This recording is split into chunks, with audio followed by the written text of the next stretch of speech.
Fascism. History and Theory. David Renton.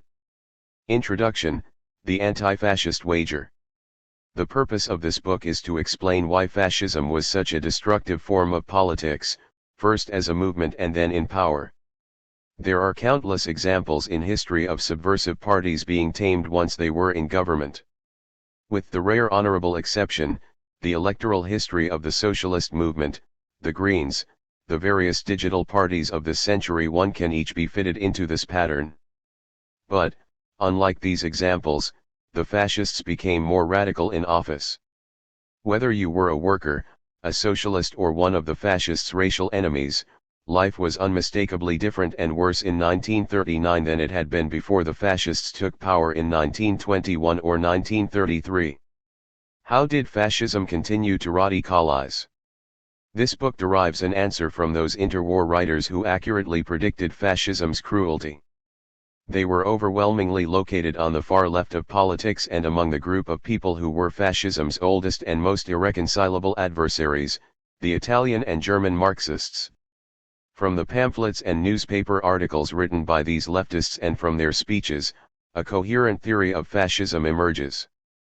Fascism was not a form of ideas but a kind of organization and a kind of rule.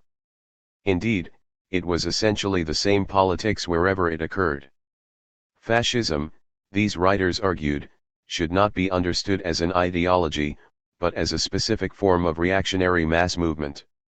The argument of the interwar Marxists was that, because fascism, unlike traditional right-wing politics, sought to build a mass base, it had a capacity to win recruits at a time of crisis and among social layers that the left liked to think of as its own, including workers, the unemployed and the young. As a result, even when fascists were relatively few, they were able to grow quickly. The Marxists insisted that there was a tension between the goals of fascist ideology and the aspirations of its members. That contradiction could play out in numerous ways, in the collapse of fascist parties through conflict with a non-fascist rival, or in the radicalization of fascist parties in power. But the one possibility that could be excluded was the gradual taming of fascism once its leaders were in office. When fascism began, hardly anyone else in politics agreed with it. The set of people who were potentially anti-fascists is very large indeed. It includes liberals, conservatives, Christians, anarchists, feminists, and countless others besides. None of these traditions, I would argue, grasp fascism's potential for violence as quickly as the Marxists. At the time of the fascist triumphs, socialist and communist ideas had an unchallenged authority on the European left. They were part of a common approach to politics which was shared by tens of millions of people. Marxism was not a singular thing but a range of politics too. It appealed to people who believed in the actuality of revolution and were determined to bring about an immediate popular uprising. It was employed by others who had no truck with any idea of mass revolt but restricted their desire for change solely to the slow advance of the rights of workers and other subaltern groups. It also had the support of millions of people who held to any number of positions in between. As the 20th century wore on, Marxism was dethroned from its position of authority, as a result of the rightward drift on the part of post-1945 social democracy, the collapse of the communist regimes and the dissolution of the communist parties. But if we focus on the period of the rise of fascism, this subordination belonged to the future.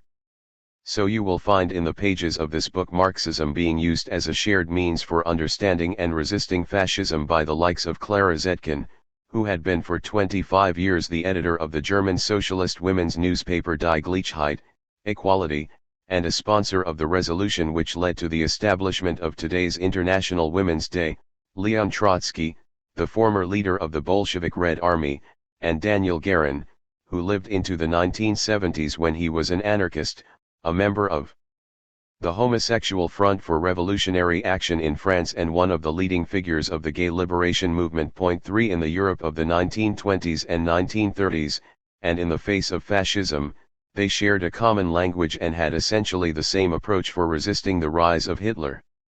The interwar Marxists were the first to formulate what can be called the anti-fascist wager.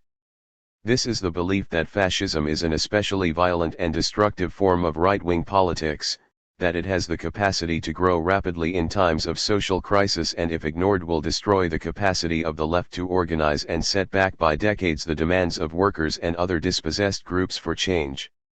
If the wager is correct, it follows that it is repeatedly a priority for its opponents to confront fascism, even at times when other forms of discrimination are endemic, and even when other right-wing politics have more support than fascism. This way of thinking assumes a present in which labor is still exploited and discrimination on grounds of race and sex is prevalent. Even in these circumstances, it warns, fascism is an unruly, chaotic agent of negative change. It can make systematic what today is limited. Fascism is capable of extending suffering on an enormous scale. Conversely, where fascism is defeated, the other forms of oppression on which it thrives can also be weakened. Point 4. The anti-fascist wager is not a distinctively Marxist position, all sorts of people have held it. But the first time in history that any significant group came to adopt it was in the mid-1920s, when the Marxists discussed in this book began to campaign against the threat of fascism outside Italy. This approach recognized the potential of Mussolini to inspire imitators including in Germany. At the time these clear-sighted warnings were first made, Hitler himself was a mere regional politician.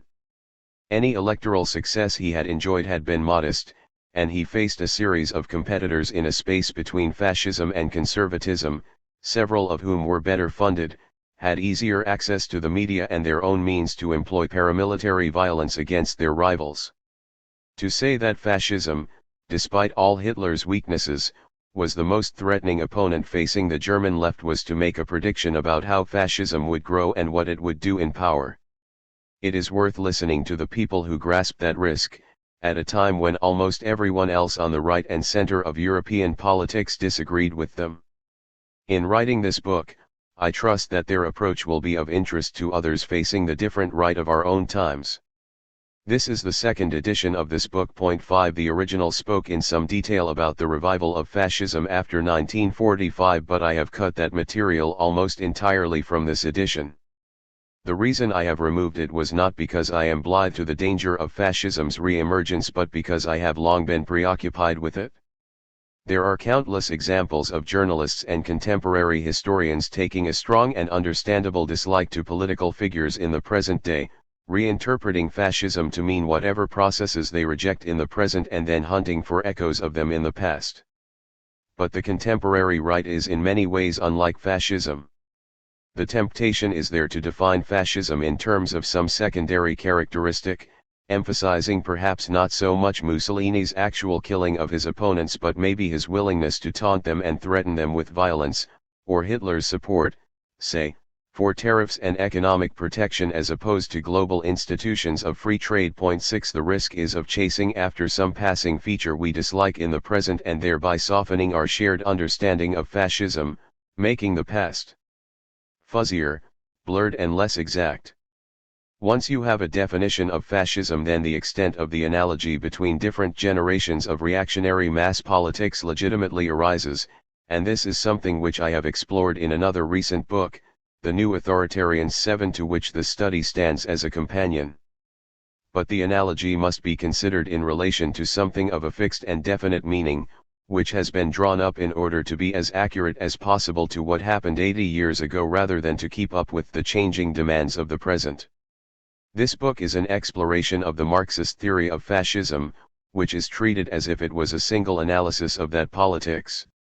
And yet it should be acknowledged that there has not been just one Marxist theory, but at least three.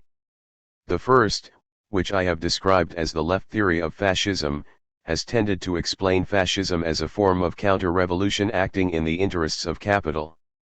The more stridently this interpretation has been advanced, the less concerned its adherents have been to examine what was specific about fascist counter-revolution. The Italian and German communist parties described fascism as one form of counter-revolution among many, and in doing so they disarmed their supporters, leading them away from organizing with a single-minded focus against the fascists. The second, or right theory of fascism, by contrast, could only see the mass, Radical character of the fascist movement. The Marxists who argued for this interpretation treated fascism as something radical, exotic, outside and threatening to capital. They called for alliances with anyone at all, with centrist and even right-wing politicians. In this way, the Italian and German socialist parties in the 1920s, and subsequently the world's communist parties after 1934, allowed their anti-fascism to be moderate and irresolute, militant only in undermining the mass movements around them, which they disarmed both metaphorically and literally in the face of fascist advance. This book also explores the third, or dialectical theory of fascism. That theory treated fascism as both a reactionary ideology and also a mass movement, as a politics which could grow incredibly fast and do untold damage but was also vulnerable when faced with popular challengers which confronted it and could offer its supporters a more persuasive means of effecting transformative change. This book argues that this third theory reached a more accurate appreciation of fascism, not just than other Marxists but than anyone else in the interwar years. 1. Interwar fascism. The theme of this book is that the approach developed by the opponents of Benito Mussolini and Adolf Hitler on the Marxist left provides a compelling set of answers to a series of questions which continue to divide historians of fascism.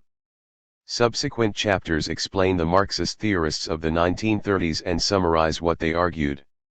In this chapter, I set out some of the places where today's historians disagree with each other in their accounts of the two fascist regimes. Fascism, a single tradition?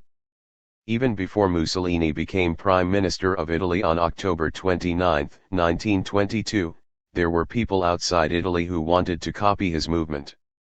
In summer 1925, Mussolini was said to be considering the launch of a fascist international, which would combine up to 40 foreign parties that call themselves fascist or are declared to be such.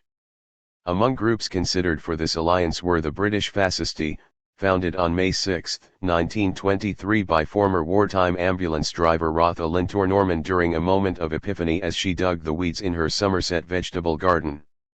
British fascism's dependence on the Italian model could be seen in the name of the new party and the location of its headquarters on Great Russell Street, shared with the London offices of Mussolini's Partito Nazionale Fascista, PNF. That sense of indebtedness to a foreign originator did not end with the decline of the British Fascisti after 1926. Between 1933 and 1935, Lintor-Norman's eventual successor, the double turncoat former Conservative former Labour politician Oswald Mosley and his British Union of Fascists accepted nearly £250,000 in donations from Mussolini's government. 1. For the interwar Marxists, fascism was a single form of politics which was replicated in country after country.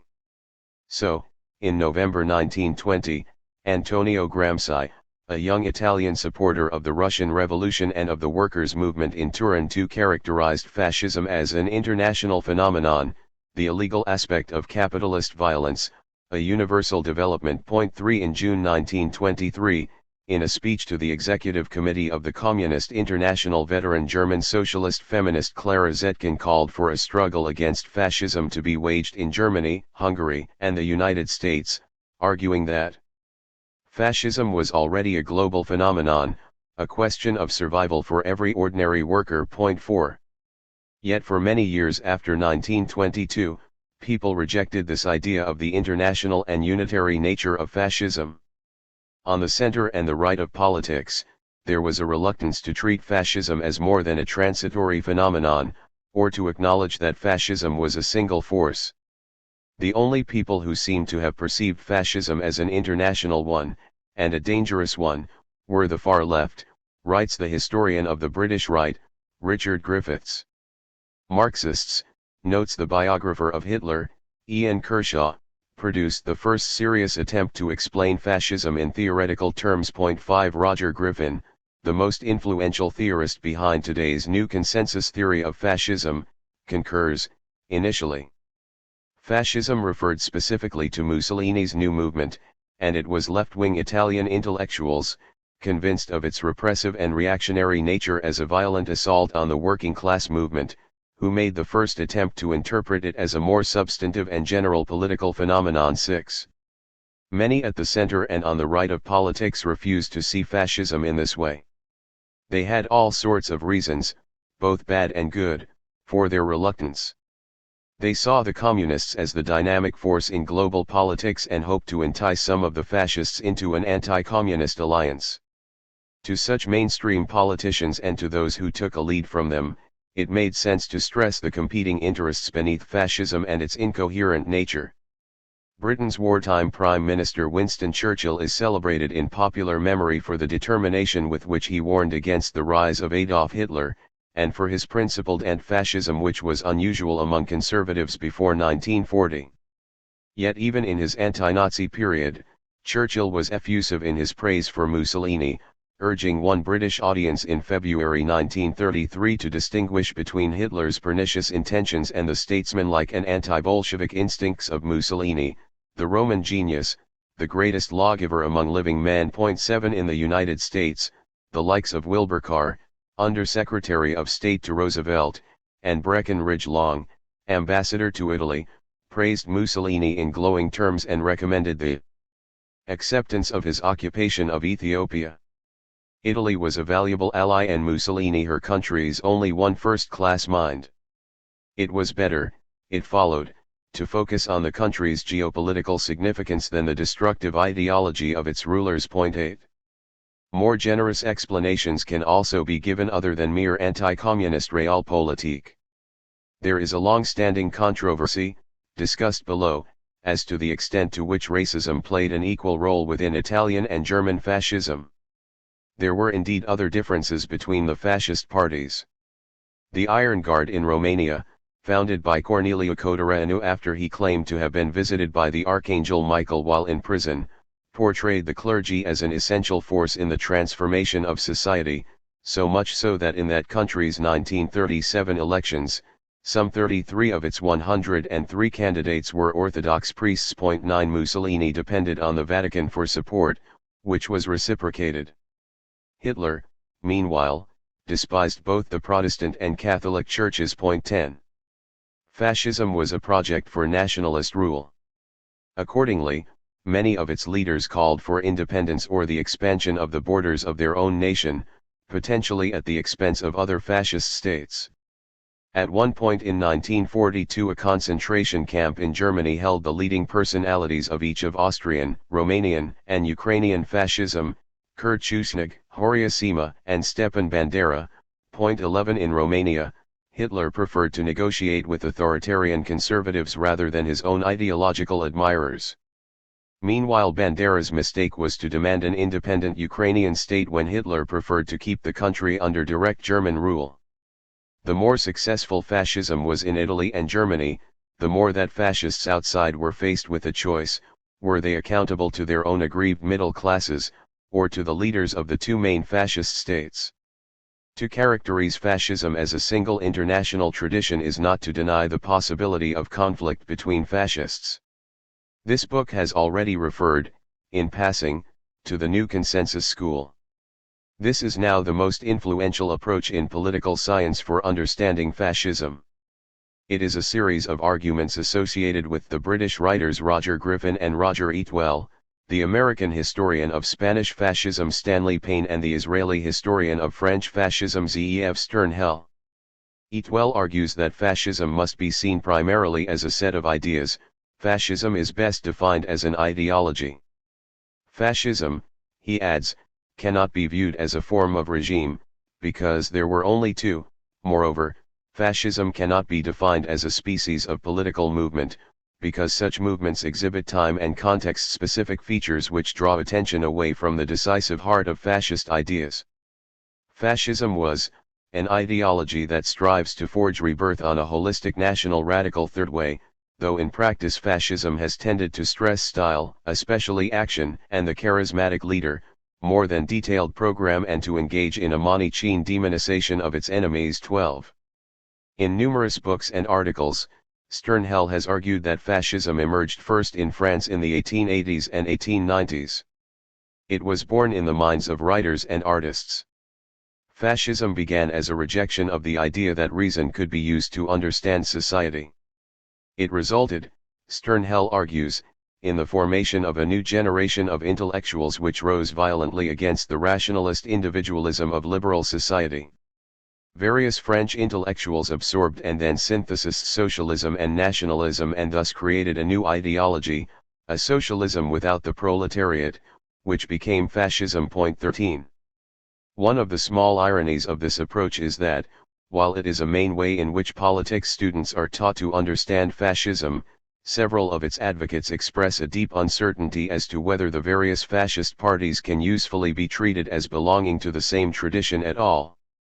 For Sternhell, fascism can in no way be identified with Nazism, Nazism cannot be treated as a mere variant of fascism. Its emphasis on biological determinism rules out all efforts to deal with it as such. According to Paine, Hitler's Germany was a non-communist National Socialist equivalent to Stalin's Russia. Mussolini's Italy bore little resemblance to either one. 14 Griffin accepts that Hitler's Germany was a fascist state. 15 Although he shares with Sternhell and Paine the idea that Mussolini's Italy was closer to the core of the fascist experience, it is a particularly grotesque and tragic example of the operation of Murphy's Law in the historical process that of the only two forms of fascism that managed, against the odds, to seize state power, one of them was informed by an ideology of unparalleled destructive potential. The Mazzinian Squadrista or Roman Empire myths invoked by fascist Italy, or Mosley's vision of a Greater Britain, cannot compare with the sheer scale of military aggression and racial persecution implied by the Nazi dream of a Jew-free racial empire. 16. The interwar Marxist theorists of fascism saw the matter differently.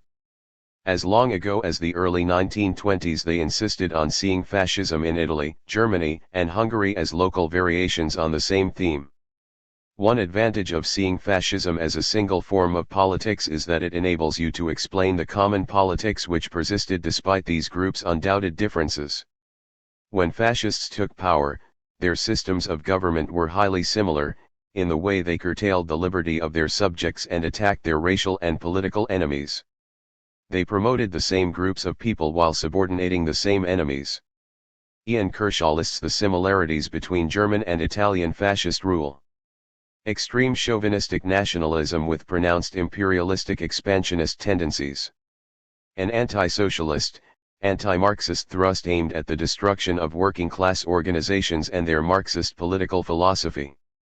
The basis in a mass party drawing from all sectors of society, though with pronounced support in the middle class and proving attractive to the peasantry and to various uprooted or highly unstable sectors of the population. Fixation on a charismatic, plebiscitary, legitimized leader. Extreme intolerance towards all oppositional and presumed oppositional groups, expressed through vicious terror, open violence, and ruthless repression. Glorification of militarism and war, heightened by the backlash to the comprehensive socio-political crisis in Europe arising from the First World War. Dependence upon an alliance with existing elites, industrial, agrarian, military and bureaucratic, for their political breakthrough. And, at least an initial function, despite a populist revolutionary anti-establishment rhetoric, in the stabilization or restoration of social order and capitalist structures. 17. It would have been possible, in effect, for a traveler in Europe in 1936 or 1939 to trek the 700 miles from Rome to Berlin and feel that for all the differences of language and geography between the two cities they were in the same country, governed by the same people, working to the same ends. Another advantage of seeing fascism as a single entity is that it allows you to grasp how developments in one country fed into politics elsewhere. In the words of the socialist and anti-fascist Clara Zetkin, neither the peace treaties nor the occupation of the Ruhr have given such a fillip to fascism in Germany as the seizure of power by Mussolini. In autumn 1922, days after Mussolini's appointment, Hitler told one supporter, "We have in common with the fascists the uncompromising love for the fatherland, the will to rip class from the claws of the international and the fresh, comradely frontline spirit." 18 The following year, Hitler's attempted beer hall putsch was modeled on Mussolini's march on Rome. Later, Hitler's release from prison in late 1924 and his re-establishment of the Nazi Party in early 1925 coincided with the moves by Mussolini towards the creation of a dictatorship. After Hitler's succession to power in 1933, German economic policies were modeled on the Italian, albeit without the pretense of a corporate industrial facade. Mussolini's status as a leader of European significance was an inspiration to Hitler, causing the German leader to seek to emulate Italy's then influence over Austria. 19 Mussolini and Hitler met at Venice in June 1934, the location reflecting Mussolini's ascendancy over the German Chancellor. It was also an opportunity for differences to emerge. Hitler wanted Mussolini to agree that Nazis should participate in the Austrian government but was rebuffed. 20 Afterwards, Hitler ceased to treat Mussolini as his leader. In December 1934 Mussolini held a congress of his Fascist International at Montreux in Switzerland, with delegates attending from Belgium, Denmark, France, Greece, Holland, Ireland, Norway, Portugal, Spain, Sweden, and Romania. The event was used to promote an image of Italy as the spiritual and financial center of fascism, a right-wing counterpart to the Soviet Union with its Communist International. The shared program of the European fascists was said to be, the reconstitution of the state on a new basis, the organization of labor, liberties contained within sane and honest limits. The National Socialist German Workers' Party, NSDAP, was a notable absentee, relying on various allies at the Congress, including the Norwegian fascist Vidkun Quisling, to put the case for National Socialism on Hitler's behalf. 21. The outbreak of the Spanish Civil War again changed the relationship between the two dictators. German planes carried tens of thousands of Franco's troops. In October 1936, the fascist powers reached an agreement recognizing Italian conquests in Africa in return for the German annexation of Austria. Hitler's warships patrolled the Spanish coast, his planes bombed Guernica. In autumn 1937, Mussolini, now the junior figure in the partnership, visited Hitler. Afterwards, attempts were made to impose on Italian society rules modeled on everyday life under the Nazis. Handshakes in plays and films were banned. Italians were instructed to greet each other, as in Germany, with the fascist salute. After 1939, the fascist states were able to impose on occupied Europe a variety of systems of rule, ranging from conventional military dictatorship in Vichy France, to puppet fascist regimes, such as in Croatia where a Ustaša racial state set out to emulate the Nazi example, including by introducing its own law on Jews, modeled closely on Germany's Nuremberg laws. 22. Understanding the two fascist states together helps to explain some of the processes by which the fascist regimes became more radical in office. There was a reciprocal relationship between the two fascist parties, a dynamic of cooperation and competition as if the fascists were seeking to outbid each other's victories, so that the gains made in one country had to be surpassed in another. 23. The societies that produced Mussolini and Hitler.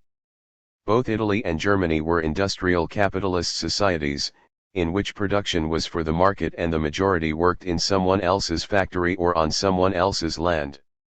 Both were European societies. Each saw itself as marginal within Europe. Italy was, in Mussolini's phrase, a proletarian nation, unfairly deprived of the general European right to occupy the poorer countries of Asia and Africa. Part of the fascist mission was to overcome the likes of Britain and France. 24. Hitler had much the same idea of Germany, complaining that the Treaty of Versailles had prevented his country from taking its place among the great powers. 25. If it is right that Italy and Germany were underdeveloped, and this is something which should not be accepted without question, it is reasonable to ask whether these failings can be blamed for those countries' later adoption of fascism.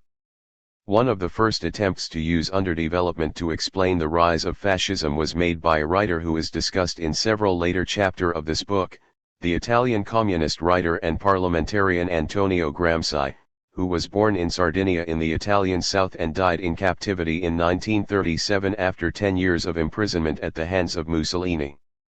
In April 1921, for example, he wrote that fascism is the name for the profound decomposition of Italian society. It can be explained only with reference to the low level of culture which the Italian nation has reached in 60 years of unitary administration. 26. In the 30 years after 1945, the idea of a German special path, Sonderweg, or deviation from the rest of Europe, was, in the words of one historian, Heinrich August Winkler, the national master narrative of West Germany. As developed by historians including George Moss, Fritz Stern, and Ralph Dahrendorf, the idea was that the Western democracies had liberated themselves from their feudal pasts by means of social revolutions, Holland in 1588, England in 1649, and France in 1789. In Germany, by contrast, a pre-industrial elite, the Prussian Junkers, remained dominant well into the 20th century. It was the political representatives of that class, Franz von Papen and Paul von Hindenburg, who played the key roles in appointing Hitler Chancellor of Germany. 27. Other examples of underdevelopment theories of fascism could also be given. For example, the former serial contributor to British fascist journals 28 and later professor of political science at Berkeley, A. James Gregor, has sought to place fascism within a category of nationalist regimes that came about through what he terms revolution in an economically less developed environment, and sought to catch up with richer countries elsewhere, making fascism a European counterpart to the politics of Marcus Garvey, the Nation of Islam or Chairman Mao. 29. There has, however, always been a difficulty with Sonderweg arguments in that they contrast Italy and Germany to a normal path of development which very few countries followed. In consequence, explanations of this sort have tended to become less popular in recent years. 30 Even Gramsci, as we shall see, refined several times his explanation of the processes that had made Italy vulnerable to fascism. The problems with the approach become even starker as it is applied to Germany, long one of the world's three largest economies, and at the forefront of production in the key industries of the day, coal, iron, and steel. The interwar Marxists could see that fascism broke through in European countries aspiring to become colonial powers. As the Italian-American socialist Vincenzo Vaserka wrote, days after Hitler's victory, it was in countries, like Italy, Hungary, Bulgaria, Yugoslavia, Poland, where modern industry is taking its first uncertain steps that fascism exploded in all its fury. 31. This book follows Gramsci and such post-1945 Marxists as Aimé Césaire in arguing that fascism was shaped by the prior colonial relationship of Europe with Africa and Asia.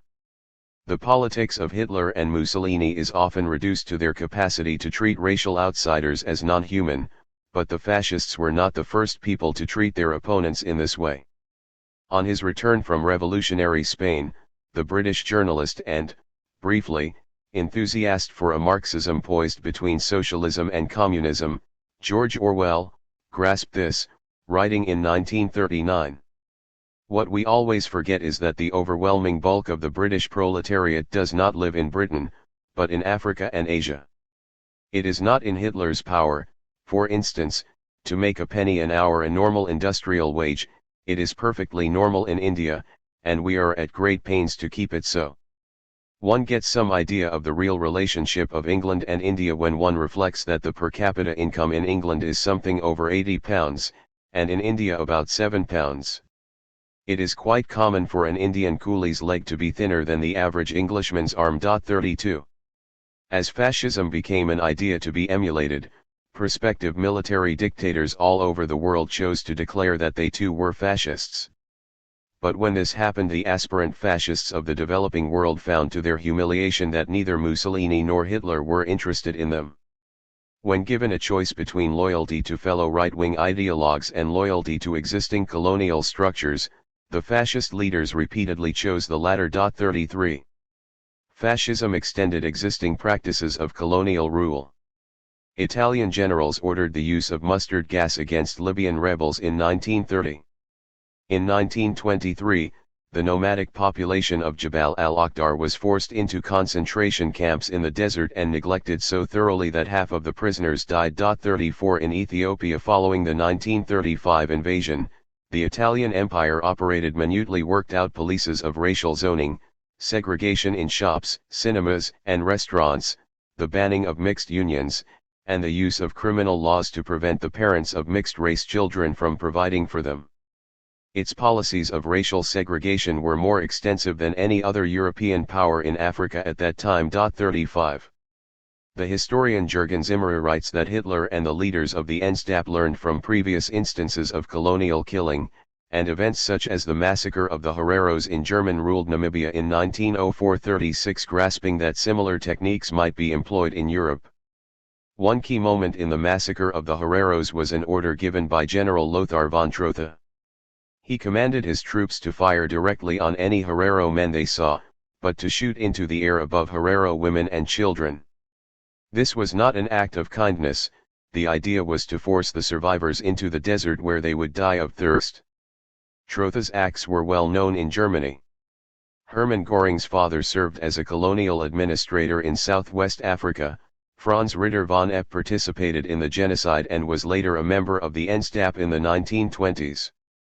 Hitler and Himmler drew on Trotha's commands in justifying their own killings in winter 1941.37. Meanwhile, in occupied Eastern Europe after 1939, the Nazis intended, in the words of one historian of international politics, Alexander Onyevas, to telescope over the course of a few decades the territorial imperialisms other European countries had pursued over the previous 3 centuries. 38 The Nazis treated the Slavs as an inferior race, entitling them to destroy existing settlements and tear up forms of land use as if the East was a land without people, and finally commenced in the Holocaust a system of industrialist mass killing which went further even than the history of colonial massacres on which it drew. Revolution and counter-revolution. In 1917-19, the soldiers and sailors' mutinies that brought an end to the First World War pushed European society to the left. There were revolutions in Russia, Hungary, and Germany, and across Europe there were mass strikes. In Italy, 1919 and 1920 were known as the Biennio Rosso, the 2 red years.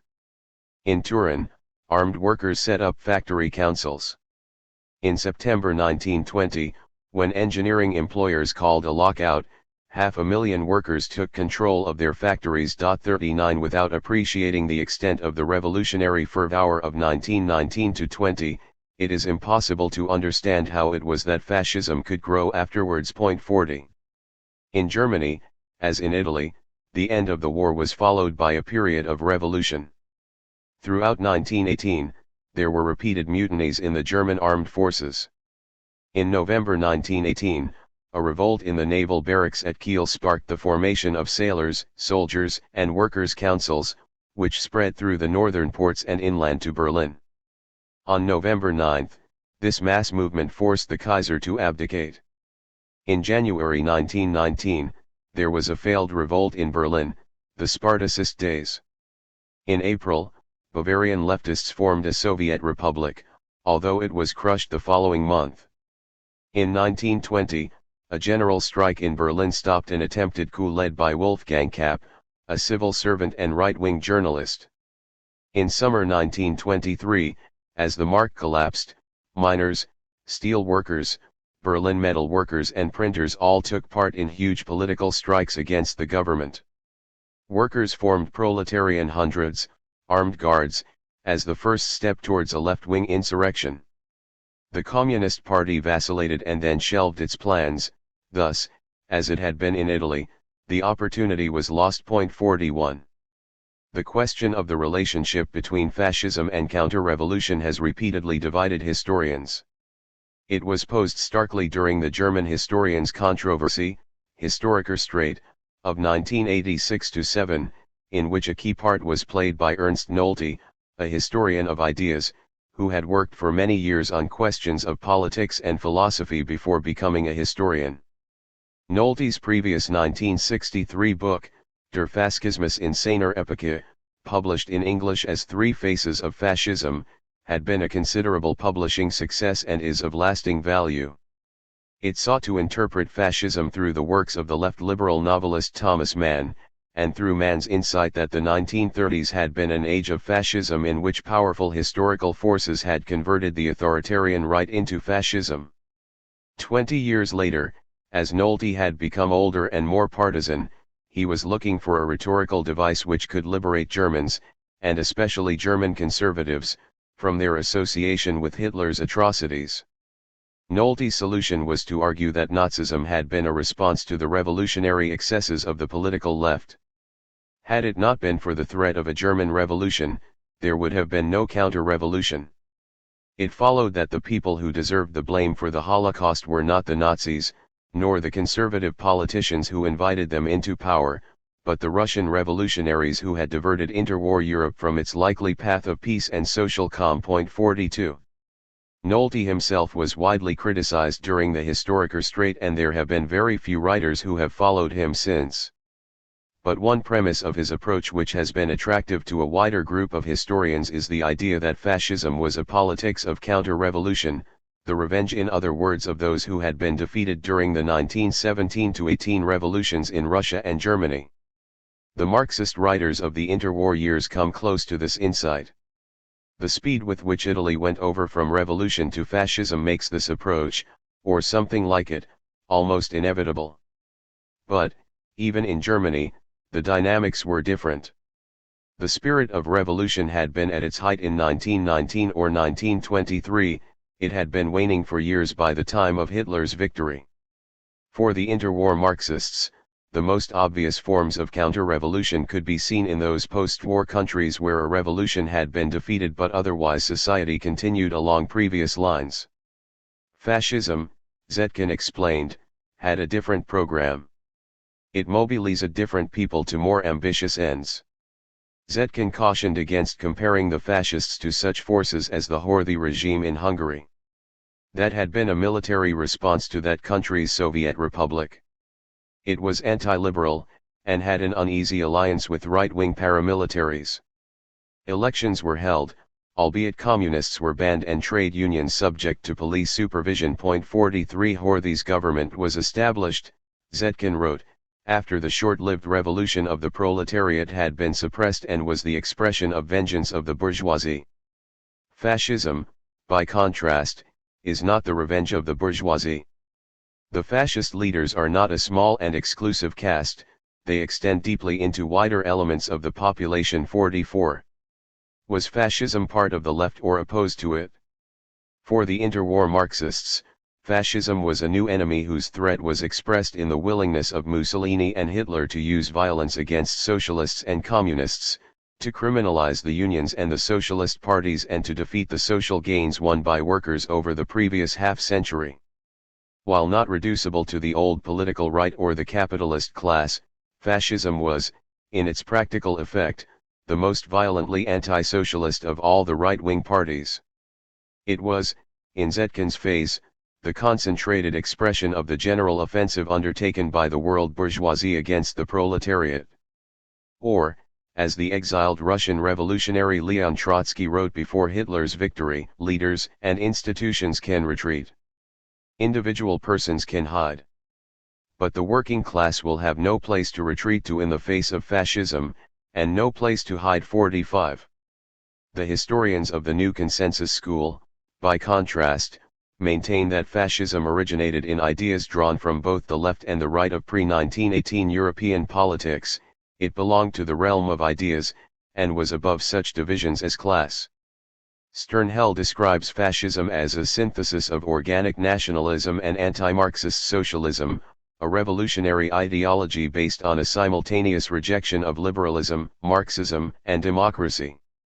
Throughout his work, Sternhell's method is consistently that of intellectual biography. This enables him to stress the right-wing elements in the thought of such writers of the left as the anarchist Pierre-Joseph Proudhon or the advocate of the syndicalist general strike Georges Sorel, and the left-wing elements in the thought of such right-wing figures as the French anti-Dreyfusards Édouard Drumont and Maurice Barrès. As a result, one of Sternhell's consistent themes is the arbitrariness of left-right distinctions. Fascism, he says, emerges on the left while claiming to be anti-left. It is often described as a right-wing phenomenon, but it has no more in common with conservatism than with communism. Adopting a slogan of the French fascists, Sternhell insists that they were ni droite ni gauche, neither right nor left. 46. It would take a considerable effort to apply these arguments convincingly to the early history of Italian or German fascism, each of which consistently sought alliances with forces on the right while threatening the left with violence. The Italian fascists first began to grow in 1919, during a period of strikes. Mussolini received large sums of money from the Milan business community and from landowners. In the north, fascism portrayed itself as the alternative to workers' revolution. In the south, fascist armed gangs broke the back of the peasants' campaign for land. Mussolini himself only became a major figure in Italian politics in May 1921, when the fascists were able to secure an electoral alliance with the liberals and nationalists, the parties of the center and the right. Between 1920 and 1922, fascism emerged in Italy through a campaign of violence against the left and its organizations. Michael Ebner, the historian of these attacks, writes, "Black-shirt squadristi beat, shot, ritually humiliated and destroyed the property of peasants, workers, politicians, journalists, and labor organizers. Socialists and the working classes were the primary victims." 47 newspaper reports and geographical studies show the same picture. Fascist violence was at its worst in industrial rather than in agricultural areas, and correlated closely to areas of previous left-wing electoral success. 48. In November 1921, the fascisti formed themselves into a party, the PNF. 49. During the winter of 1921-2, there was a slump in the economy, and this gave employers an excuse to go on the offensive. In the summer of 1922, fascist gangs seized the city halls in Milan and Livorno and occupied the Genoa docks. The magnates of the CONF Industria and the Banca Commerciale gave Mussolini and the PNF their backing, as did the Pope.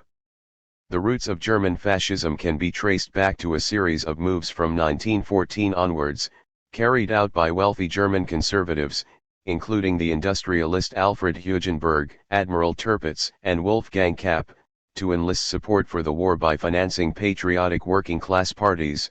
The origins of the Nazi Party are properly understood within the context of a failed attempt by the conservative German military-industrial complex to enlist the support of labor for the war effort.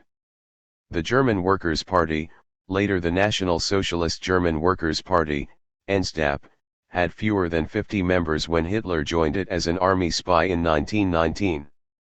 It was the Reichswehr, Germany Army, Information Department which organized Hitler's initial training and which employed him as an agitator to prevent other former soldiers from being won over to socialism. 50. Like the early Italian fascisti, the NSDAP was a movement of former soldiers before it was a mature political party. Many of the leading Nazis had been members of the Freikorps, demobilist patriotic soldiers and middle-class youth backed by the Social Democratic Defense Minister, Gustav Nitzsky, to end the November Revolution. The Freikorps were responsible for the murders of prominent communists, including Rosa Luxemburg and Karl Liebknecht, and almost seized power during the attempted Kapp Putsch. These soldiers constituted the nationalistic and armed milieu from which the cadres of German fascism were recruited. Until 1923, the Nazi Party was mainly a Bavarian party, operating under the patronage of conservative politicians and generals from this state. During the Beer Hall Putsch, Hitler's failed coup in 1923, the NSDAP received the active support of General von Ludendorff, formerly the second in command in the German army, and relied on the tacit assistance of the state commissioner, Gustav Ritter von Kahr, and the head of the Bavarian army, General Otto von Lossow, all of them advocates of elite power. 51. Indeed, these alliances between center and far-right German politicians continued after 1923, with the decisions to dissolve parliament. In 1930, when support for the Nazis was growing and to bring down the Social Democratic government in Prussia in 1932 in a coup that placed the largest police force in Germany beyond democratic control. For the historian of German fascism, Jeff Ely, fascism is therefore best understood as a part of the German far right, within which it is principally distinguished by the brutality of its anti-socialist reaction. The recourse to political violence, to repressive and coercive form of rule, to guns rather than words, to beating up one's opponents rather than denouncing them from the speaker's platform, was ultimately what distinguished fascism from existing forms of right-wing politics. The coercive apparatus of the state had always been used against certain kinds of opposition. But killing socialists rather than just arguing with them, or at most legally and practically restricting their rights, was a new departure. 52. According to the German statistician Ernst Gumbel, who was writing at the time, between January 1919 and June 1922 there were 376 political murders in Germany, 354 of which were carried out by supporters of the Freikorps or other supporters of the far right. The victims included Bernhard Schottlander, a local leader of the independent socialists in Breslau, and Gustav Landauer, the anarchist commissar of enlightenment and public education in the Bavarian Soviet Republic. The average sentence for a radical right murder was 4 months imprisonment and a 2 Reichsmark fine. 53 These killings predated the rise of the NSDAP but contributed to it, in cheapening lives, and in permitting a kind of political terror which Hitler later sought to generalize. 54. It is sometimes said that Hitler must really have been a leftist since his party sometimes used the word socialist, or because it borrowed from the socialists and the communists in its use of flags and posters. This is to misunderstand what Hitler was and how his party proposed to govern. German fascism had as its defining purpose the destruction of Hitler's political and racial antagonists. The former meant communists and socialists. The latter included not just the Jews but the Sinti and Roma. 55 And a number of other perceived undesirables, including disabled Germans and gay men, who might adversely impact on the nation's gene pool. 56 These two distinct groups, Marxists and Jews, were in Hitler's imagination but a single enemy. On trial following the Beer Hall Putsch, Hitler summarized his views in a single sentence, telling his judges, "From the very first I have aimed at something more than becoming a mere minister, I have resolved to the destroyer of Marxism." From this single and determining perspective, Hitler was willing to borrow aspects of the left's approach to politics, its emphasis on public marches, its pageantry. 57 In his autobiography Mein Kampf, My Struggle, Hitler justified this method. When from his little workshop or big factory, in which he feels very small, he the fascist, steps for the first time into a mass meeting and has thousands and thousands of people of the same opinions around him, when, as a seeker, he is swept away by 3,000 or 4,000 others into the mighty effect of suggestive intoxication and enthusiasm. The man who enters such a meeting doubting and wavering leaves it inwardly reinforced, he has become a link in the community. 58. Hitler did not call his party socialist because he wanted to reform capitalism. He did so because he wanted to use parts of the socialist repertoire to different ends. He did so rather to confuse and demoralize his enemies, to defeat them. 59. Part of the argument for the socialist character of the PNF and the NSDAP rests on the existence of a small number of fascists who had been on the left.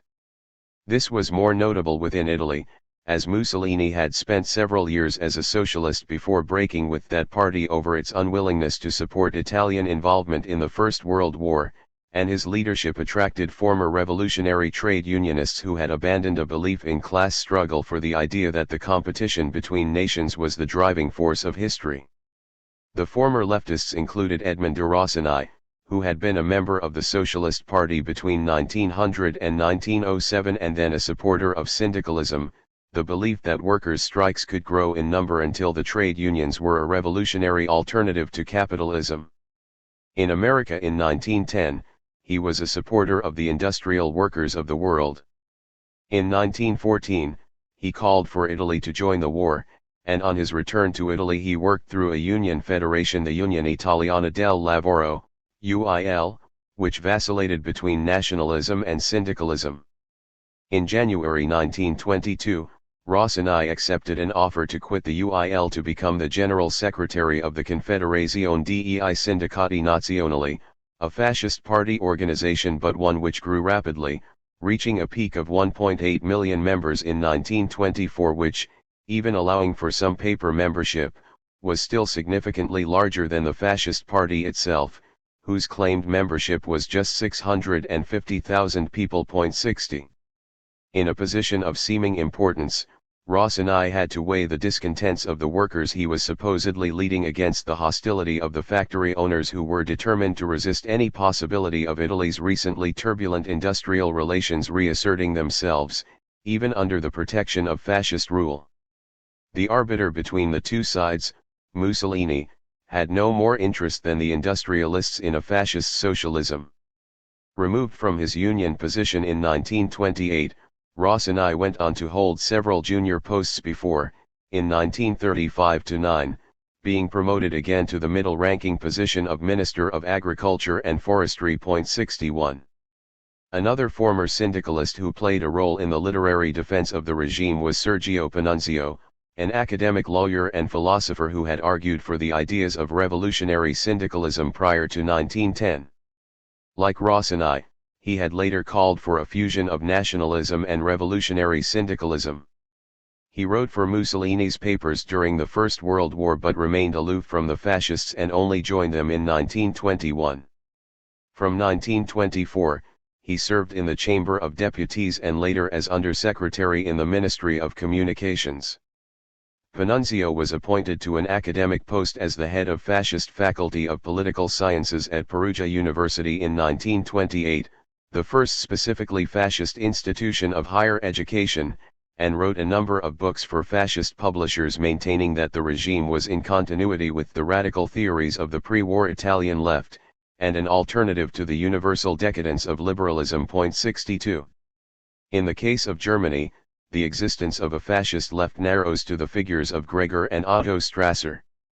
The two brothers were born into a strongly Catholic and conservative, Bavarian family. Gregor, the oldest, was a young soldier at the front during the war, and this experience left him with a romantic, even sentimental belief in the comradeship of military experience. Gregor Strasser worked briefly as a pharmacist before becoming a career Nazi and member of its paramilitary Sturmabteilung, SA. 63. He served as the party's head of organization from 1927. In that role, he was given responsibility for negotiating with conservative and nationalist groups outside the NSDAP. Gregor was, however, distrusted and isolated by Hitler. He resigned from all party roles at the end of 1932 and was murdered during the Night of the Long Knives in 1934, along with other SA leaders and rivals of Hitler on the right. In comparison to his elder brother, Otto Strasser was a more complex character. A member of the Freikorps in 1920, and therefore associated with the extreme right of German politics, quixotically he also joined the Socialist Party in the same year. Between 1925 and 1930, he was a Nazi and controlled a Berlin publishing house, the Kampfverlag, which claimed to be seeking a synthesis between communism and fascism. In 1930, following a furious meeting with Hitler, in which he was ordered to pledge his loyalty to the Nazi leader or cease publishing, but declined to do either, Otto Strasser resigned from the National Socialists, forming a small rival party on the far right, the Black Front. 64. Otto Strasser criticized capitalism, albeit as a nationalist and from the right. But it would be a real exaggeration to portray his 5-year membership of the NSDAP as in any way significant to the development of that party. Prior to 1934, Gregor Strasser had, by contrast, been within the 24 figures at the head of German fascism. Yet his critique of Hitler or of Nazism was shallow. As his biographer, Peter Stachura, indicates, Gregor Strasser's socialism was vacuous, amounting to no more than an emotionally based, superficial, petty bourgeois anti-capitalism. He cannot be regarded in any meaningful sense as the leader of a Nazi left because such an entity simply did not exist as a coherent ideological, organizational, or political entity. 65. Misogyny and agency. The interwar Marxists were fascinated by the question of who joined the fascists. Often, as we shall see, this turned on an appraisal of how deeply fascist support extended into the working class, the ruling class or the classes in between. but it was also obvious that part of what made fascism possible was the World War, the desire of large numbers of people to return to something like wartime conditions, and the ability of the fascists to organize a street-fighting militia made up of men nostalgic for war.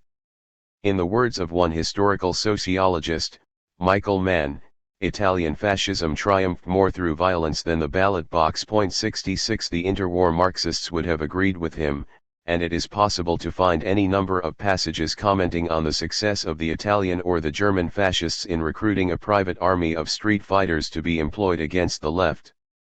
As Trotsky wrote in November 1931, without a doubt, the fascists have serious fighting cadres, experienced shock brigades. We must not make light of this. The officers play a big part even in the Civil War army. Still, it is not the officers, but the soldiers who decide. 67 Trotsky went on to compare the limited social weight of the fascists with the deep roots of the socialists and communists.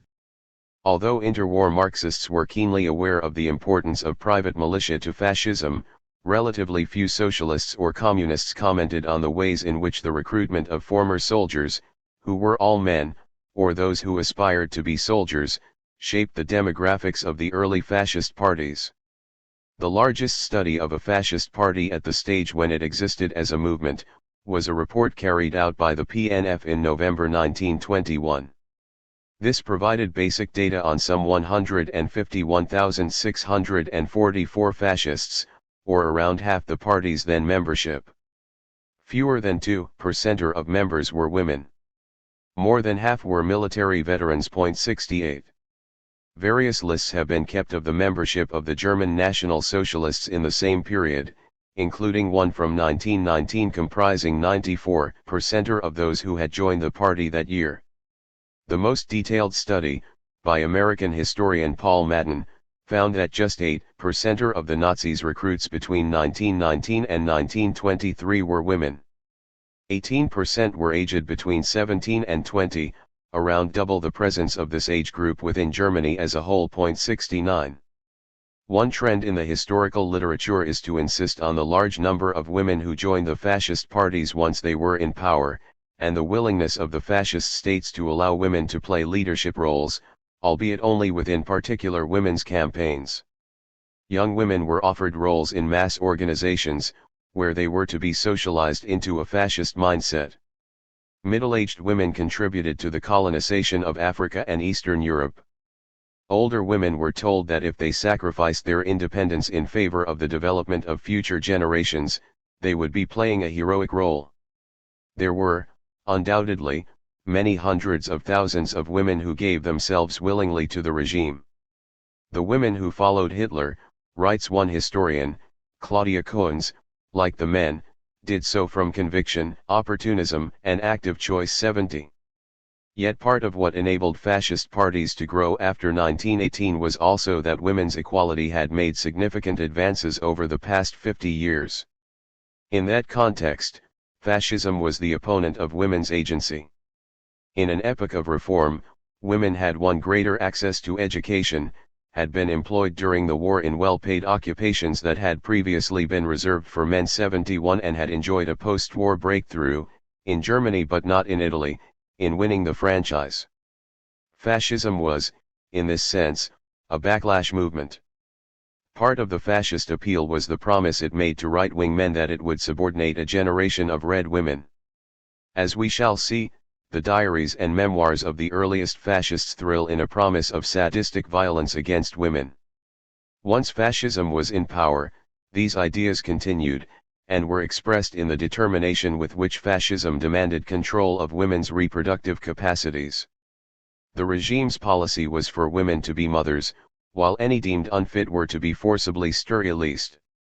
Following childbirth, women were to become angels of the hearth. 72 Excluded from the masculine sphere of politics. Aided by non-fascist institutions such as the Catholic Church, which had its own idea of woman's rightful subordination within the family, emphasis was given to increasing the birth rate, with medals for those who brought up large families. Later chapters of this book address how Marxists in the 1960s and 1970s, and those close to them, including the New Left historians Gisela Bach and Klaus Thueleit, theorized fascism's relationship with women. Small traders, white-collar workers. One theme of the interwar Marxist literature was that fascism was drawn disproportionately from the middle class. Thus Clara Zetkin blamed the mass support for fascism on large numbers of the former middle classes who have become proletarians, masses of ex-officers, who are now unemployed. 73 similar passages can be found in the writing of Gramsci, Trotsky and many of the interwar Marxists whose writings are discussed in this book. The trend is for historians to disavow such sociological explanations of fascism, and to insist rather on the messy, catch-all nature of fascist recruitment. 74 In particular, the new consensus school rejects sociological explanations. Roger Griffin insists that the disproportionate presence of the middle class in the vanguard fascist parties was a matter of coincidence. If the middle classes were overrepresented in the membership of fascism and Nazism, this is because specific socio-political conditions made a significant percentage of them more susceptible to a palingenetic form of ultranationalism than to a palingenetic form of Marxism or liberalism. There is nothing in principle which precludes an employed or an unemployed member of the working classes or an aristocrat from being susceptible to fascist myth. 75. In any movement of millions of people, you would expect to find individual members of the aristocracy or some unemployed workers.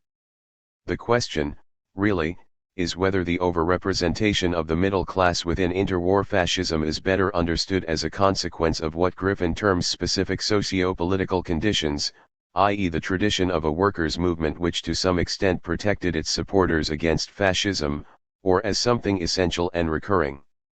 We must choose, Griffin insists, between explanations of fascism that insist on the latter's emergence as a movement of people or as a strain of ideas. Any number of historians have rejected that choice. For example, Michael Mann, in his detailed study Fascists, argues that Mussolini was leading a class movement of a petty bourgeois character. Its members were drawn disproportionately from the professional middle class, with white-collar workers, students, and teachers massively overrepresented in the fascist party compared to Italian society as a whole, by a factor of around 5:1, and industrial workers, peasant farmers, and tenants relatively poorly represented in the fascist ranks. This does not cause Mann to reject ideological explanations of fascism. Was Mussolini fronting a class movement or was he leading a movement genuinely committed to paramilitary nation-statist ideas? Mann concludes, he was doing both. 76.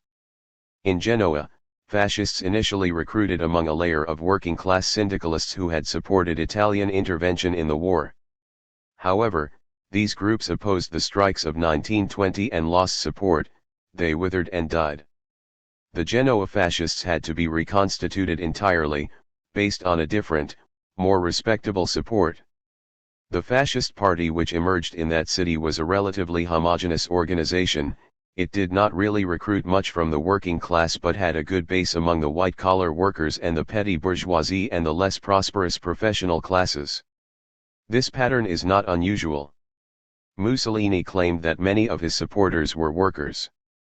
Indeed, according to PNF statistics, in 1921-2 about a third of the membership were listed as workers and peasants, but the more accurate figure was closer to 15 or 20%, while in Rome and Milan there was a working class membership of only 10 to 12%, much less than the presence of that class within these cities as a whole. 77. As for German fascism, between 1919 and 1923, around a fifth of all recruits were artisans, 21.7%, and a quarter white-collar, 25.2%, meaning that both groups were overrepresented compared to their presence within German society, 13.5% and 14.7%. Semi-skilled and unskilled laborers were underrepresented, 16.2% of NSDAP recruits compared to 33.1% of the German population.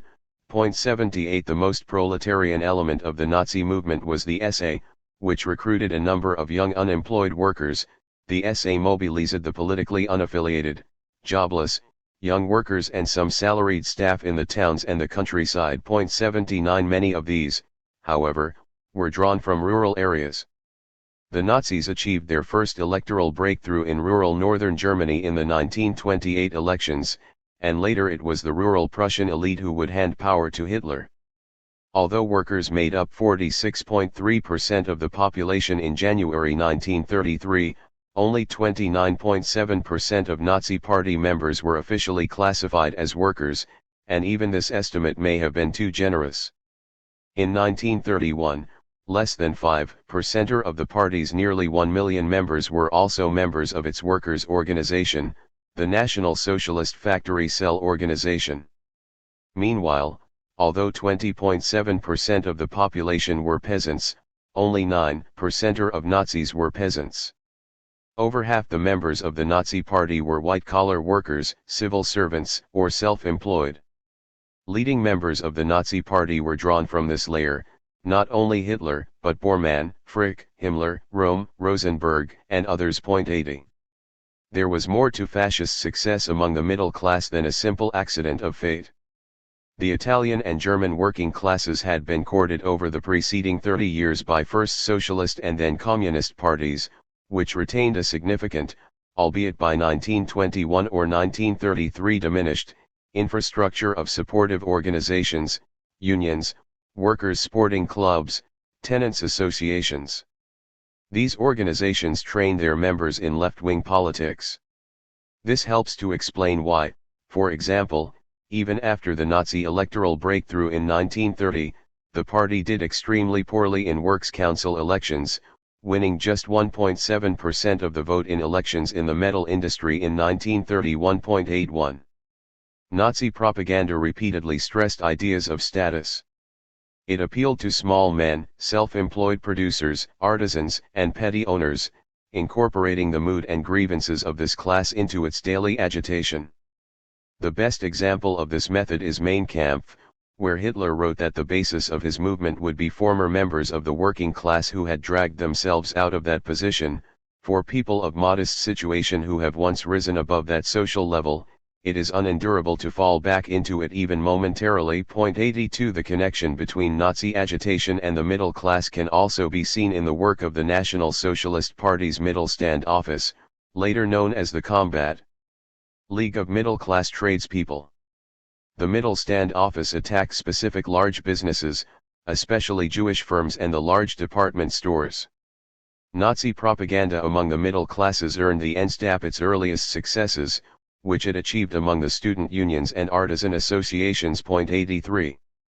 A recurring message of the writers studied in this book was that fascism generalized from the class position of intermediate classes, who treated the wealth of organized workers as an offense, while organizing the profits made by the super-rich.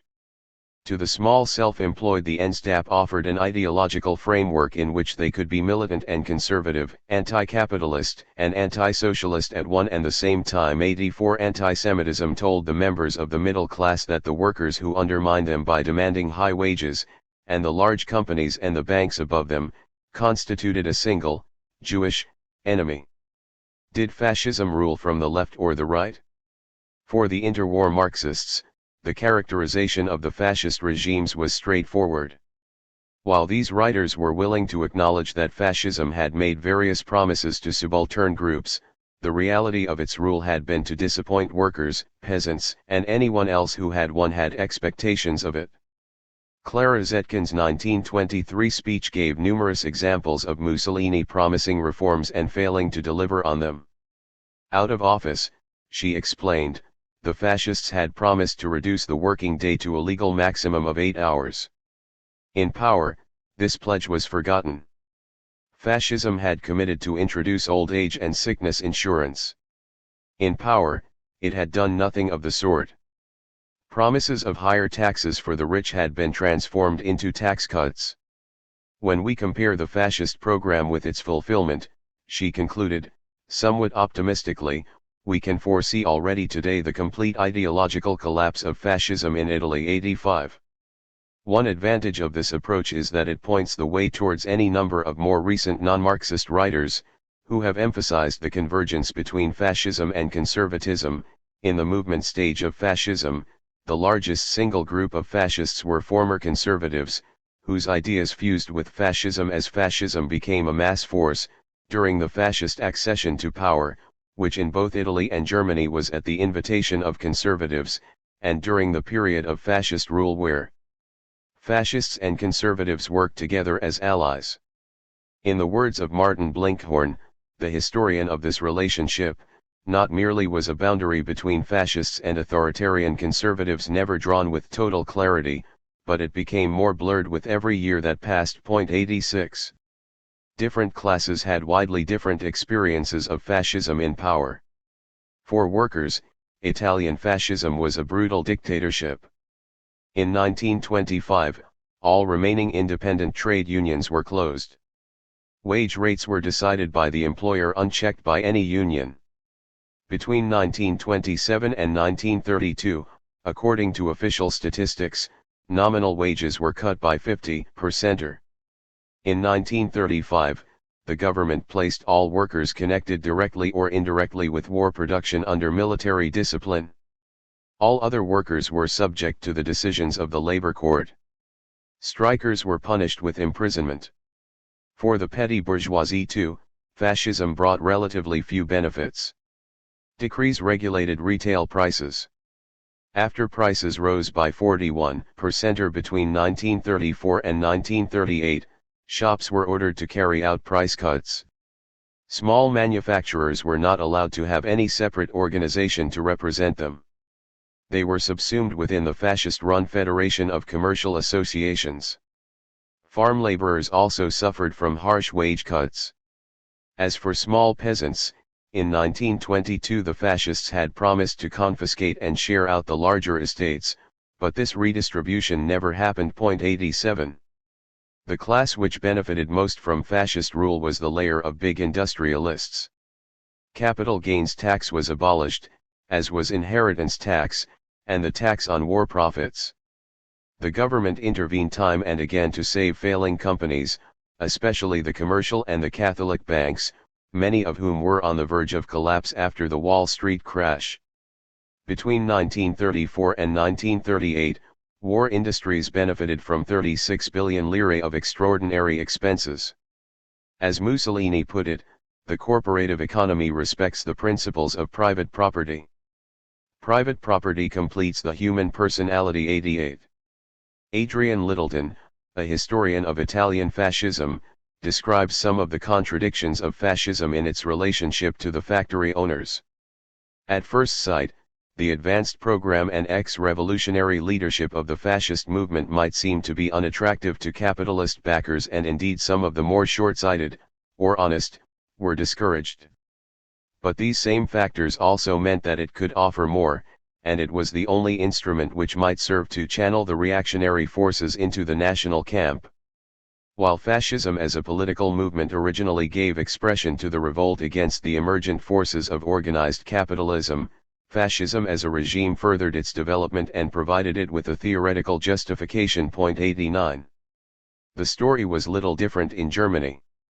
Between 1932 and 1938, according to official figures, workers' wages fell by 3%. Meanwhile, the cost of living rose by 5%, food prices rose by 19.5%, and the hours worked in an average week rose by 15%. Managers in the power stations in Baden, for example, forced their workers onto a 104-hour week. Meanwhile, the intensity of work also increased, with productivity per worker rising by 11% in the same period. 90 workers suffered as their freedom to meet and organize were removed. The German worker has lost his freedom of speech, his freedom of the press, and his freedom of organization. The labor press has been destroyed. The labor organizations, including the trade unions, have been dissolved. 91. Despite the Nazi promises, the middle classes suffered under fascist rule. Small manufacturers and independent craft workers were hurt by the scarcity of raw materials and a lack of markets. The number of companies having a capital reserve between 4,000 and 1 million Reichsmarks dropped from 7,512 in 1931 to 3,850 in 1937. Small farmers also lost out.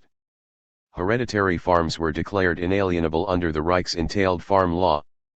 This meant that the large estates were left intact, while small farmers were unable to borrow to make improvements. 92.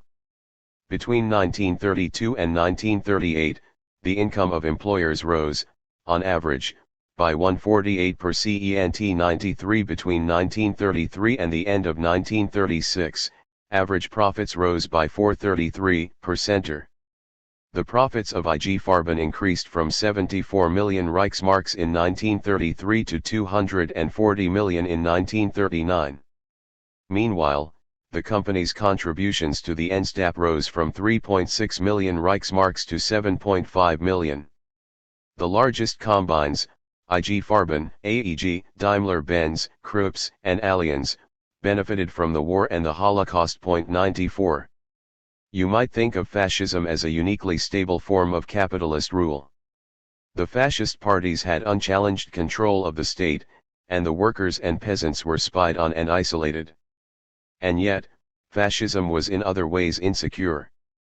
Because there was no formal mechanism by which minor grievances might be addressed within the system, and because every act of opposition was criminalized, any dissent had the potential to become an all-out challenge to the regime.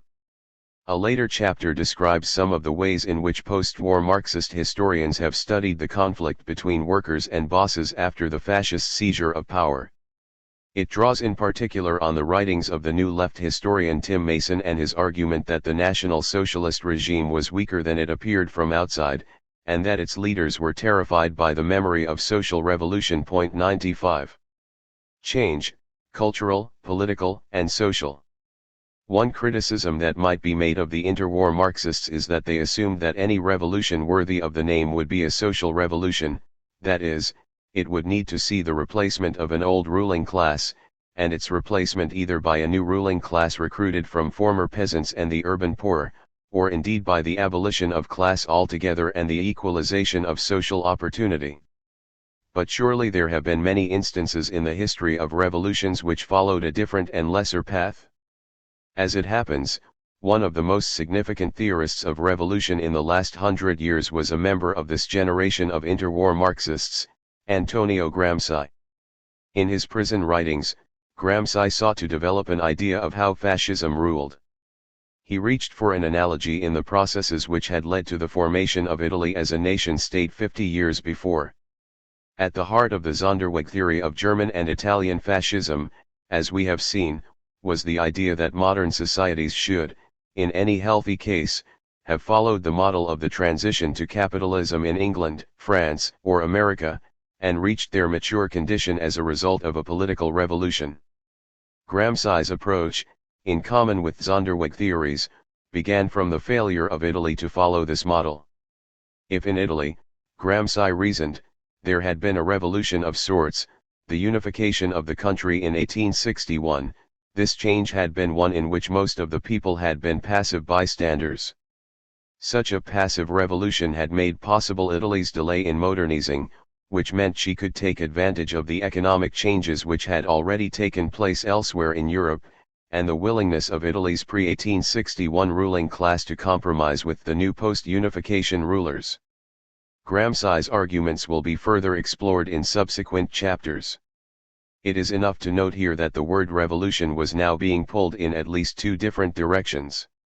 On one axis it was being stretched to include both circumstances where the large majority of people had intruded into history, manifesting themselves as agents of their own destiny, active revolutions, and circumstances where the popular contribution was more limited or short-term, and a minority was able to impose its preferred outcomes over the previous intentions of the majority of the people, passive revolutions. Meanwhile, on another axis, revolution was being asked to take on both circumstances of economic change, where the rich and their companions were cast down, and mere political change, where a leading political party or a group of parties gave way to a new set of rulers, perhaps representing merely a different faction of the same governing class. This chapter has already referred to Stanley Payne, who, like Zeev Sternhell, is a historian of West European fascism. Payne describes fascism as a series of ideas possessing three main strands: fascist negations, fascist goals, and a distinctive fascist style. By negations he means such standard fascist politics as anti-communism and anti-liberalism. As for ideology and goals, Paine includes the creation of a nationalist dictatorship, the promotion of empire and the specific espousal of an idealist, voluntarist creed. To Paine, the fascist style includes such traits as its emphasis on violence, its exaltation of men above women and its positive evaluation of the young against the old. Paine's definition is worth quoting in full, since it constitutes a political science counterpart to Ian Kershaw's historical definition of fascism in Power that was cited earlier. A. The fascist negations. Anti-liberalism. Anti-communism. Anti-conservatism, though with the understanding that fascist groups were more willing to undertake temporary alliances with groups from any other sector, most commonly the right. B. Ideology and goals. Creation of a new nationalist authoritarian state. Organization of some new kind of regulated, multi-class, integrated national economic structure. The goal of empire. Specific espousal of an idealist, voluntarist creed. See style and organization. Emphasis on aesthetic structure, stressing romantic and mystical aspects. Attempted mass mobilization with militarization of political relationships and style and the goal of a mass party militia. Positive evaluation and use of violence. Extreme stress on the masculine principle. Exaltation of youth. Specific tendency towards an authoritarian, charismatic, personal style of command. 96. Paine insists that the fascists were revolutionaries, albeit with a different idea of revolution from their Marxist adversaries. In this model of fascism, the goal that Hitler and Mussolini's regimes set themselves was the subordination of everything in society to an authoritarian state, based on romance, myth, and mass mobilization. In Roger Griffin's conception, which shares with Paine an emphasis on fascism's roots in ideas, fascism in its purest form was a variety of palingenetic nationalism. Griffin argues that under fascism the nation is in crisis and needs to be saved from its present state of disintegration and decadence through the agency of a vanguard made up of those who are keenly aware of the current forces that threaten it and are prepared to fight them. 97. These models are said to correspond not merely to how various political scientists in our own day have understood fascism but, more particularly, to what Hitler and Mussolini thought was the purpose of their regimes. The premise of his approach, writes Roger Griffin, is to take fascist ideology at its face value and to recognize the central role played in it by the myth of national rebirth to be brought about by finding a third way between liberalism/capitalism and communism/socialism. Griffin insists that this method is necessary. One of the advantages of the new consensus is that it brings fascism in line with the way other major political isms are approached in the human sciences by defining it as an ideology inferable from the claims made by its own protagonists. 98. But why should it be necessary to understand fascism through the fascists' historical views of themselves? Surely, when writing about any political ideology, the historian is obliged to be critical. This is a minimal expectation, akin to the position of a voter in any ordinary election who learns the limits of taking political language as it comes. The formal pronouncements of any leader must be compared to those around them. If, during a British general election, a politician says they are in favor of universal health care, or if, in an American election, a politician tells you they support freedom, these are not programs for government. Such phrases served no greater function than to echo contributions made by other candidates. They are the price a politician pays to enter the game. Any voter learns to discount certain terms because they are ubiquitous. In an election where every party is promising to increase spending, it matters which party would increase spending the most. Or, in conditions of austerity, you need to know who will cut fastest. The words of any leader must be weighed against their practice. There is a duty to analyze all ideologies from the outside, and this is especially true of fascism, a political tradition which from its inception set out to kill millions. It is just about possible to imagine a society which, on some objective measurement, achieved the cultural revolution set out by Paine and Griffin. After all, under Hitler art was taken out of its previously limited role as a specialist terrain of artists and used in every imaginable sphere of life, in architecture, in art, in posters, in music, in the staging of mass rallies. Mussolini did annex colonies for Italy in Africa. But to say that fascism succeeded in establishing an empire without noting that the empire was used to carry out the Holocaust, or to say that it achieved a dominance of visual spectacles over politics without asking how those spectacles contributed to the stabilization of a murderous regime, is not to explain fascism. Rather, it is to choose a form of blindness in which historians are incapable of seeing fascism except from a single perspective. Those who adopt the new consensus remain trapped forever looking at the past only through the eyes of the intellectuals who shilled for fascism. Their approach prevents them from ever seeing fascism through the eyes of its victims. Opposition and resistance. The question of how the fascist regime might be defeated was a central concern of the interwar Marxists. Several recent historians, including Omar Bartov and Alf Ludk, have argued that in power the Nazi state achieved an extraordinary degree of popular support. Evidence for this view can be found in the letters of junior soldiers, which reveal that they supported the war far more keenly than their counterparts in Italy. It is also true that signs of support were everywhere, in the uniforms and new habits that the Nazis introduced, in the adoring faces at large rallies and in the popularity of Nazi badges and official collections. 99 However, it is not the case that all Germans supported the regime. Some Germans fully accepted the regime, others were more indifferent. A minority actively opposed the Nazis. The best chance for open resistance to the Hitler regime came in the months before Hitler's accession to the chancellorship, in January 1933. Once Hitler was in power, the chance had been lost. This observation can be confirmed by the remarkable account of Daniel Guérin, a French revolutionary socialist who traveled to Germany in August and September 1932. As a prominent trade unionist and anti-fascist writer, he was given access to the world of social democracy, its supporters, and their official meeting places. He returned in April 1933, hiding the records of his journey in the frame of his bicycle. Guérin found that German social democracy had been destroyed, as well as communist Red Berlin. He described a world in which young unemployed communists had been won over to the National Bolshevism of the NSDAP, while the trade union headquarters were hung with swastikas. Middle-class socialists had capitulated to the regime, if they could, and the convinced opponents of the regime were mostly in jail or dead. By April 1933, the Nazis had appropriated even the songs and the flags of the defeated socialists, and, in Daniel Guérin's judgment, the workers' movement resembled in no way what it was a few months ago. 100. The failure of the German Socialist Party, SPD, the German Communist Party, KPD, and the trade unions to offer clear resistance before 1933 meant that the opposition to the Nazis was unlike resistance in occupied Europe, without a clear message or a unifying leader, and the Nazis were successful in crushing organized opposition.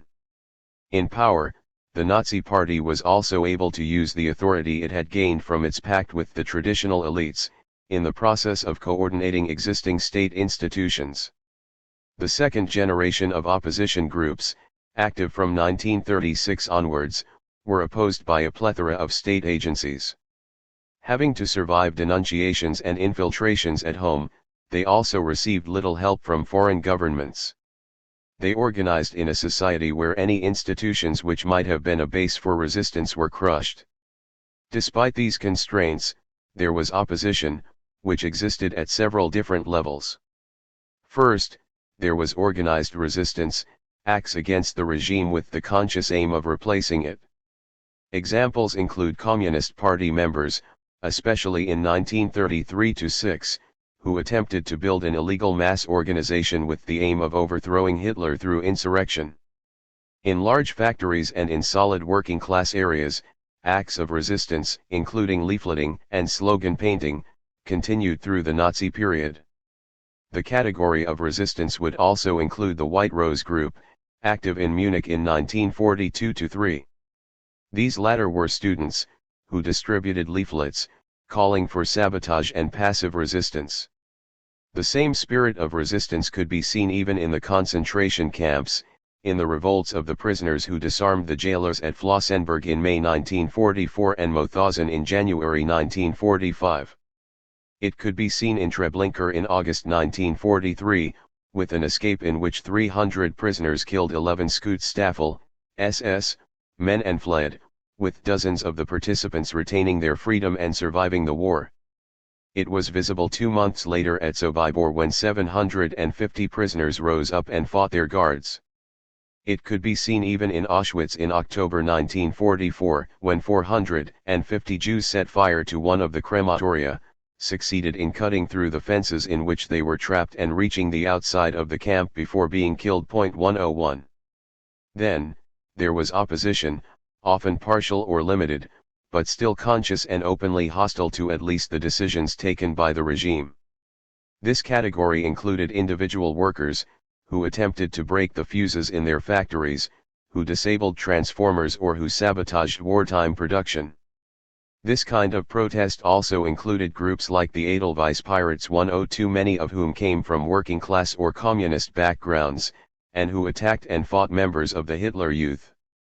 As the war effort stagnated, some German conservatives took part in acts of resistance, including the Stauffenberg bomb plot of July 1944, when senior military figures who had played a full part in the war regime grasped that Hitler was leading Germany to defeat and determined to kill him. 103.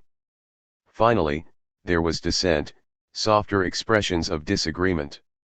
Several million Germans took part in forms of protest of this nature, from withholding children from the Hitler Youth, to declining to give to collections, listening to enemy radio broadcasts or ignoring the ban on contact with prisoners of war. 104.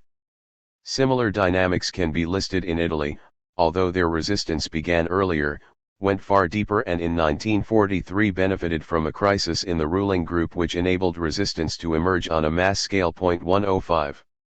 The Holocaust. The Italian fascist regime was slow to adopt anti-Semitism. Jews could join the PNF, and there were individual Jews among Mussolini's friends and confidants. The highest profile Jewish fascists were Guido Jung, Mussolini's Minister of Finance between 1932 and 1935, and Margherita Sarfatti, who was an early biographer of Mussolini, and his lover.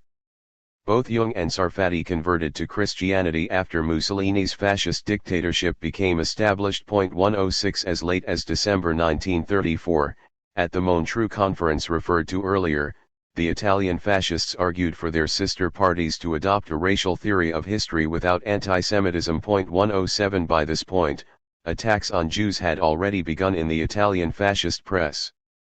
While there were some supporters of the regime who spoke out against anti-Semitism, there were also an increasing number of prominent fascists calling for the harmonization of Italian and German fascism by adopting the politics of the latter, including Roberto Farinacci, who had previously been General Secretary of the PNF and was still a member of the Fascist Grand Council, and Julius Evola, later a prominent figure in attempts to revive the post-war far-right. 108. The state adopted Nazi-style race policies, beginning with a manifesto of the racial scientists and culminating in a series of laws drafted by Mussolini and adopted in autumn 1938. 109. These revoked the Italian citizenship of any Jews who had acquired it since 1919, prohibited marriages between Italians and foreigners and separated Jews and Gentiles in schools and universities. 110.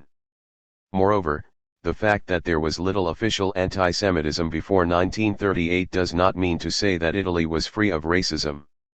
The war in Ethiopia from October 1935 was defended in racist terms. The Ethiopians were incapable of ruling themselves. The war was also conducted in a racist way, because the fascist state considered that the indigenous people were less than human. It butchered them with poison gas, like animals. 111. In Italian fascist thinking, the purpose of fascism was to mobilize the people for racial war. This is how the publication Partito e Impero described the role of the party in 1938, never to allow the Italian people to rest, to urge them on, to foster among them the urge to expand indefinitely in order to survive, to instill in them a sense of superiority of our race over the blacks. In short, we must try to give the Italian people an imperialist and racist mentality. 112. An earlier section of this chapter described how both the Italian and the German regimes became radicalized as a result of the interactions between each other. The adoption of anti-Semitism by Italian fascism is one of the clearest examples of this process. In July 1938, as the alliance with Germany deepened, Fascist Italy adopted a racial manifesto.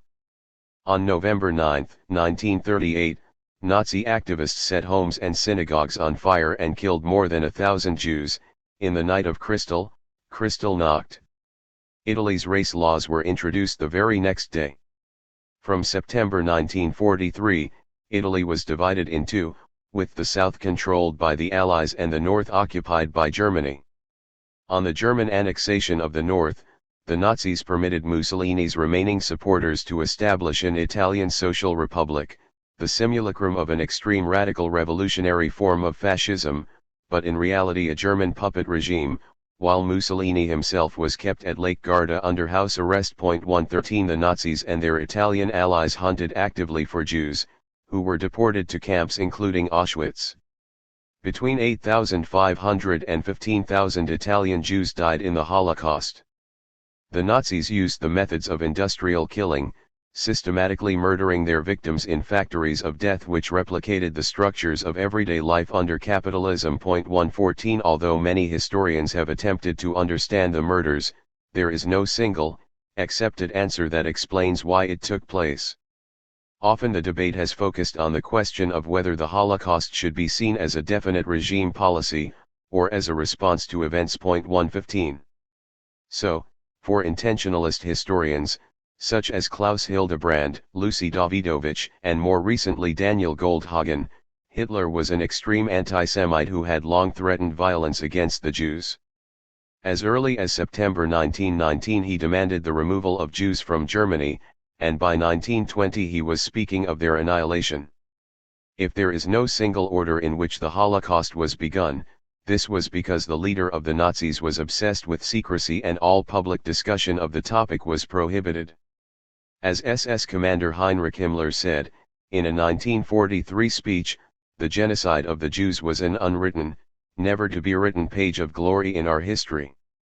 Yet such secrecy should not be taken as a lack of planning, for vast numbers of people and untold resources were employed in the Holocaust. It was the same plan Hitler had been preparing for years. 116 For functionalist historians, by contrast, such as Hans Mommsen or Martin Broschett, the Holocaust was an improvised reaction to the events of the Second World War, the product of the failure of previous Nazi policies, including abandoned proposals for the deportation of Germany's Jews, and the product of competing forces within the German state. As Broschett puts it, the more the organizational jungle of the National Socialist regime spread out, the less chance there was of restoring any rationally organized and consistent policy-making and governmental process. The mushrooming of institutions, special powers, and specific legal arrangements, which caused an increasingly bitter struggle for protection and favor as well as a steeper decline in rational policy-making and allocation of responsibilities, led to the establishment in each case of different techniques of organization, and this, in turn, contributed to a speeding up of the movement and a radicalization of measures. 117 In this model, the way in which decisions were made was critical to their outcomes. The institutional chaos of the German state led not, as might be expected, to inertia but to violence.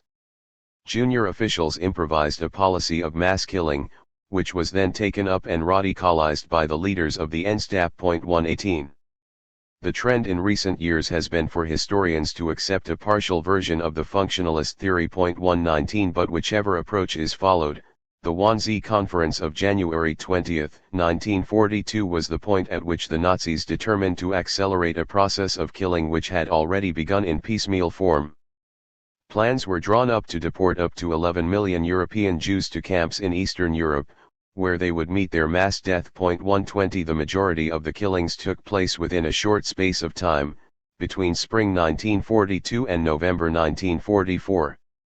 The study of the Holocaust is enriched by the contribution of the interwar Marxists, who were, as we shall see, among the first writers to grasp the reality that fascism was becoming radicalized in power and that the continuation of fascism in power would inevitably mean further war and the murder of the Jews. 2. An alternative method. Following this brief account of fascism as a movement and in power, it is possible to construct an alternative theory of fascism. Any sufficient definition needs to be a critical theory. It may be appropriate to make the ideas of fascist thinkers central to the attempt to understand fascism, but only if those ideas are then related to how fascism grew, and how it ruled. There is a need to analyze all ideologies critically, and this is true above all of fascism. How could any historian approach the study of fascism with neutrality? How could anyone provide a neutral account of a system of politics which turned continental Europe into a gigantic prison camp? One cannot be balanced when writing about fascism. There is nothing positive to be said about it. In writing about fascism, historians must write against it, providing a critical explanation with its own alternative view of the world. The ideas of fascism can only be understood with reference to a total theory of society. If, as Roger Griffin has argued, fascism as an ideology is a form of nationalism, then nationalism must also be explained. After all, even the most familiar and ordinary-seeming forms of politics in democratic society, such as liberalism or parliamentary socialism, set themselves the task of winning elections and thereby governing a country. They too have a vision to make their nation prosper. The difference between fascists and the political center is not that the former alone are nationalists. Rather, the fascists have a different idea of who constitutes the nation, who is excluded from it, and how far violence may be used in pursuing a set of class relationships under the banner of nationalism. At this moment, there is hardly any theory which is less fashionable among historians of fascism than Marxism. But some of the reason for this is the false idea held by other historians that the Marxist definition is one which explains fascist ideas uniquely with reference to economic classes. So, Robert Fletcher argued that a Marxist theory of fascism is one which locates the causality of fascism primarily in the developments within the economic base of society. Similarly, Mussolini's biographer Renzo de Felice described Marxist definitions as those which see fascism as a product of capitalist society and as an anti-proletarian reaction. 1. To say that Marxists define fascism solely in terms of its connections to capitalism, is to imply that all Marxist theories are reductive and that they see fascism simply as a reflection of the economic interests of one or another social class. As it is, several Marxist theories have explained fascism with reference to factors which are only indirectly economic.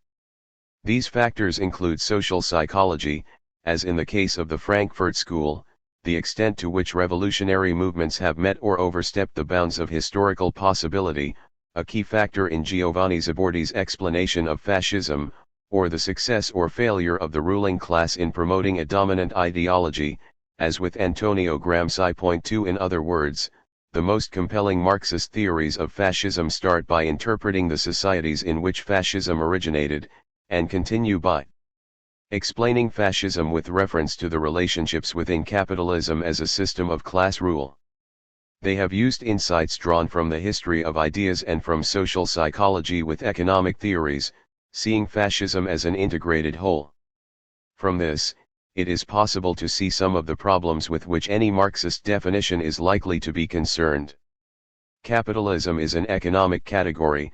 It refers to a form of society distinguished from other societies primarily by relations of production, that is, class relations.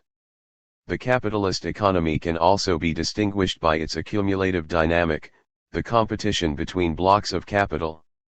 Capitalism prospers and profits grow, but the system is also in decline. The gap between fast increasing production and slow increases in wages fuels economic crises of overproduction and underconsumption. Insofar as Marxists describe capitalism as a series of social relations, it follows that fascism might be understood as relating to one or more of the major classes of society, the working class and the capitalist class. Insofar as Marxists describe capitalism in terms of the dynamic of accumulation, it follows that fascism might be explained in terms of the social consequences of accumulation. Fascism can be seen as a product of a world in which producers are unable to control the outcomes of their own labor, or as a result of economic crises. In relation to either or both of these, Marxists see a dynamic interplay between these aspects of the economic base and social, political, and ideological conditions. Point 3. For example, under a Marxist definition, ideology is said to act as a distorting mirror. It reflects the economic experience of a particular class and reshapes it. In other words, economic relationships do not determine consciousness, rather they condition it, and are then themselves affected by changing ideas. It is also important to say something about the role of definitions in the Marxist method. Point 4. The dominant approach within political science is to treat fascism as a static thing, underpinned by a series of ideas, like the contents of a shopping list, with very little attempt to explain how the ideas interacted with each other, or how they appealed to different groups or why. Such writers as Roger Eatwell, Zef Sternhell, and Stanley Payne all adhere to the method, ultimately derived from the writings of the sociologist Max Weber, of an ideal type. They generate a typical fascist by presenting a list of the ideas of fascism to make a fascist minimum. If a group adheres to the greater number of these ideas, they are fascist. This method produces a descriptive definition which enables the historians to distinguish fascism from other movements on the right. Marx's method was different. In a series of economic notes written in the late 1850s, the Grundrisse, he criticized political economists for treating abstractions as static things. If, then, the specific form of capital is abstracted away and only the content is emphasized. Capital is conceived as a thing, not as a relation. Whereas, in reality capital is not a simple relation, but a process in whose various moments it is always capital 5. Henrik Grossman, a socialist from the 1890s, an activist in Jewish Marxist circles in Austria in his youth and later an economist associated with the Frankfurt School, developed this argument in the 1940s, insisting that Marxist definitions were concerned with the content of a process, rather than its static form. Marx rejects the view that knowledge consists in classifying and defining and that the task of science is simply to discover a rational criterion for classification. This is the static approach of the classicists, looking upon social phenomena as unchangeable structures. Marx, on the other hand, is the spokesman of the new dynamic approach. That is why social phenomena, in his judgment, are actually indefinable. They have no fixed or eternal elements or character but are subject to constant change. Grossman suggested that the most effective explanations of social phenomena had to be evolutionary. They should capture how things change. A definition fixes the superficial attributes of a thing at any given moment or period and thus transforms these attributes into something permanent and unchanging. To understand these things, it is necessary to grasp them genetically, in their successive transformations and thus to uncover their essence, their notion. It is only a pseudoscience that is satisfied with definitions and the phenomenal aspects of things. Point 6. While the exponents of fascism studies have been content to list the typical forms of fascism, the best of the interwar Marxist theories of fascism were more interested in fascism as a practice, how it developed over time. Even before there were fascists, there were individuals who shared the language of later fascist movements. There were authoritarians and conservatives, imperialists and anti-Semites. The foundations of a Marxist theory of fascism lie in a series of writings that predate the rise of the fascist parties. Key themes, such as the idea of a bourgeois politics without the bourgeoisie, were part of the vocabulary of Marxism even before recognizably fascist parties existed. Elements of this theory can be seen in 5 sources: Karl Marx and Friedrich Engels' The Communist Manifesto, Marx's The 18th Brumaire of Louis Bonaparte, Jack London's The Iron Heel, Vladimir Lenin's writings on the Black Hundreds in Russia between 1906 and 1917 and the same author's Imperialism. Point 7. Communism and its alternatives. The Communist Manifesto was written in 1847-8. It was commissioned by the Communist League, an alliance of the Communist Correspondence Committee based in Brussels, whose leading personalities were Karl Marx and Friedrich Engels, and the League of the Just, a small left-wing international with branches in France, Germany, and Switzerland. The latter was led by Karl Schapper, a former radical student and now professional revolutionary who had participated in abortive revolutions in each of the countries in which the League of the Just was based. Schapper invited Engels to write a profession of faith for the new movement, and Engels' first draft read like the initiation rite to a secret society. Question 1, are you a communist? Answer, yes. Marx, who was by this stage a seasoned participant in the German Revolution of 1847-8, and a former editor of the Rheineszeitung, one of the widest-read newspapers during that uprising, offered to redraft Engels' document entirely.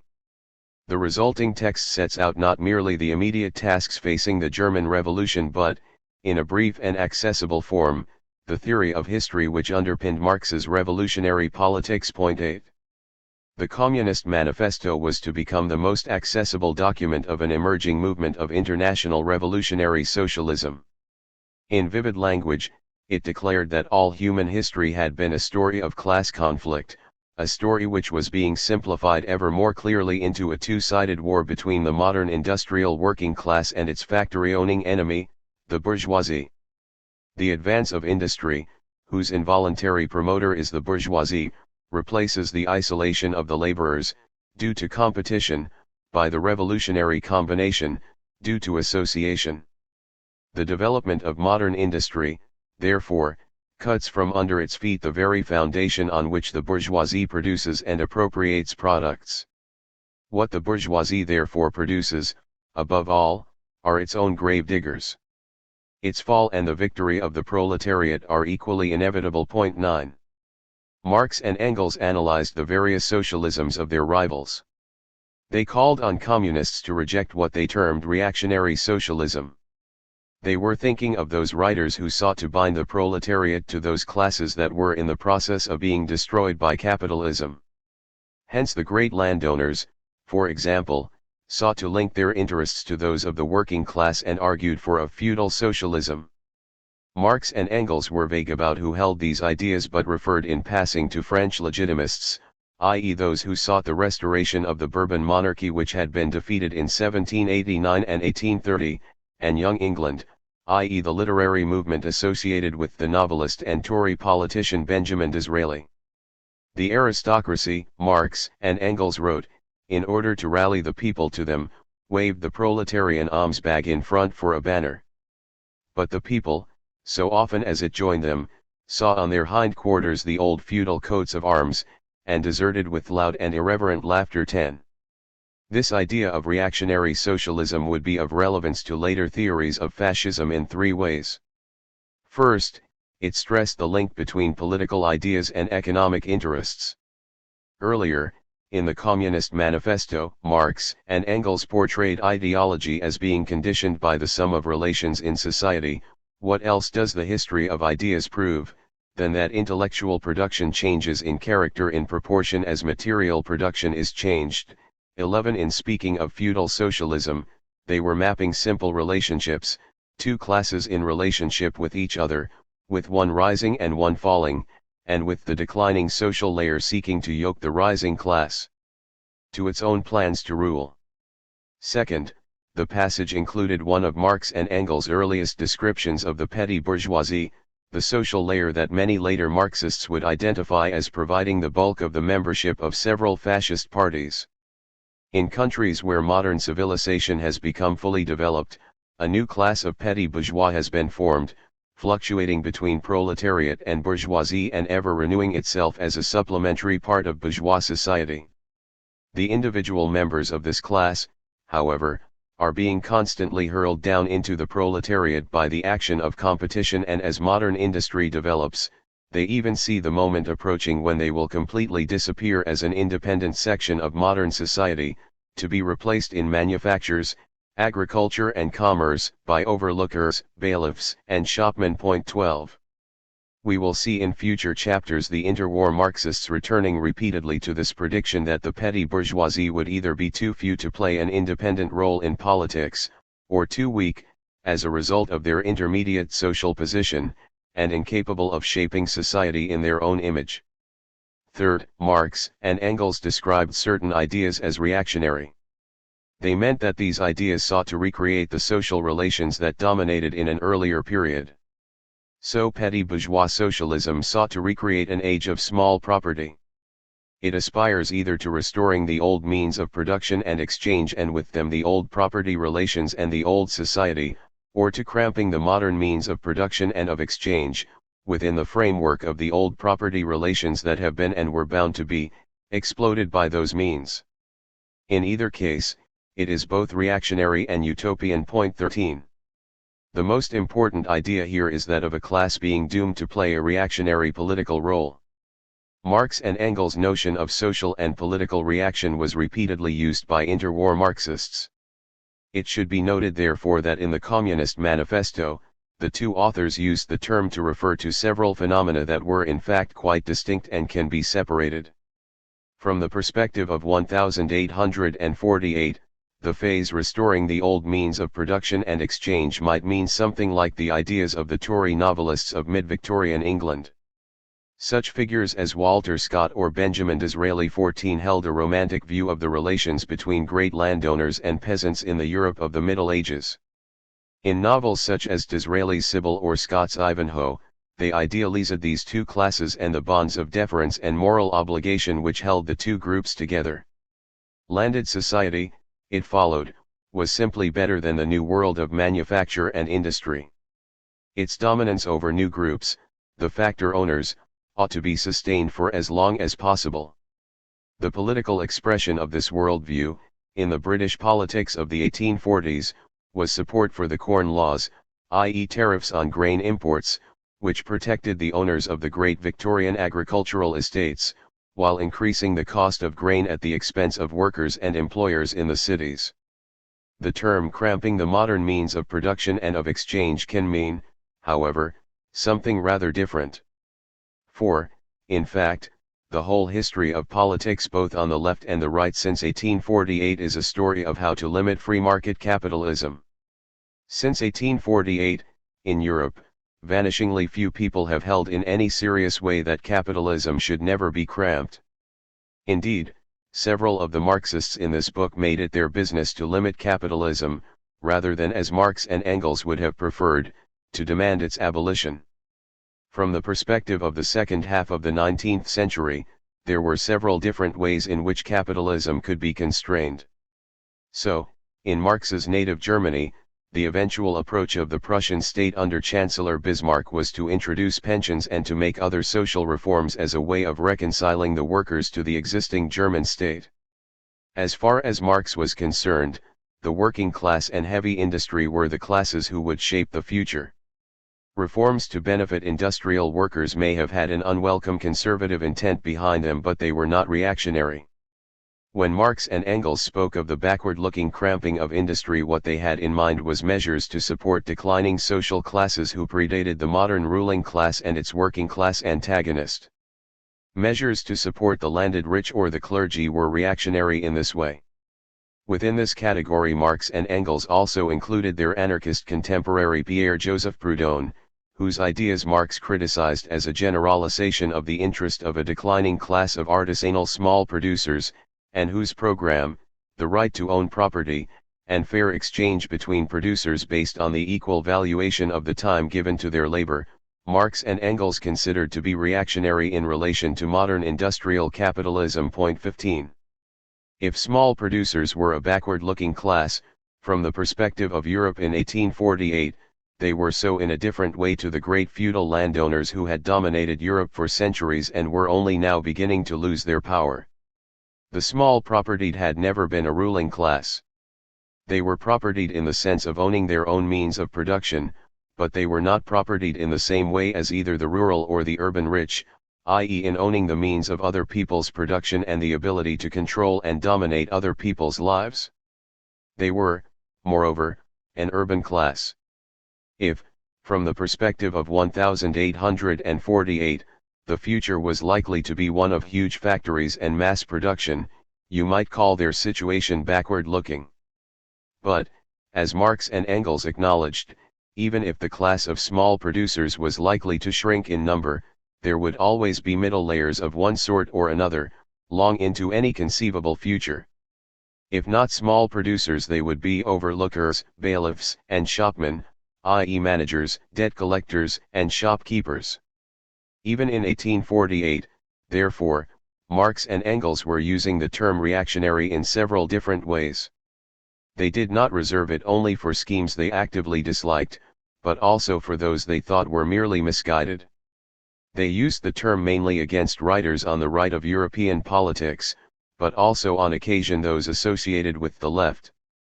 They applied it to people who wanted to force society backwards into some idealized conception of the past, and also to those who accepted the immediate reality of capitalism but whose programs were aimed at protecting the vestiges of the past in a capitalist world. The 18th Brumaire of Louis Bonaparte was written in 1852 to mark the coup by Louis Bonaparte, later Napoleon III. Bonaparte's victory was a response to the revolutions of 1848, which the Communist Manifesto had predicted and in which Marx and Engels had both participated. From the point of view of Marx and Engels' earlier predictions, that society was tending more and more to a final battle between two great classes and the defeat of the bourgeoisie, Bonaparte's triumph required explanation.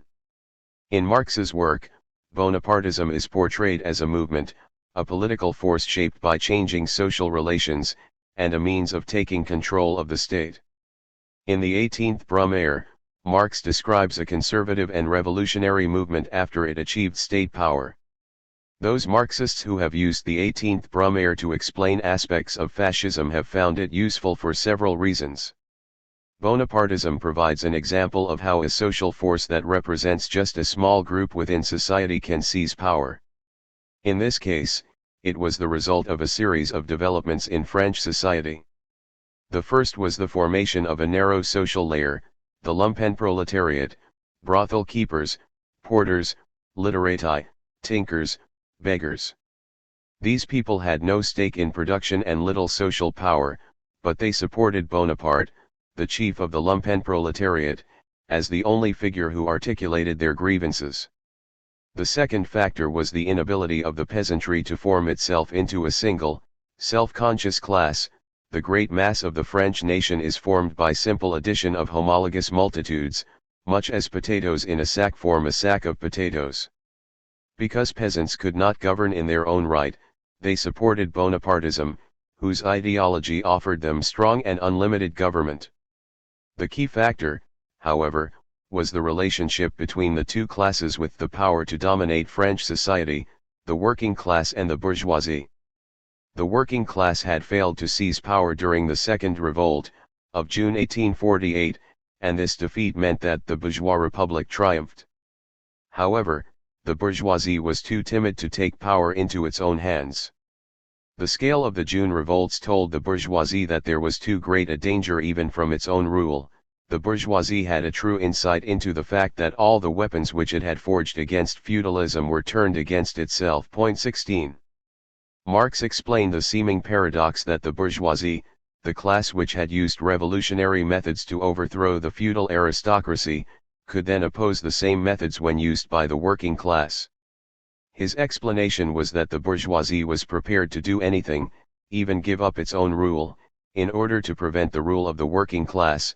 The bourgeoisie confesses that its own interests dictate that it should be delivered from the danger of its own rule, that in order to save its purse it must forfeit the crown, and the sword that is to safeguard it must at the same time be hung over its own head. 17. The exhaustion of both the capitalists and the workers enabled a situation in which the state seems to have made itself completely independent. For once, it appeared that the state was not acting in the interest of any class, but as an arbiter, dictating the condition of society. The state was only able to play this role as a result of a specific combination of forces. And this combination was unstable. It was becoming increasingly clear that state power is not suspended in mid-air, and that Bonaparte was acting to preserve the economic interests of the capitalist class. By protecting its material power, he regenerates its political power. Point 18. What Marx was exploring was the idea of a capitalist society in which the bourgeoisie did not hold political power. The capitalist class had voluntarily relinquished its usual political dominance. It made the calculation that in order to preserve its social power intact, its political power must be broken. Point 19. What happened to Bonaparte after 1852? Once established, the regime did all it could to encourage the growth of industry. Technocratic advisors were appointed, including Michel Chevalier, who was nominated to the second, unelected chamber of the French Parliament. The boss of the Le Creuset Combine became president of the Corps Legislatif. Between 1851 and 1869, industrial production increased by 50% or exports by 150%. A new world of railways, coal mines, and department stores grew up. Point 20. As a capitalist society in which the bourgeoisie continued to own the factories, but did not hold political power, which was entrusted to the regime, Bonapartism provides a model which can be compared with the experience of Italian and German fascism in power. In both cases, control was seized by politicians that promised to bring an end to the evils of capitalism, and who took state power in an alliance with the capitalist class. Again, in both cases, the fascist parties combined rhetorical anti-capitalism out of power with strong support for big business when in power. Both represented capitalist societies in which capitalists did not have control of political power, bourgeois rule without the active supervision of the bourgeoisie. In the interwar years, any number of writers would apply Marx's reasoning by analogy, comparing Mussolini, Hitler, and indeed the non-fascist governments which directly preceded them to Bonapartism. Bosses with Guns. Jack London's novel, The Iron Heel, was published in 1907. It was very different from either the Communist Manifesto or the 18th Brumaire, not a Marxist classic, but a novel, written in the style of a memoir that has been retrieved several centuries after the events which it described. In the book, eyewitness Avis Everhard's account of the political disasters of the early 20th century is annotated by a later historian, writing from the secure viewpoint of a successfully achieved rationalist and egalitarian future. Against this rosy prospect of an admittedly distant victory, London's novel ends in an immediate defeat. The workers of Chicago revolt against a brutal oligarchy and their commune is crushed. The sadism of their massacre seems to anticipate fascism. One interwar Marxist, Max Horkheimer, later used Jack London's novel as a prophecy of the interwar right. 21. It has a coherent and semi-Marxist theory of what fascism could have been like. His novel tells a story of working-class victories, mass strikes, and large votes for left candidates in elections. These victories are followed by a period of vicious anti-proletarian reaction, the Iron Heel. In the book, reaction triumphs for centuries, before its eventual destruction. The Iron Heel is described as a movement and as a regime. The movement is initiated at a meeting of a private businessmen's club, the Philomaths. The philosophy of this movement is outlined in a speech by Mr. Wickson, responding to a speech by Ernest, a leader of the revolutionary socialists. Our reply shall be couched in terms of lead. We are in power.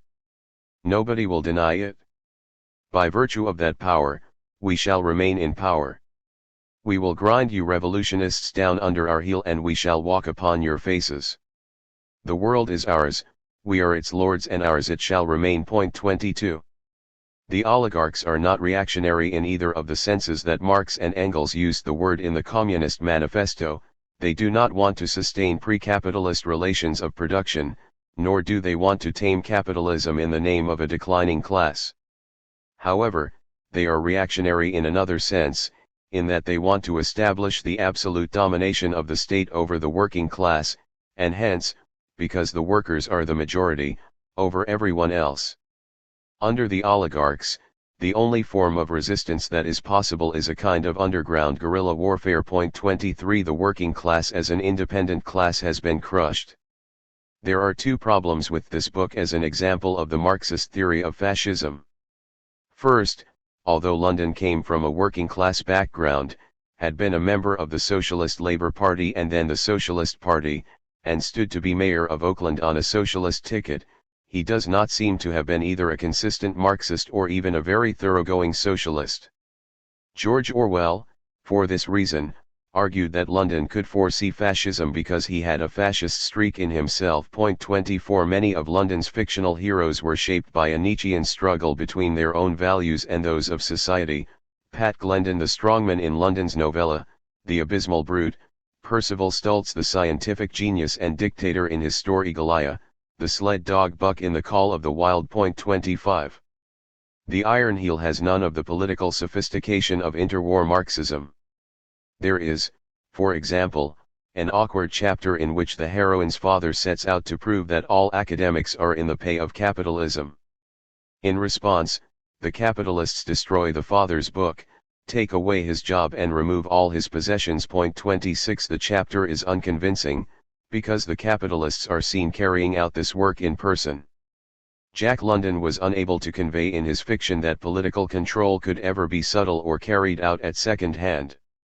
Second, Jack London himself had no experience of any actual fascist movement or regime. As a result, London's semi-fascist movement, the Iron Heel, is in many ways unlike the actual fascist parties of the 1920s, 1930s, and beyond. The key figures within the Iron Heel are the oligarchs, the richest of the businessmen. They believed that they alone maintained civilization. Without them, anarchy would reign, and humanity would drop backward into the primitive night out of which it had so painfully emerged. 27. In response to the other layers of society, the oligarchs offer only violence. First they destroy the small businessmen, then the farmers, then the working class. This suggests one obvious problem which the Iron Heel does not answer. The reactionary movement that London describes is based on the interests of only one class, the capitalist class, which has always been a small minority of society. This reactionary movement can fight a successful social war against every other group in society. In Jack London's book, the capitalist class can build a reactionary movement, which destroys the lives and position of millions. But how can such a party be built, if a reactionary movement does not express the grievances of the bulk of the population? Then how is it able to form a majority that is prepared to fight a class war which is so clearly against its own interests? 28. Capitalism beyond Marx's day. Another place to look for the origins of the Marxist theories of fascism is in the journalism and political writing of the Bolshevik leader Vladimir Lenin, and in particular his response to the so-called Black Hundreds, an anti-Semitic movement which flourished in the aftermath of the defeat of the 1905 revolution, and whose supporters combined physical attacks on Jews, pogroms, with support for the Tsar, the Orthodox Church and hostility to democracy. In an article published in the socialist newspaper Viparot in 1906, Lenin insisted that the Black Hundred pogroms were planned and initiated by the police and army, with the Black Hundreds playing no more than the pretense of an independent role. The police organizes the pogroms beforehand. The police instigates it. Leaflets are printed in government offices calling for a massacre of the Jews. Lenin described the movement as a product of the Tsarist regime, its puppet. The government has taken to arms against the people. 29. There were also, however, articles in which Lenin moved beyond this insight and was willing to grant the Black Hundreds a degree of popular support, and therefore a certain amount of autonomy from the Tsarist rulers. Here, for example, is Lenin in 1913, emphasizing the degree of peasant support for the movement. There is in our Black Hundred movement one exceedingly original and exceedingly important feature that has not been the subject of sufficient attention. That feature is ignorant peasant democracy, democracy of the crudest type but also extremely deep-seated. Even the Black Hundreds, although they often felt like a campaign of the state against the people, needed to have some degree of popular support. The extreme rights constitute the party of the landowners. They cannot, however, confine themselves to links with the landowners alone. They have to conceal those links and pretend that they are defending the interests of the entire people, that they stand for the good old, stable way of rural life. They have to appeal to the most deep-rooted prejudices of the most backward peasant, they have to play on his ignorance. Point 30. But such an approach was risky, for the peasants were unwilling to simply play along with the Tsar and the aristocrats. Now and again the voice of the real peasant life, peasant democracy, breaks through all the black hundred mustiness and cliché. Then the rights are compelled to get rid of the inconvenient peasant democrat. 31. These thoughts were prompted by the removal from the black hundreds of Bishop Nikon, who had attacked the Tsar's limited program of land reform.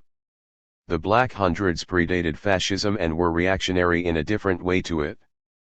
They called for the restoration and intensification of older forms of rule. They had no independent program for power. They emerged through and in an alliance with the Tsarist state. We should not expect any analyses of them to have more than a family resemblance to the arguments of the interwar years. That said, in the insistence on the need for right-wing politics to have a mass basis, and therefore the instability of the alliances at the heart of reactionary movements, we see a foreshadowing of the interwar Marxists. Lenin's writing on the Black Hundreds were relatively poorly known on his death and little studied outside Russia.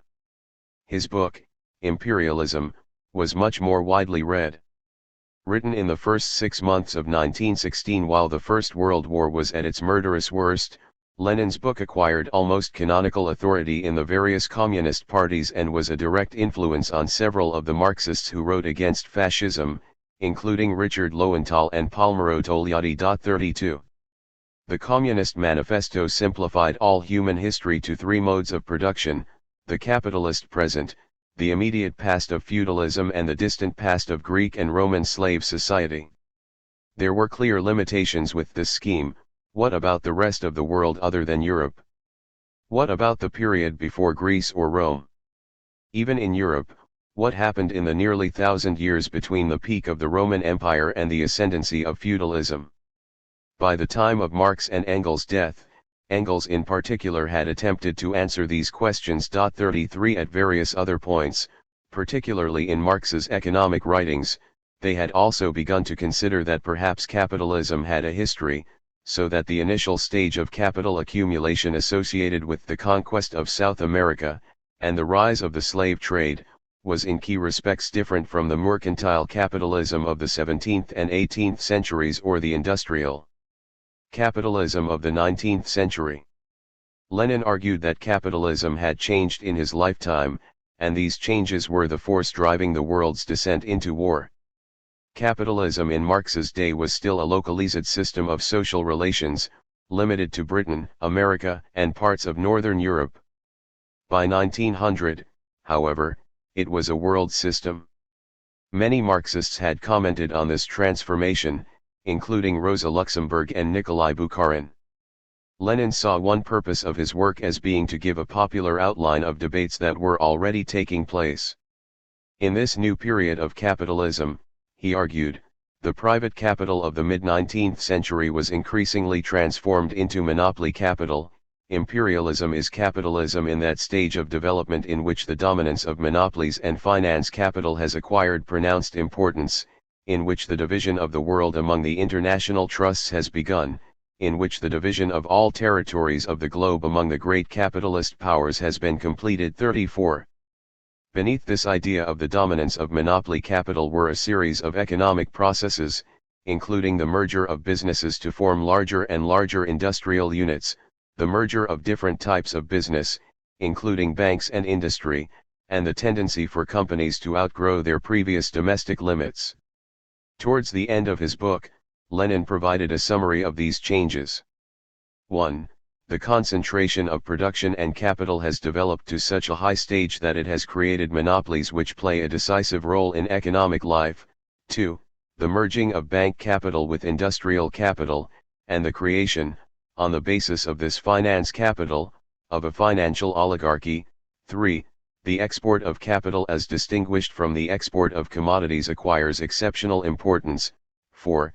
The formation of international monopolist capitalist associations which share the world among themselves, and 5. The territorial division of the whole world among the biggest capitalist powers is completed. Imperialism is capitalism at that stage of development at which the dominance of monopolies and finance capital is established, in which the export of capital has acquired pronounced importance, in which the division of the world among the international trusts has begun, in which the division of all territories of the globe among the biggest capitalist powers has been completed. 35.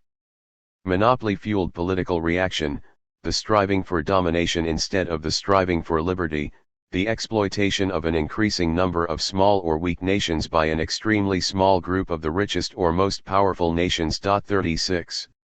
It followed that many features of politics that were later to be associated with fascism, including strong states, nationalism, and war, were already becoming typical in capitalist society long before 1921 or 1933.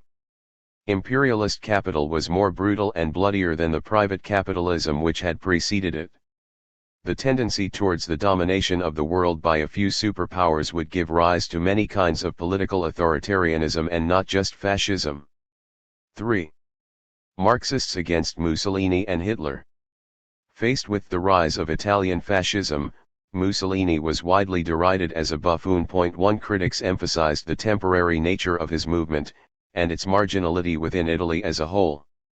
One of the few Italian leftists to grasp the risk posed by fascism was Antonio Gramsci. 2 Born in rural Sardinia, the son of a local state registrar, Gramsci studied in Turin, one of Italy's most industrial cities, and the heart of a strike movement which between April and September 1920 took over the factories.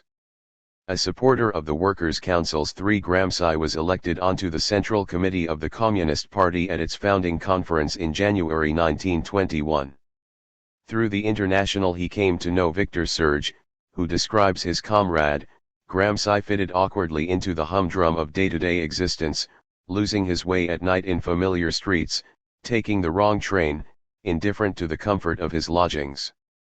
But intellectually, he was absolutely alive, for Gramsci understood for all the seeming strength of the workers' movement, the Italian right was also growing. In an article from May 1920, Gramsci warned, "The present phase of the class struggle in Italy is the one that precedes either the conquest of power by the revolutionary proletariat or a terrible reaction on the part of the property-owning class and the governing class. No form of violence will be spared in their efforts to subjugate the industrial and agricultural and proletariat." 5. In another piece published in March 1921, Gramsci described fascism as a recurring problem and one amenable for export, the attempt to resolve the problems of production and exchange with machine guns. "The middle class," he wrote, "thinks it can resolve economic problems by military violence. It thinks it can solve unemployment by pistol shots. Such violence," he warned, "will continue to be repeated in other countries, apart from Italy." 6. In a further article published the following month, Gramsci took almost the exact opposite approach, portraying fascism as a purely Italian phenomenon, rooted in the immaturity of Italian production. "The class struggle," he observed, "had always assumed a harsh character in Italy. It is enough to recall, that Italy holds first place for murders and bloodshed, that Italy is the country where mothers educate their children by hitting them on the head with clogs, it is the country where younger generations are least respected and protected, that in certain Italian regions it seemed natural until a few years ago to put muzzles on grape pickers.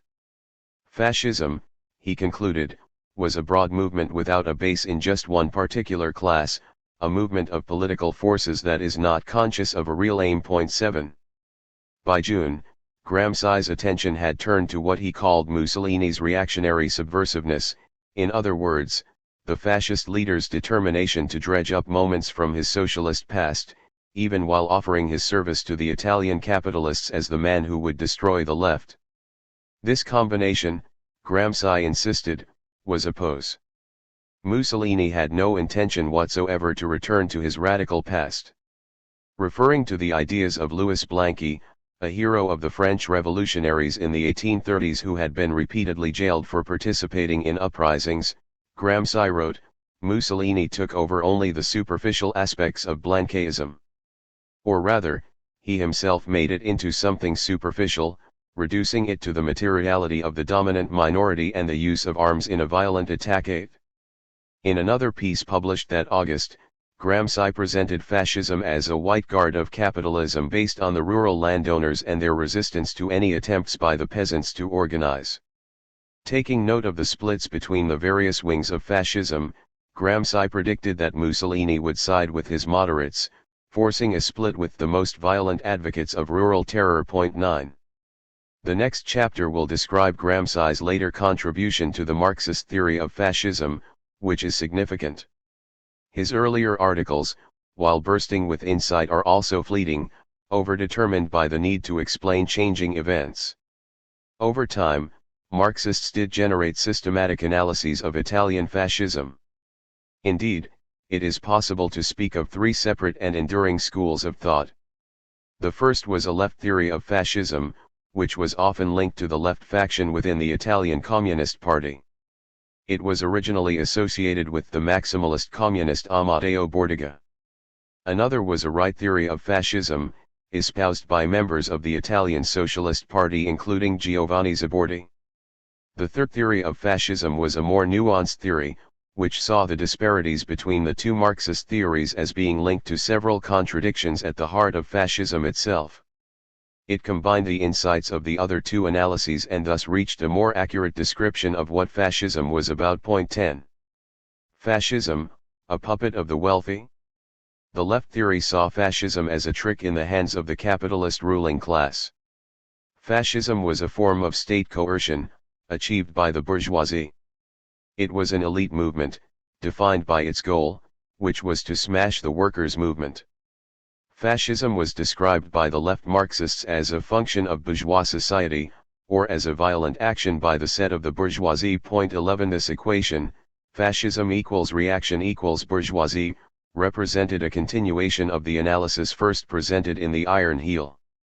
The left theory was often linked to a left, or ultra-left, explanation of parliamentary social democracy. 12 Capital sought social peace. This stability could be achieved relatively easily by an alliance with reformist politicians, or it could be achieved more riskily by an alliance with the fascist combat brigades. Either of these options represented a defeat for the workers. The left theory of fascism was distinguished by its inability to separate fascism from other forms of capitalist rule. In a document approved by the Italian Communist Party in March 1922, 3 months after Mussolini became prime minister, the Rome Theses, the leader of the Communist Party, Amadeo Bordiga, and his co-author, Umberto Terracini, set out perspectives for that party's work in future which made almost no mention of fascism or Mussolini, only concluding in brief terms at the end of a lengthy document that the lurch to the right by the mainstream parties had made the victory of fascism inevitable. However, it does not thereby conclude that a posture of inert passivity should be adopted in the face of it. To combat fascism does not imply a belief in the possibility of annulling a function of bourgeois society without destroying the latter's existence, nor does it mean deluding oneself that fascism can be overcome on its own, as if it were a distinct and isolated episode in the complex offensive of capitalism. 13. Bordiga was an engineer from Naples, and celebrated on the left because of the simplicity and clarity of his politics. The ideas that an offensive war was based against workers and that fascism was only a subsidiary attack within that offensive, remained part of Bordiga's thinking even as Mussolini's government stabilized. Speaking at a Congress of the Communist International in November 1922, a year after Mussolini's capture of power, Bordiga insisted that fascism has added nothing to the traditional ideology and program of bourgeois politics. 14. 2 years later, Bordiga's message remained unchanged: fascism, fundamentally, merely repeats the old game of the bourgeois left parties, i.e. it appeals to the proletariat for civil peace.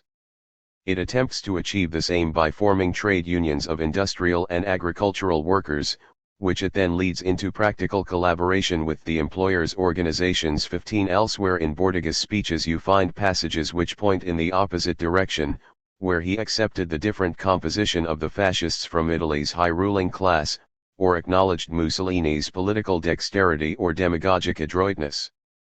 but the point to which he always returned was that capitalist rule was based on violence against the workers, and therefore that fascism was in no way different from ordinary capitalist rule. We know, Bordiga told one audience, that the democratic system is only a collection of deceptive guarantees, behind which the ruling class conducts its battle against the proletariat. 16. The Communist Party of Italy was a mass organization with tens of thousands of members and hundreds of thousands of votes. In its first 3 years, Bordiga was its undisputed leader. Exuberant and energetic, recalls the Comintern's Victor Serge, features blunt, hair thick, black and bristly, Bordiga was a man quivering under his encumbrance of ideas, experiences, and dark forecasts. 17 How was Bordiga able to persuade the rest of his party to go along with his perspectives? Part of the answer is that Bordiga had won a reputation on the Italian left as a result of 10 years of principled activism. Prior to 1914, the major forces on the Italian left had been the Socialist Party and the Revolutionary Syndicalists. Both groups had been divided over the question of the war, whereas Bordiga had always opposed the slaughter without hesitation. In 1914, when the Socialists had been shocked by the defection of Mussolini, Bordiga had emerged as the ablest theoretician of the socialist left. 18 Again, in 1917 he and his co-thinkers had been among the first in Italy to welcome the Russian Revolution. In the 5 years that followed, his intransigence had stood in marked contrast to the leaders of the Italian Socialist Party, which had declared its support for the Bolsheviks and willingness to join the new Communist International, only to come up with repeated reasons for deferring their adherence to the new organization. Another part of the answer was that even prior to the victory of fascism, Italy had witnessed extraordinary violence. More than 500,000 Italians had died in the war, with similar numbers of civilians dying from hunger caused by conditions of war, and the increased prevalence of infectious disease including influenza. The country's liberal and socialist politicians had welcomed the war and sat in silence as her unions were crushed by the fascists from 1920. Indeed, to say, as the interwar Marxists often did, that the two fascist parties came to power in similar ways does not mean that their rise was identical. Within months of coming to power, Hitler had banned the socialist and communist parties, expelled anti-Nazis from the civil service, and imposed a fascist dictatorship. Yet Mussolini's turn towards dictatorship was slower than Hitler's, and reached its full height only in 1925-6, after he had suffered a significant challenge in summer 1924 due to protests following the murder of the socialist leader Giacomo Matteotti. Bordiga's speeches were given after Mussolini had become prime minister but before Italy had become a one-party state. He was not alone in failing to grasp that the regime was about to change from a residual form of parliamentary democracy into a more aggressive one-party dictatorship. The practical conclusions of Bordiga's argument was that the communists, if they were to remain principled, must reject any alliance with those to their right. Soon ideas like Bordiga's were circulating beyond Italy. For example, after the failure of the KPD to take power in 1923, the KPD issued a resolution insisting that fascism had already come to power. The responsibility for fascism's victory over democracy, and for the absence of any proletarian resistance in face of it, must fall squarely on the leaders of the SPD. By a series of concessions, they have surrendered one proletarian position after another to fascism. There can only be a life and death struggle with these leaders of social democracy. 19. It is true that in autumn 1923, a social democratic government granted wide-ranging powers to the military to put down revolts on the right, Hitler's beer hall putsch, and on the left, a socialist-communist coalition government in Saxony. But Germany in 1923 was no fascist state. The socialists were in government, elections continued without interruption. The Weimar Republic was on the verge of a brief golden age with a series of stable coalition governments seeming to have survived the catastrophe of hyperinflation. The 10-year collapse of Weimar was being telescoped, in the communist analysis, into a matter of weeks. It would be too simple to say that the likes of Bordiga or the KPD were unable to distinguish between a revolution that was halted at the door of victory, and an aggressive counter-revolution employing every instrument of violence against its opponent. Bordiga repeatedly stressed fascism's savage violence, and its originally illegal character in relation to the organizations of the Italian state. He boasted that he had always understood that a victory of fascism would be a defeat for the revolutionary movement. And yet, at every opportunity, he stressed the continuity between fascism and liberal democracy. He argued that the rise of fascism had slowed down the bosses' offensive in the factories. He predicted that in power fascism would be liberal and democratic. 20 In all these ways, Bordiga's approach to fascism blinded him and his supporters to the possibility that this new politics could represent a different kind of threat to workers and the left. A failure to placate the middle classes. The right theory portrayed fascism as a much more complicated and diffuse movement. While the left theory saw fascism as an elite movement, the right theory understood fascism as a mass movement autonomous of capitalist control. Giovanni Zabordi was in his early 50s when Mussolini became prime minister. He had played a prominent role within the Italian Socialist Party for 2 decades. He and Mussolini had clashed during 1914 when Zabordi was one of the moderate socialists who opposed Mussolini both before and after Mussolini supported military intervention. 21 Attacked by a fascist gang in Reggio Emilia in 1921, Zabordi was forced to flee the town whose MP he had been between 1915 and 1919, and settle in Milan. There he wrote a book, Critica Socialista del Fascismo, in which he accused the communist left of dangerous simplification. Zabordi insisted that fascism would not have achieved its vitality and strength if it had not been nourished by many other contributory sources of support. 22 Fascism was a mass movement which acted according to its own instincts and independent of capitalist support. Zabordi stressed that fascism could not simply be a movement of big capitalists, its mass support showed that it must have deeper roots. But what kind of power would fascism have and what prospect of success, if it were indeed only the bourgeoisie, that is the class that dominates in the present order of things, enjoying advantages and privileges that it rightly fears it will see destroyed by a socialist regime? What if, in its anti-socialist offensive, it did not make use, both directly and indirectly, of the collaboration, the approval, the tolerance of surrounding classes and strata, which have nothing to do with the bourgeoisie in the socio-economic sense of the word, but which oppose socialism from an accumulation of misunderstandings, outraged sentiments, and because we never did anything to placate them. 23. Zabordi's explanation of fascism's ascendancy began with the tacit support that Mussolini's squadristi had enjoyed from the police and the army. For Zabordi, the officers of the Italian army were proletarians in uniform, a neutral force that was just as capable of supporting the left as the right. Their willingness to sponsor fascism's illegal organization was therefore shocking. It could only be explained by a combination of economic and psychological factors. Among the fascists are many victims of war displacement, youths who left for the front before they were 20 years old and returned when they were 23 or 24, and who are no longer able or willing to resume their studies or employment in a regular and profitable way. 24 Here, Zabordi was one of the first to grasp something significant about fascism, how central to it was the glorification of war. For fascism was a movement of former combatants and their younger siblings who had been deprived of the opportunity to fight.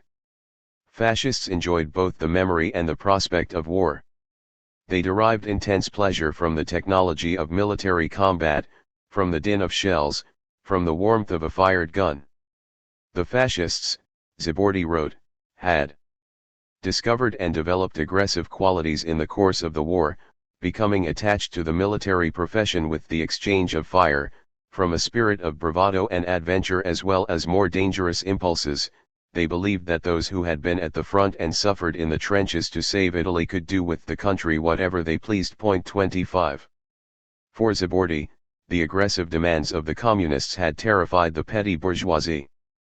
Such people as small traders or shopkeepers were aware of the vast fortunes which had been appropriated during the war by rural landowners and urban profiteers, but, since they themselves hoped to be rich one day, this wealth seemed normal and natural to them. By contrast, They found even modest wage rises won by metal workers or bricklayers grotesque. The petty bourgeoisie who treats his dismal course through life without allowing himself or his children any modest diversion, views the nouveau riche driving past in his automobile with less envy or indignation than the worker who sits at the bar or who goes to the cinema. There is a powerful custom and tradition which recognizes the right of the idle to even the most offensive display of wealth more readily than it admits the right of those who work to even the most basic comfort. Point 26. The right theory was often linked to an analysis of capitalism which stressed the growing stability and security at the heart of the system. Inside stable capitalist society, fascism was exceptional or pathological. Fascism was only possible, Zibordi insisted, because it had occurred in Italy, whose political development was limited, and not in one of the more affluent countries where capitalism was better developed. This resulted in a new idea which seems alien to the revolutionary content of Marx and Engels' socialism, that capitalism was reforming its abuses out of existence and that the working class should present itself as the supportive friend of all non-fascist layers, that the task of socialists was not to press for better living standards for workers, but to teach the latter the virtues of strategic caution, to limit workers' progress, to construct a defensive zone of classes who had no reason to fear the workers and would therefore protect them from what would otherwise be the bitter and recurring hatred of the middle class. Point 27. Both left and right theories of fascism were tested in Italy at the time of Mussolini's seizure of power. The Italian Communist Party, PCI, then led by Bordiga, embodied the left approach. It devoted its energy to a merciless critique of the leaders of Italian Socialist Party, SI. In consequence, it refused to work with the Socialist Party in any defensive alliance. Even Gramsci rejected an anti-fascist alliance with the SI, as this would be to support those who had acquiesced in Mussolini's coup. Meanwhile the SI, influenced by Zibordi and taking up the right theory of fascism, also rejected any alliance. Fascism was the fault of the communists, who had attempted to force the pace of history beyond what the objective conditions would allow. All that could be done was to hope that in due course the capitalists would revert to ordinary methods of rule. Point 28. Accepting fascism's mass base. The earliest expression of the third, or dialectical, Marxist theory of fascism originated outside Italy, in the discussions of the Communist International, Comintern.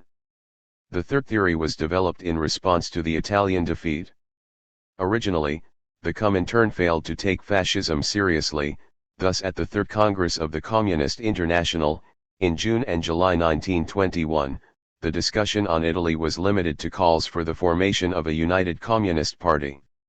The Russian delegation's paper on tactics, failed to discuss fascism at all. Point 29. Yet the discussions in 1921-2 were of relevance to what could come after. The Communist International had grown in previous years as a result of the Russian Revolution and through divisions in the largest of the pre-war socialist parties, with significant communist minorities in France, Germany, Italy, and elsewhere willing to split from the socialists to the left. By 1921, however, it had become clear to the leading figures of the International that the revolutionary protests of 1917-19 had halted and that the prospect was of a slower battle for influence within the workers' movement, and with the left-facing adversaries including military dictatorships against the left in Hungary and Poland, and an employers' offensive in much of Western Europe. In January 1922, the Executive Committee of the International called on its affiliates to champion what it termed the United Front of the Workers' 30, in other words alliances between the Socialist and Communist parties, in which the two parties would maintain their separate organization but cooperate to achieve shared goals. At the Fourth Congress, held between November and December 1922, the discussion of fascism was more urgent. There were several sessions in which fascism was discussed, and the most common approach among those taking part was to combine the left stress on fascism as anti-proletarian reaction with the right emphasis on fascism as a mass movement with a logic of its own. Bordiga was among the participants, and was criticized by several of the other speakers, not least the Polish revolutionary, sometime participant in the German left, and now secretary of the Comintern, Karl Radek. Thin, rather small, nervous, full of anecdotes that often had a savage side to them, realistic to the point of cruelty. 31 Radek demanded that the communists make overtures to moderates. "I must confess," he said, "that nothing is more depressing for a communist than the treatment of this question in the communist literature, and especially that of our fraternal Italian party. Mussolini's victory," he insisted, "was the heaviest defeat that socialism and communism have suffered, and yet the approach of the left theorists was to respond with the banal truth that we have here a bourgeois victory, to treat the catastrophe as if it was mere bad luck." Fascism was continuing its advance in Germany, communists could not repeat the same mistakes there. The social alliance between marginal groups and big capital on which fascism was built was, Radek argued, unsustainable. Fascism gave hundreds of thousands of people the hope that their lives would be materially improved, and yet Mussolini had no desire at all to operate policies of redistribution. Mussolini arrives bringing a host of petty bourgeois intellectuals in tow, and the first thing he stumbles on is a state deficit of 7 billion. Yet behind him stand hundreds of thousands of claimants for government posts. These people do not travel the length and breadth of Italy for the sake of Mussolini's beautiful eyes. This one did it because he was given food, and that one for clothing. Fascism was a movement of hundreds of struggling people, but in power it would carry out a program that would suit capitalists and do little or nothing for the petty bourgeoisie. For this reason, Radek argued, this crude counter-revolution is the weakest of the counter-revolutionary organizations. The task for the communists was to be the most committed advocates of the defeat of fascism. The party has to become the cry of the masses for freedom. 32.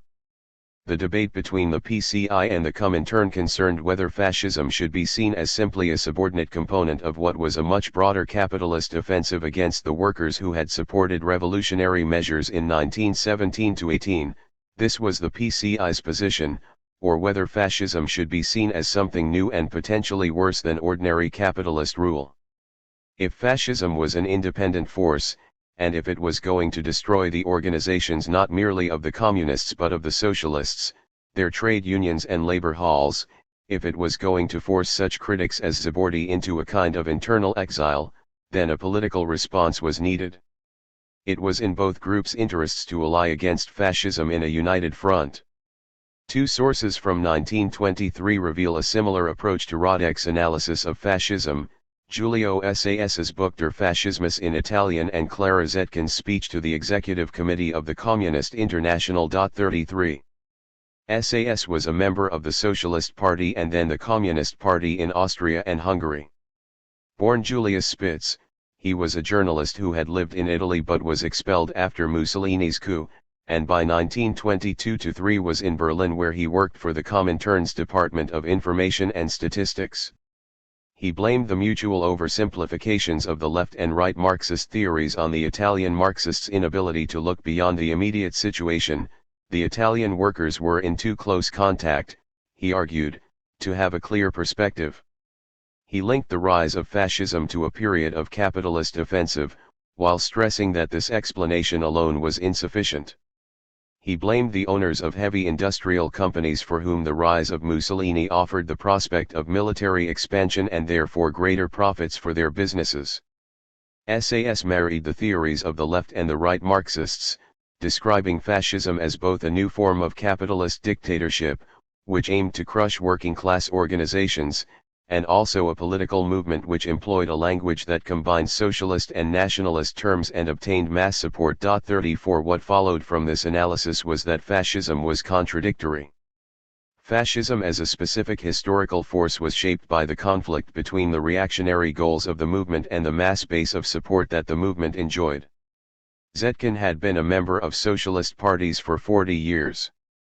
The year in which she had joined the German Socialist Party, 1878, was also the year in which membership of that party had been declared a criminal offense. In 1891 she had become the editor of Die Gleichheit, the socialists' newspaper for women. She had left the Socialist Party to join the Independent Socialists and then the Spartacus League. She had seen the defeat of attempted uprisings in Germany in 1919, 1921, and 1923, and the murder of her beloved comrade Rosa Luxemburg, who had written to Zetkin from hiding just 4 days before her death, "I embrace you 1,000 times." 35 Zetkin had also been in Italy, having been sent there by the Comintern, and met numerous socialist and communist leaders in October 1921.36 in the German Communist Party and the Communist International. She could draw on these experiences and was not in awe even of the likes of Lenin or the Bolsheviks, but came to her own understanding of what fascism was, how deeply it had struck roots, and what allies were available to stop it. In common with SAS, whose book she appears to have read, Zetkin explained the rise of fascism within a context of shifting class forces, using a language of dynamism and change like that employed by Marx in the 18th Brumaire. She described fascism as the product of a political situation, itself shaped by the decay and the disintegration of the capitalist economy, which combined with the standstill in the world revolution to enable a capitalist offensive. It was this context which enabled fascism to grow. However, fascism was only an ally of the bourgeoisie, not its instrument. Masses in their thousands streamed to fascism. It became an asylum for all the politically homeless, the socially uprooted, the destitute and disillusioned. And what they no longer hoped for from the revolutionary proletarian class and from socialism, they now hoped would be achieved by the most able, strong, determined, and bold elements of every social class. All these forces must come together in a community. And this community, for the fascists, is the nation. They wrongly imagine that the sincere will to create a new and better social reality is strong enough to overcome all class antagonisms. The instrument to achieve fascist ideals is, for them, the state. A strong and authoritarian state that will be their very own creation and their obedient tool.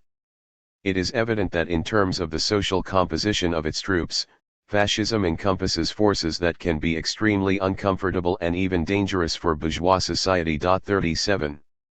Zetkin criticized both left and right analyses of fascism, stressing that fascism was a mass movement with deep social roots, and a product of capitalist society, which could be destroyed only by a workers' revolution. She went much further than the Comintern had the year before, in setting out a detailed set of proposals for how fascism might be confronted. There were several different parts to this. First, anti-fascists would need to gather information about their enemy, including details of its atrocities and facts about its core participants. Second, they should produce newspaper articles, pamphlets, posters in order to press home an anti-fascist message. Third, because the fascists saw the socialists and communists as two equal antagonists and were determined to destroy them both, so the communists were required to approach others on the left and seek to work with them on a united basis. Workers of all viewpoints must be drawn into the struggle. All workers' parties, trade unions, and proletarian mass organizations must be called on to join the common defense against fascism. 38. In saying all this, Zetkin was not forgetting the recent history of conflict in her native Germany, the part played by the communists in pushing for a further revolution, or the resistance they had met from the socialists who were in government. She could not have forgiven the role played by prominent socialists Gustav Nitzsche and Friedrich Ebert in authorizing the military actions which had resulted in the murders of the founders of her party and her friends, Karl Liebknecht and Rosa Luxemburg. 39 But if fascism was to grow further, those would not be the last deaths. Anti-fascists were compelled to unite. One advantage of this theory was that it seemed to fit the facts. Clearly, fascism was linked to capitalism. It emerged only in capitalist societies, and inside these societies it sided with the capitalist class against the working class.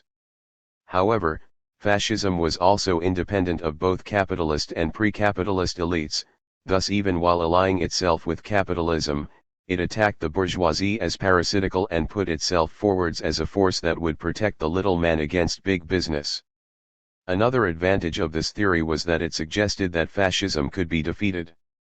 If fascism was merely the ultimate expression of capitalist barbarism, as Bordiga suggested, then there was no need to fight it, because it could never fully tame the working class and would ultimately be pushed from power. However, If fascism was an independent mass movement with a force of its own, as Zabordi suggested, then it could not be beaten. All that Marxists could do was hope that the ruling class would turn against it. Only if fascism was a mass movement, raising but unable to meet the desires of ordinary people, did it follow that other forces could push it off course and that fascism could be stopped. By 1923, the dialectical theory of fascism was the dominant interpretation within the Communist International. It had a strong influence on writers outside Italy or Germany. So in Britain, these ideas shaped Britain's earliest anti-fascists, including Ethel Holdsworth, the novelist and independent socialist, whose paper The Clear Light republished lists of fascist atrocities culled from the Italian socialist press, and invited its readers to support a newly launched national union for combating fascism. The influence can be seen even more clearly in a pamphlet Fascism written by L.W., probably Ellen Wilkinson, which was the first anti-fascist pamphlet published in England. Commissioned by the Plebs League, it appeared in October 1924.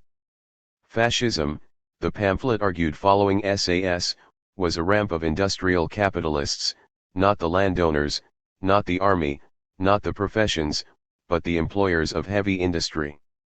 In common with Zetkin and other Marxist writers of this period, L.W. treated fascism as an international force, a menace to the workers throughout the world. Fascism, L.W. argued, is a move in the class war, and its opponents can hope to succeed only if they recognize this fact and act accordingly. In terms which preempt the United Front discussions of the 1930s, the author called for unity among working-class parties, i.e. the Labour Party and the Communists, but distancing from the political right. 40. The third, dialectical theory of fascism worked. If it was right that fascism mobilized ordinary people in the cause of an ideology that had interests different from their own, then it followed that mass working-class action could win the supporters of fascism away from the ideology and towards the different goal of socialist revolution. As an analysis, this made sense, and as a guide to action it offered a real hope that fascism could be beaten. For this reason, the dialectical theory of fascism took hold. Gramsci used it to argue that fascism could become an international force, but only if the communist parties failed to stress the working-class united front. Palmiro Togliatti used the theory to point to some of the contradictions inherent in fascist rule, including the separation between the fascist party and the state, the struggle between the fascist militia and the army, and the distinction between the fascist unions and the state. 41. However, the Communist International turned against the dialectical analysis of fascism. The theory which replaced it was a revived variant of the left analysis, the idea that fascism was merely the latest form of capitalist reaction. Denial and isolation. The main figure associated with the revival of the left theory was Grigory Zinoviev, the round-shouldered, quiet-spoken chairman of the Communist International, and one of the least impressive figures within the leading circles of the Bolshevik Party during its revolutionary era, save for Joseph Stalin, with whom he was allied between autumn 1923 and September 1925. Victor Serge, who worked with him closely, described Zinoviev as Lenin's biggest mistake. 42. It was on his watch that the Comintern began to move away from the dialectical theory of fascism. Its resolution on fascism, for example, passed at the 5th Congress of the Comintern in July 1924, described fascism as one of the classic forms of the counter-revolution in the epoch of capitalist decay, the instrument of the big bourgeoisie for fighting the proletariat. The discovery that fascism was simply an extra-legal arm of the bourgeoisie, the naked expression of the latter's lust for dictatorship, was joined with the insistence that the communists were required to fight fascism alone. Fascism and social democracy are the two sides of a single instrument of capitalist dictatorship. This is why social democracy can never be a reliable ally of the proletariat in its struggle against fascism. 43. Or, as Stalin put it, fascism is the bourgeoisie's fighting organization that relies on the active support of social democracy.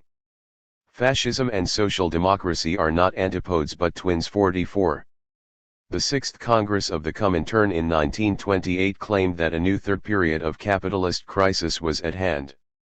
The Communists maintained that all the capitalist parties, the conservatives, the liberals, and the socialists, were each in the process of becoming fascist. It followed that the most likely instrument of fascist dictatorship was social democracy, or social fascism. The immediate enemy of communism, it was argued, was not fascism but social democracy, and in this way the old left theory that social democracy was just another kind of fascism became the official slogan of the communist movement. 45. After 1928, the communist parties ceased to argue for alliances with their socialist rivals. But this change of approach was partially masked in that the communists continued to create any number of front campaigns.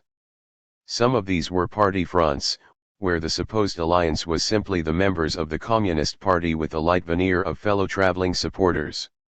Others were, in the jargon of the time, united fronts from below. The Communists declared their willingness to work with other traditions, while denouncing those potential allies in vituperative terms, with a view to winning over the Social Democratic workers for active revolutionary struggle under the leadership of the Communist parties. 46 Such campaigns saw no virtue in trying to persuade any significant leaders of the socialists to the virtues of united work. Instead they relied on individual supporters of the socialist parties breaking away from their own comrades and choosing instead to work under communist control. 47. The dialectical interpretation of fascism had become popular in the early to mid-1920s as a result of its internal qualities, and because it explained the contradictions at the heart of fascism. The revival of the left theory, by contrast, can only be explained in terms of external factors. Its revival had little or nothing to do with its qualities as a means of explanation. As a theory it explained nothing, as an analysis it was inadequate. Indeed, the only convincing explanation of the shift inside the Comintern is one that links it to changes within the nature of the party that dominated the Communist International, the Communist Party of the Soviet Union. The years from 1924 to 1927, which saw the victory of the left theory, also formed the period of Lenin's death and Stalin's appointment as General Secretary of the Communist Party.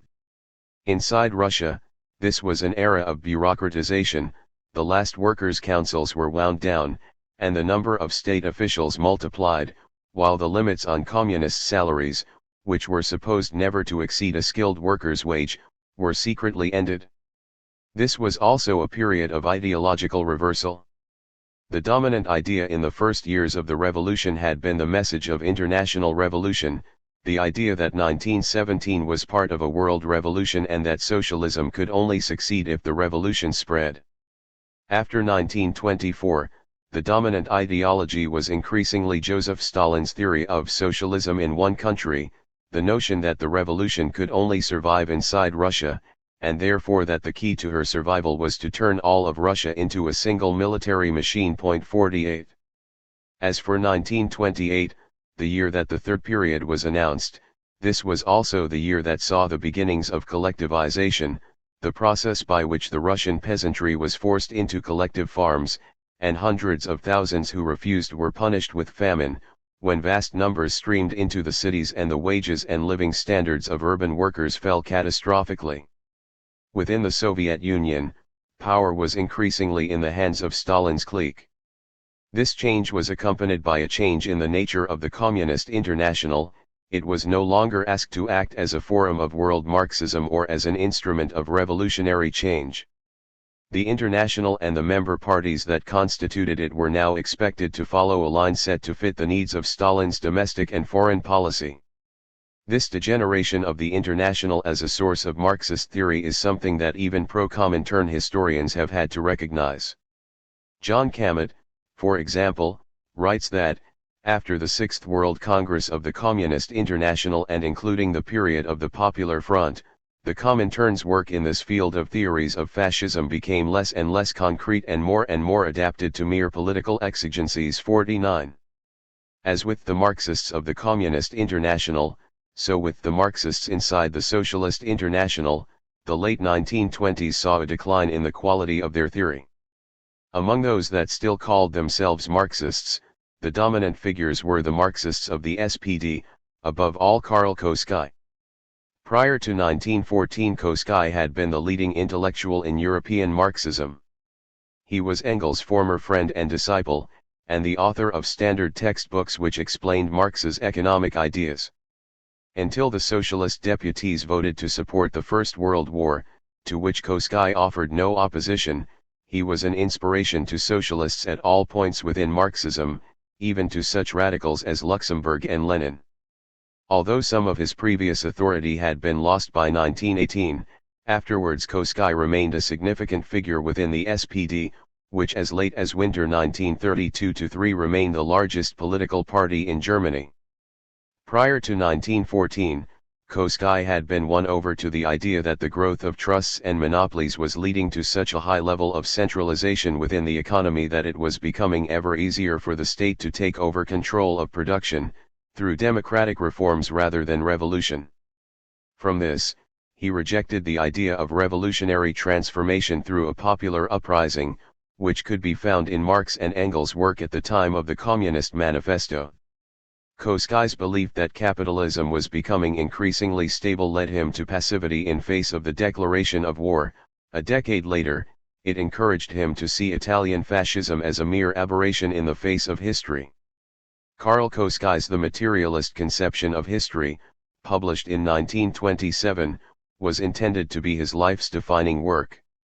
There he set out a kind of Marxism in which the term revolution had been transformed from a rapid and epochal change into a glacially slow transformation, the sort of change which might take place over decades. What of the trend in recent years towards counter-revolution? Koskai was able to show that there was no such thing. In particular, he took objection to those who suggested that Germany might be on the verge of a fascist coup. This, he explained, was impossible. Simple maths proved that the disaster that had taken place in Italy was incapable of repetition elsewhere. For the fascists to have a political impact, they have to be available in large numbers, in Italy around 500,000 out of 39 million inhabitants. To reach this proportion in Germany they would have to be almost 1 million strong.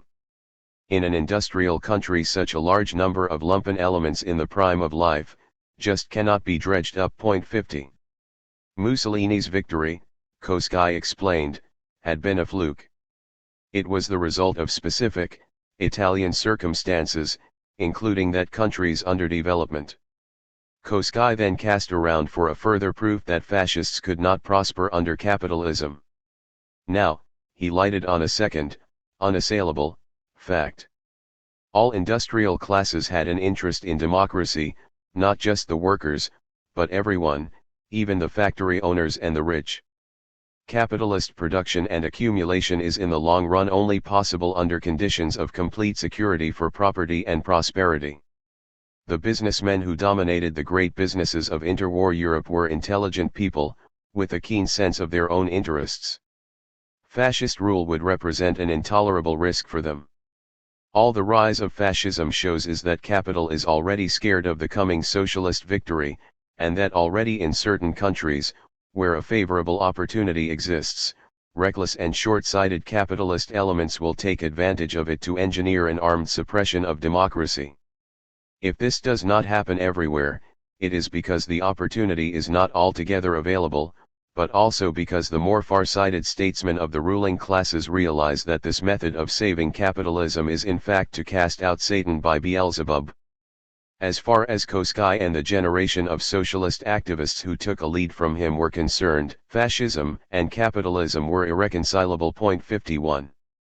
The result of these arguments was the dominance within the SPD and the Socialist International of an idea of fascism that was like the old right theory of fascism, but which was if anything less coherent, less accurate, and of less use. Fascism was portrayed as a historical throwback, the violence of the small producers in the face of an increasingly rational and organized capitalism.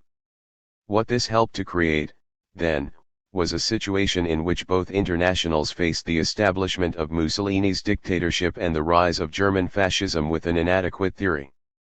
Inside the German Socialist Party, the stress was on the mass aspect of the Nazi Party, including its support from the petty bourgeoisie and the presumed hostility of the capitalist elites. Inside the German Communist Party, The stress was on the ultra-capitalist nature of fascism.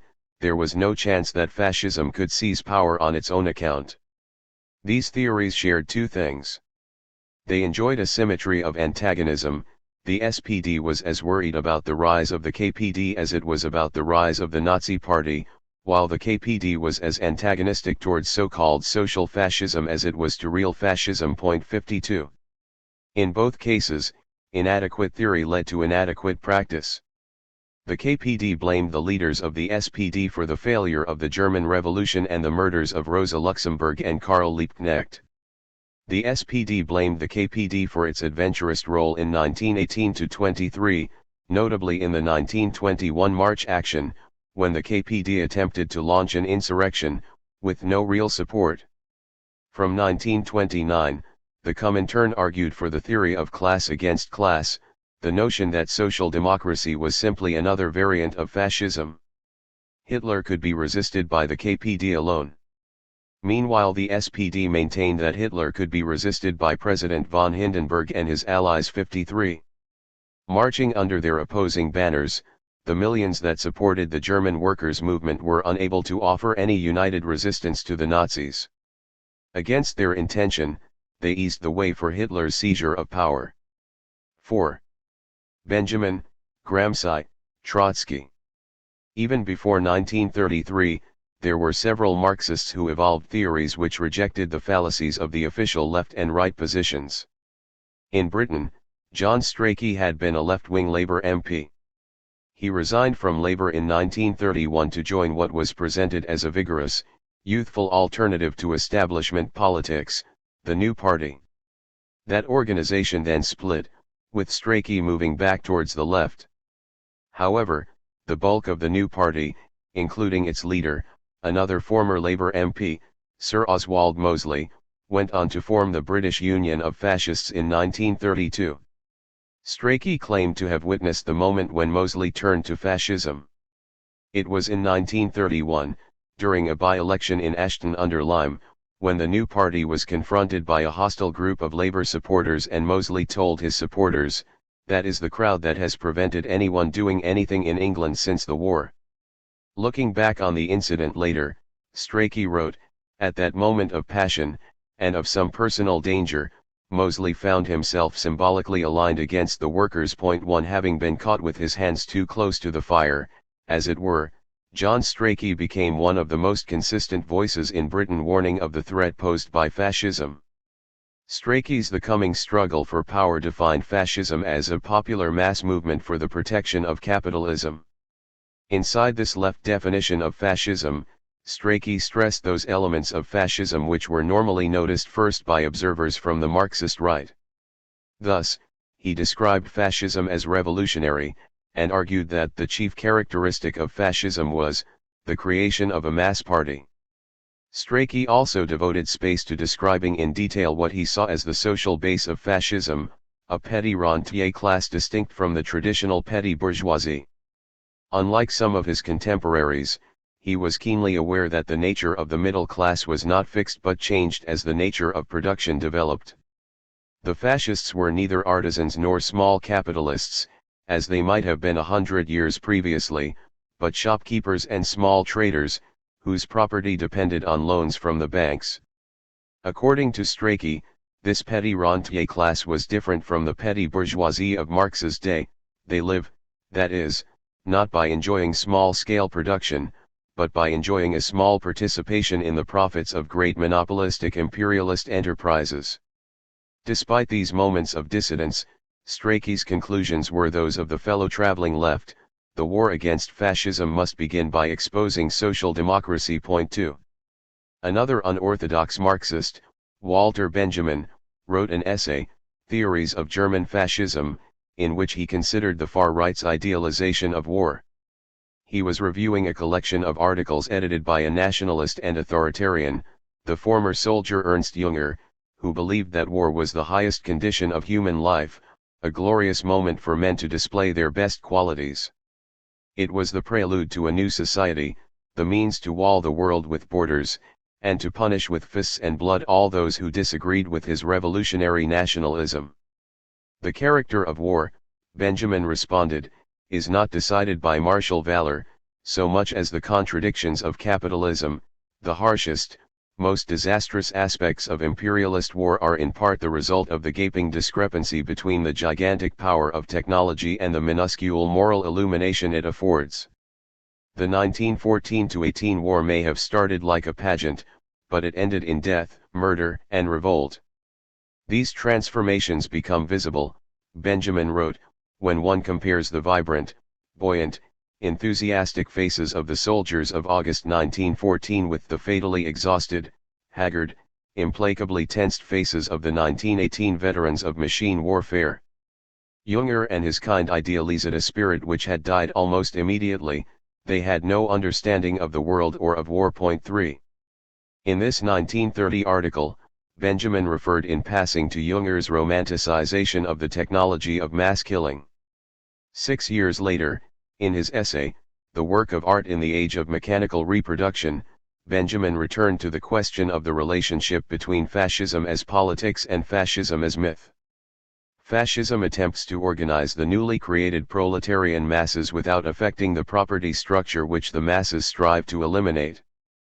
Fascism sees its salvation in giving these masses not their right, but instead a chance to express themselves. The masses have a right to change property relations. Fascism seeks to give them an expression while preserving property. The logical result of fascism is the introduction of aesthetics into political life. The violation of the masses, whom fascism, with its Führer cult, forces to their knees, has its counterpart in the violation of an apparatus which is pressed into the production of ritual values. 4. In the fascist imagination, war was a thing of beauty. It was splendid because it represented a triumph of productive forces, of gas masks, machine guns and tanks. Their ascendancy was a triumph over people. Fascism longed for the return of war conditions, and for a return to mass suffering.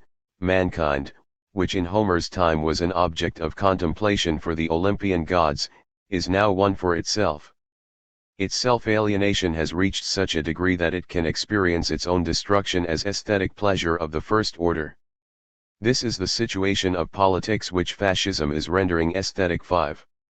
Another more conventional figure within the interwar Marxist theories of fascism was Max Seidwitz, who had joined the SPD as an 18-year-old in 1910 and later edited SPD newspapers in Halle and Zwickau.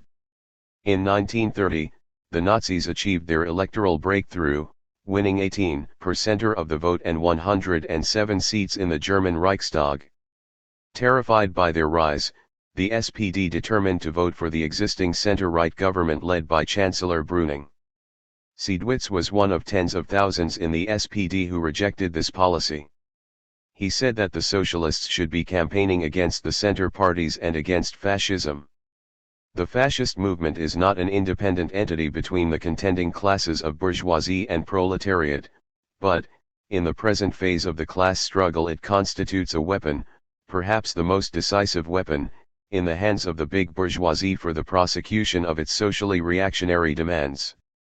The leaders of the SPD fail to recognize clearly enough the connection of fascism with the economic crisis and the attempts of the dominant bourgeois class to resolve the crisis to its own advantage. 6. Seidwitz was expelled from the SPD and formed a new party, the Socialist Workers' Party, arguing for united working class action to stop fascism. The most interesting analyses of fascism came from those thinkers that were outside both internationals, or that were generating new Marxist concepts, beyond the influence of either the official left or the right. Any adequate list of such oppositional figures would include not just Walter Benjamin but also August Thalheimer, Antonio Gramsci, and Leon Trotsky. Mussolini as Bonaparte. August Thalheimer was the leading theoretician of the German Communist Party. A former philosophy student who had sided with the socialist left since 1909, and had been a member of Luxembourg and Lienig's Spartacus League, Thalheimer was part of the leadership of the KPD in December 1920 when, under the sponsorship of the Communist International, a fusion had taken place between the independent socialists and the German Communist Party. Briefly, the KPD was an organization with around 500,000 members and the support of 33 daily newspapers. 7. Its leaders, Thalheimer himself, the left-wing lawyer Paul Levi and the former construction worker and trade unionist Heinrich Brandler, were flexible and far-sighted. From 1924, as the Comintern settled on a perspective of hostility to social democracy, new leaders came to the fore who were younger and impatient. The Soviet Communists helped them to isolate Thalheimer and the other remaining members of the old leadership. He was expelled from the KPD in 1928. From the late 1920s onwards, Thalheimer argued for the insights of the third theory of fascism. 8 He argued that fascism, as a form of rule, resulted in the destruction of any gains made in several decades of working-class struggle. Fascism gave the capitalist class absolute freedom to exploit. It meant the complete elimination of the democratic rights of the workers. At the same time, the fascist party grew as an independent agent, the last thing the Italian bourgeoisie wanted when it encouraged the terrorist campaigns against the workers by the fascist bands was the rule of Mussolini and his fascists. The end result was never intended originally by the Italian bourgeoisie, but it was the inevitable consequence of its actions. 9 Thalheimer recognized the contradictory nature of the fascist movement and stressed that united working-class resistance was the only way to defeat it. Yet his most original work was not concerned with the circumstances of the rise of the fascist movement, but with the nature of fascism as a regime. Thalheimer's best-known work was an article, On Fascism, written in 1928 and published in 1930.10. The basic approach here was borrowed from Marx's 18th Brumaire. Thalheimer saw the cornerstone of Marx's analysis as being the insight that Bonapartism was a product of a totality of class relations. Following both Marx's method and the specific arguments Marx used to explain the rise of Bonapartism, Thalheimer identified fascism and Bonapartism as related phenomena. Both were a form of the open capitalist dictatorship. Both also saw an enormous extension of the power of the state, the political subordination of the masses, including the bourgeoisie itself, to the fascist state power. In both, there was a dominant role given to a political party. Crucially, in both cases, the seizure of power was preceded by a failed proletarian onslaught, which demoralized the working class and led the terrified ruling class to seek a savior. 11. Given that several later Marxists were also to compare fascism and Bonapartism, it is useful to distinguish Thalheimer's analysis, by examining the way in which he separated the two regimes into what he saw as three distinctions. First, Mussolini's fascism occurred in Italy, not France, which meant that it chose for its model, not Napoleon, but Caesar. Second, this fascism occurred after 70 more years of capitalist growth, while Bonapartism was associated with years of free capitalist development. Fascism arose in an era of trusts and monopolies and capitalist crisis. Hence fascism has been imperialist in the modern sense of the word from the outset. Third, the fascist and Bonapartist parties both sought to copy their rivals, in order to overcome them. Napoleon's Society of December 10 sought to copy existing Jacobin groups, but Mussolini's party was the counter-revolutionary equivalent of the Communist Party of Soviet Russia. In contrast to the Napoleonic movement, therefore, it has been from the outset a broad mass organization. Bonapartism was content to be a movement of hundreds, fascism was a movement of tens of thousands. This makes it stronger in certain respects, but also increases its internal contradictions, the contradictions between the social interests of these masses and the interests of the ruling classes that it exists to serve. 12. Finally, Thalheimer insisted that fascism could only come to power through something like an insurrection, albeit one for counter-revolutionary ends. The undermining of the bourgeois parliamentary regime takes place step by step.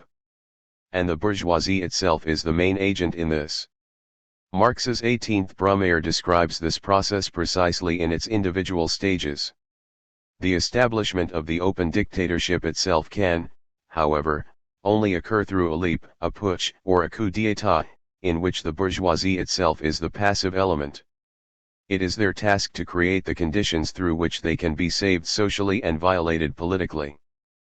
But the violation itself is carried out by the hero of the putsch or coup d'état. 13. Subversives on the right. Antonio Gramsci was a member of the PCI, elected onto the party's Central Committee at Livorno. He led the party from 1924. In 1926, he was imprisoned, until he was released to die in 1937. Although Gramsci was one of the few members of the Italian Communist Party that took fascism seriously, even from 1920, it is not simple to construct a single, Gramscian theory of fascism. 14. One problem is that Gramsci was writing throughout the period of both of the major fascisms. As has already been acknowledged, his earliest work was shaped by the urgent need to produce a theory even as fascism was in the process of being born. Another problem is with the nature of Gramsci's later writings.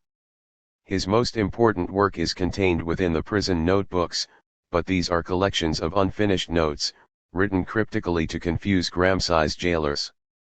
There are many ways in which Gramsci altered these essays, removing every mention of Marx, and using coded language to refer to Mussolini, fascism, or the communists. Insofar as it is possible to reconstruct Gramsci's theory of fascism, it is necessary to divide his work in two, between the pieces written during Mussolini's rise to power, and those written years later. In the first period, Gramsci stressed that fascism was a new and dangerous movement. He also argued that it was an instrument used by the capitalist class to destroy even that minimum to which the democratic system was reduced in Italy. 15. In other words, Gramsci's analysis lay somewhere between the left ideas of Bordiga and the dialectical theory. By 1926, Gramsci's model of fascism was noticeably closer to the dialectical conception. The origins of fascism were said to lie in a series of class relationships which were specific to Italy. Gramsci's essay, Some Aspects of the Southern Question, written immediately before his imprisonment, looked back on attempts to introduce either liberalism or social democracy to Italy, and explained the failure of both on the underdevelopment of Italy in general and the class structure of the South in particular. By the latter, Gramsci meant the ascendancy of a landed aristocracy which had been unwilling to share its wealth or power to any meaningful extent, and the failure of a middle class of any size to emerge. The future, it followed, could belong to the old rural aristocracy, through their allies in power, the fascists, or to an alliance between the southern peasants and the northern working class, which could only come about through the assistance of the communists, but not to anyone else. 16. An earlier chapter referred to Gramsci's idea of passive revolutions, that is, processes by which a class was able to take power through an event which had the form of a popular uprising but not its social content. The clearest example of this process in the prison notebooks is the unification of Italy between 1848 and 1871, which despite the initial support of hundreds of thousands dissipated into a series of maneuvers without popular involvement. In various notes written in 1932-3, Gramsci described the Risorgimento, i.e. unification, as a passive revolution with malign consequences for later Italian history. Mass movements arose but were taken over by the traditional organic forces. This explains how the landed aristocracy was to remain significant in Italian rural life, even as late as the 1920s. They had co-opted social movements which might have otherwise led to much greater change. The old feudal classes are demoted from their dominant position to a governing one but are not eliminated. 17. 3 years later, Gramsci used the same idea of passive revolution in a very different way, to ask if fascism was giving rise to the forces that might overthrow it. The analogy he seems to have had in mind was the First World War as it was seen in Koskian's socialist theory. On this model, 1914-18 saw a transformation of the German economy, the formation of cartels wholly integrated within the state. Surely, the SPD argued, such a process was but a precursor to the inevitable nationalization of industry. In a similar vein, Gramsci asked aloud whether Mussolini was introducing a passive revolution, through the legislative intervention of the state and by means of corporative organization.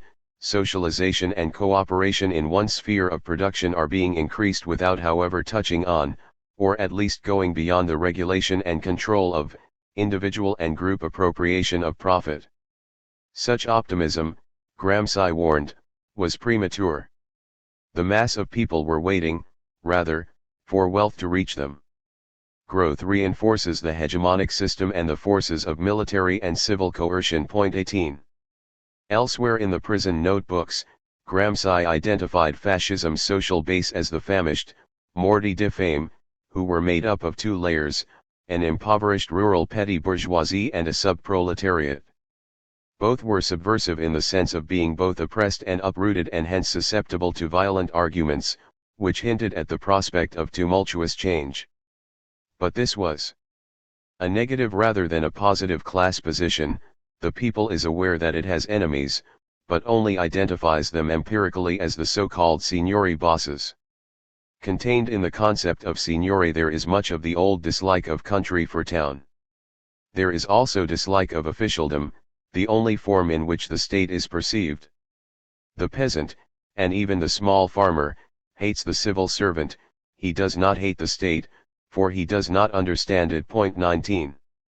Part of the problem, Gramsci argued, was that socialism and communism both sought to redistribute the wealth of the ruling class, and yet for most Italians this class was impossibly distant and unimaginable.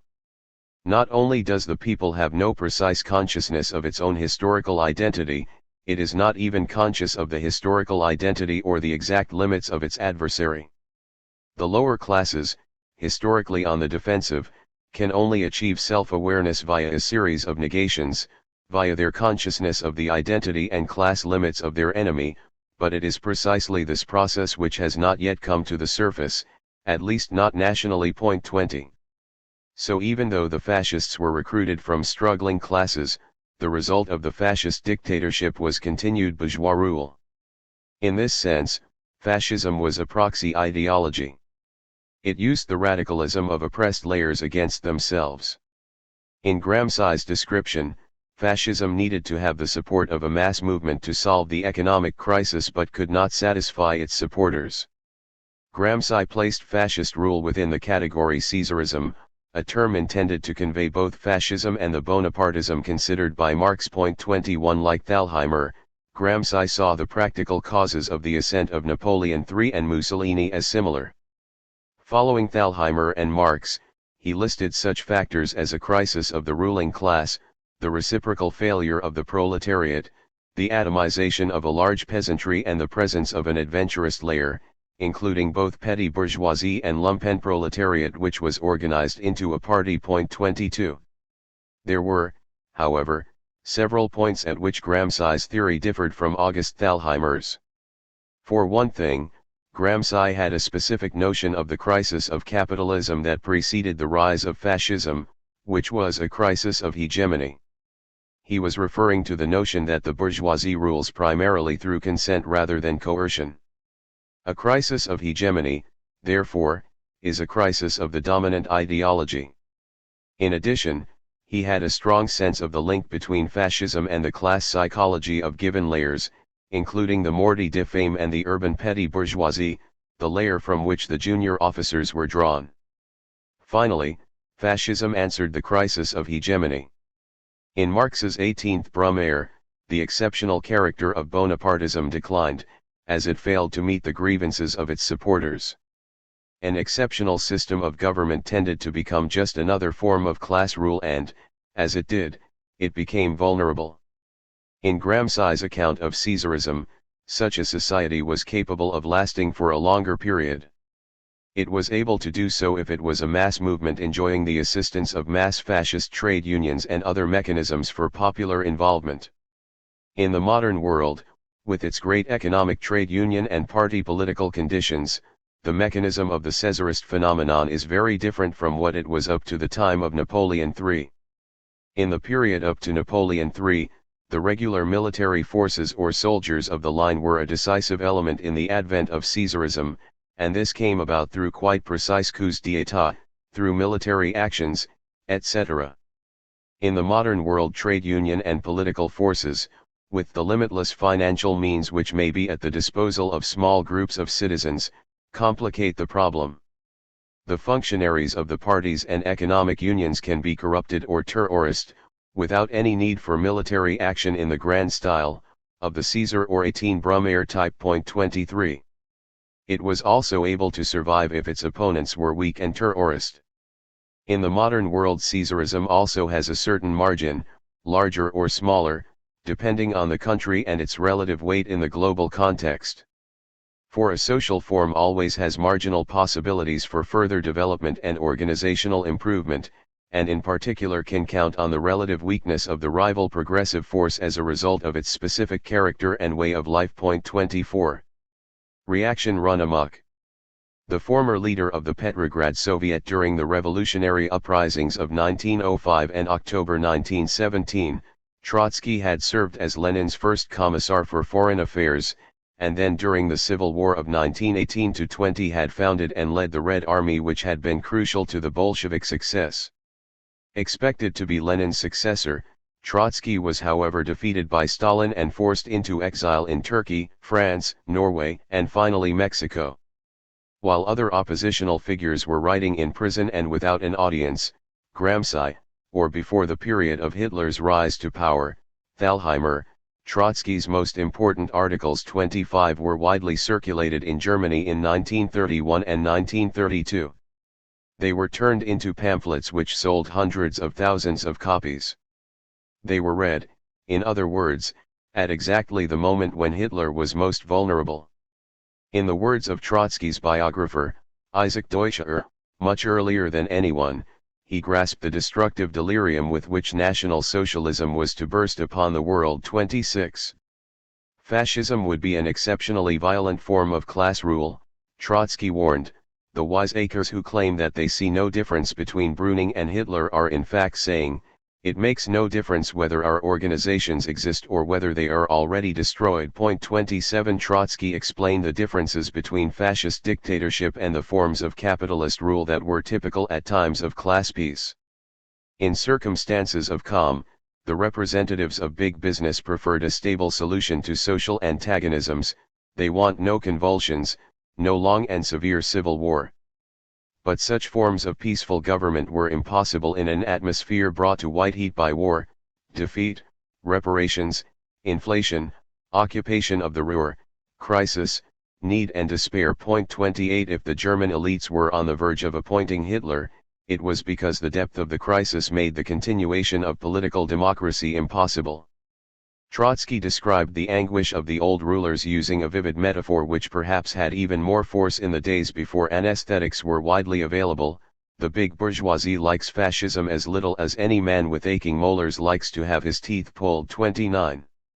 Where Trotsky broke with the KPD and with the left theory of fascism, was in his insistence that fascism was a real mass movement and not reducible to the rich or any group of significant businessmen. As he put it, the main army of fascism consists of the petty bourgeoisie and the new middle class, the small artisans and shopkeepers of the cities, the petty officials, the employees, the technical personnel, the intelligentsia, the impoverished peasantry. By petty bourgeoisie, Trotsky meant two social groups. One layer was shopkeepers and traders, people with very little capital who were constantly in debt. Their businesses survived on loans from the banks. The other layer was made up of officials and managers. This group, again, was not rich, but its members felt they had some stake in the companies that employed them. Neither group could really be said to have owned or controlled capital, yet both layers shared a common self-perception. They were better educated than most workers, saw themselves as socially superior and were hostile to the people below them. 30. Trotsky saw National Socialism as being the expression of the wild Schwarden-Kleinberger, the small bourgeois run amok. 31. This phrase combines a notion of social position with a notion of class psychology. Under the impact of the economic crisis, small producers suffered real hardship. Trotsky described the sharp grievances of small proprietors never out of bankruptcy. Struggling, they blamed the people below them, impotent before large capital. The petty bourgeoisie hopes in the future to regain its social dignity by overwhelming the workers. Hitler's genius was his ability to express the demands of this group. Doomed classes, like fatally ill people, never tire of making variations on their plaints. Hitler's speeches were all attuned to this pitch. Not every exasperated petty bourgeois could have become Hitler, but a particle of Hitler is lodged in every exasperated petty bourgeois. 32. The petty bourgeoisie was not just a middle layer between the working class and the ruling class, it was a declining layer of struggling and disappointed people, and aware of its own weakness and misery. It was for this reason that Trotsky saw fascism as the party of counter-revolutionary despair. 33. It is sometimes argued that in Trotsky's theory the petty bourgeoisie, on choosing fascism, attained a degree of mental peace. This strikes me as a misreading. In speaking of the wildness and exasperation of the petty bourgeoisie, its complaints and despair, he was describing people who wanted others to suffer. But this was only a limited satisfaction. Afterwards, they would be where they began, still subordinate, and with most of their grievances unresolved. If there is one sentence which epitomizes Trotsky's theory of fascism, it is this: fascism is a specific means of mobilizing and organizing the petty bourgeoisie in the social interests of finance capital. 34. Built into this conception is a relationship between two classes, the richest and most powerful people in society, and the middling layers far below them. That alliance was unstable sociologically, because it was a combination of people who had everything and those without. It was unstable politically, because the rich wanted their prosperity to last forever, and they derived no pleasure from being in a situation where their continued ascendancy depended on the support of Hitler's guns. These contradictions express themselves in an unstable politics of order and chaos. In National Socialism everything is as contradictory and chaotic as in a nightmare. Hitler's party calls itself socialist, yet leads a terroristic struggle against all socialist organizations. It hurls lightning bolts at the heads of the capitalists yet is supported by them. The contradiction between formal ideology and actual practice, Trotsky argued, would become increasingly clear as fascism approached state power, and after the fascists had seized it, fascism in power is least of all the rule of the petty bourgeoisie. Fascism succeeded in placing them in the service of capital. 35. Trotsky shared a great deal of Thalheimer and Gramsci's idea that fascist rule was akin to Bonapartism. For example, all three agreed that the advance of fascism was only possible in a period of capitalist crisis and working class defeat. Yet Trotsky saw the essence of Bonapartism as being an equilibrium of the classes. If two forks are struck symmetrically into a cork, the latter can stand even on the head of a pin. That is precisely the schema of Bonapartism. 36. Following from this, Trotsky developed a dynamic and specific idea of Bonapartism. He saw that there was an equilibrium under the regimes that preceded fascism, and in particular under the leadership of Chancellor Brüning, the Center Party leader who governed between 1930 and 1932, and President Hindenburg. The threat of civil war creates a need in the ruling class for an arbiter and commander, for a Caesar. Such a form of right-wing government, Trotsky characterized as preventive Bonapartism. Many millions of workers, petty bourgeois and peasants, social democracy and center, voted for Hindenburg. They did not see in him any one political program. They wanted first of all to avoid civil war, and raised Hindenburg on their shoulders as a superarbiter, as an arbitration judge of the nation. But precisely this is the most important function of Bonapartism, raising itself over the two struggling camps in order to preserve property and order. It suppresses civil war, or precedes it or does not allow it to rekindle. 37. Such a system was not, however, secure. The German socialists were voting for the likes of Hindenburg out of fear. But their votes were being used to bolster the dullest, least inspiring forms of politics. This allowed the NSDAP to appear as the only remaining advocates of change. Far from preventing Hitler's victory, the likes of Hindenburg were suppressing regional parliaments with left-wing majorities and taking the army out of democratic control. They were normalizing the idea that Germany was ungovernable and required authoritarian rule, without offering any real answers as to how the differences within Germany would be resolved. Of all possible agencies, the government of Papen is the least stable. 138. Trotsky saw that the victory of fascism would mean defeat for the working class and a settlement in the interests of capital.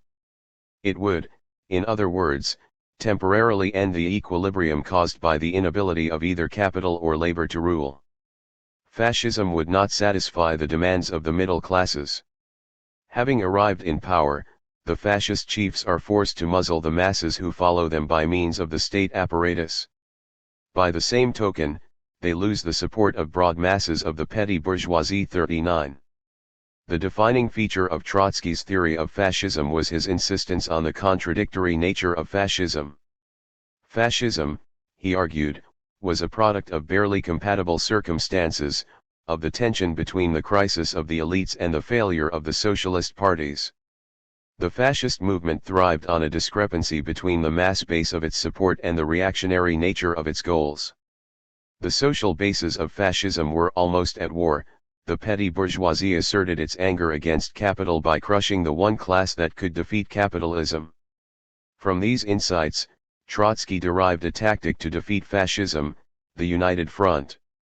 It was an idea which had been repeatedly formulated by the Comintern in 1922-3, the notion of united action by the major parties of the international left to defend working-class strongholds.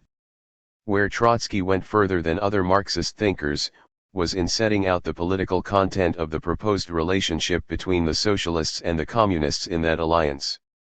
The model for the tactic lay during an early stage of the Russian Revolution, the period between February and October, when the old order had collapsed but nothing stable had replaced it. In September 1917, the then leader of the Russia Provisional Government, Alexander Kerensky, had faced the threat of a coup at the hands of one of his own generals, Lavrov Kornilov.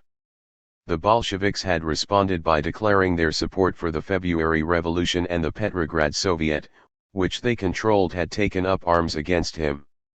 An alliance to protect the revolution had grown into something bolder. In the weeks that followed Kornilov's defeat, these same soldiers had led the October Revolution.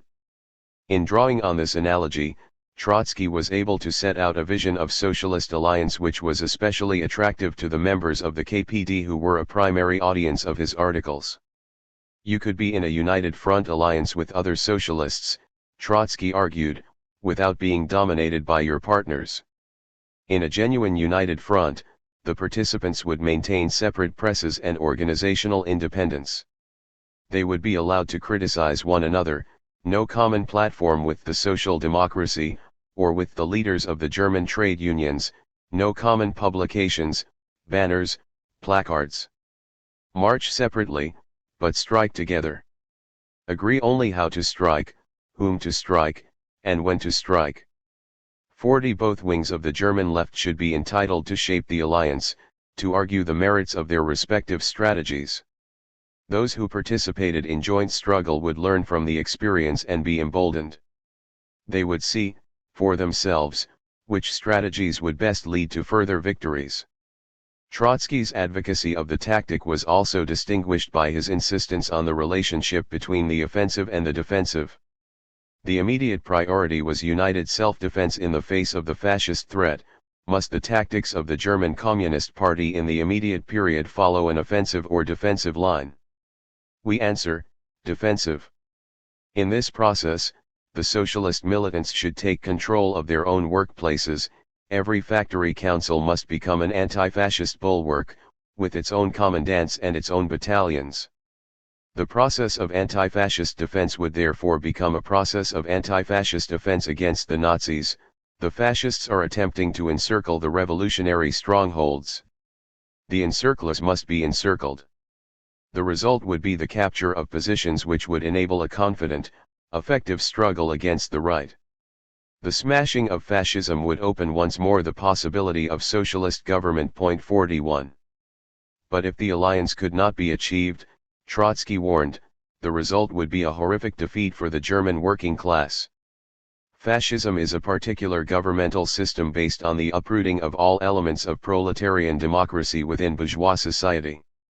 It plans to smash all independent and voluntary organizations, to demolish all the defensive bulwarks of the proletariat, and to uproot whatever has been achieved during 3/4 of a century by the social democracy and the trade unions. 42. During the history of fascism there have been any number of anti-fascist theories. One unwritten rule which the vast majority of them follow is to treat their politics as the negation of fascism. So that for a committed anarchist, the defining feature of fascism is the ease with which it established authoritarian rule. For a free marketeer, the problem of fascism is its hostility to fiscal orthodoxy, and so on. Trotsky treats fascism differently. Trotsky was a communist, a leading figure of the Bolshevik Revolution, a partisan of the extreme left of international politics. And yet, one thing he saw accurately was that fascism did not exist in order to wage war on the communists alone. When Hitler said that he had resolved to be the destroyer of Marxism, he meant he would destroy with equal vigor the parties of Luxemburg and Koschei, the KPD and the SPD. Fascism had given itself the task of annihilating all social democracy. It aimed to defeat Marxism in both its militant and its moderate wings, its unions, its workers' halls, its tenants' associations, all the voluntary and organizations upon which even the mildest forms of parliamentary socialism were based. 5. Beyond 1933. At the center of the debate between the official Marxists who expressed left or right theories of fascism and the dissident Marxists who espoused a dialectical theory of fascism was a different analysis of the danger posed by the rise of fascism.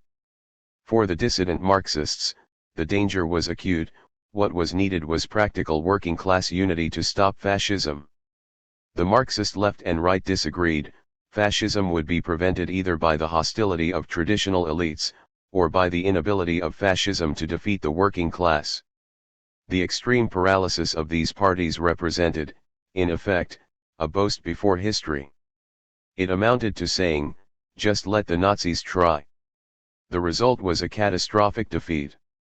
Hitler was invited to become Chancellor on January 30, 1933, within a week, the Communist Party was banned, within 5 months, so were the Social Democrats. 1 The leading opponents of the regime were imprisoned or fled, the trade unions were taken under state control.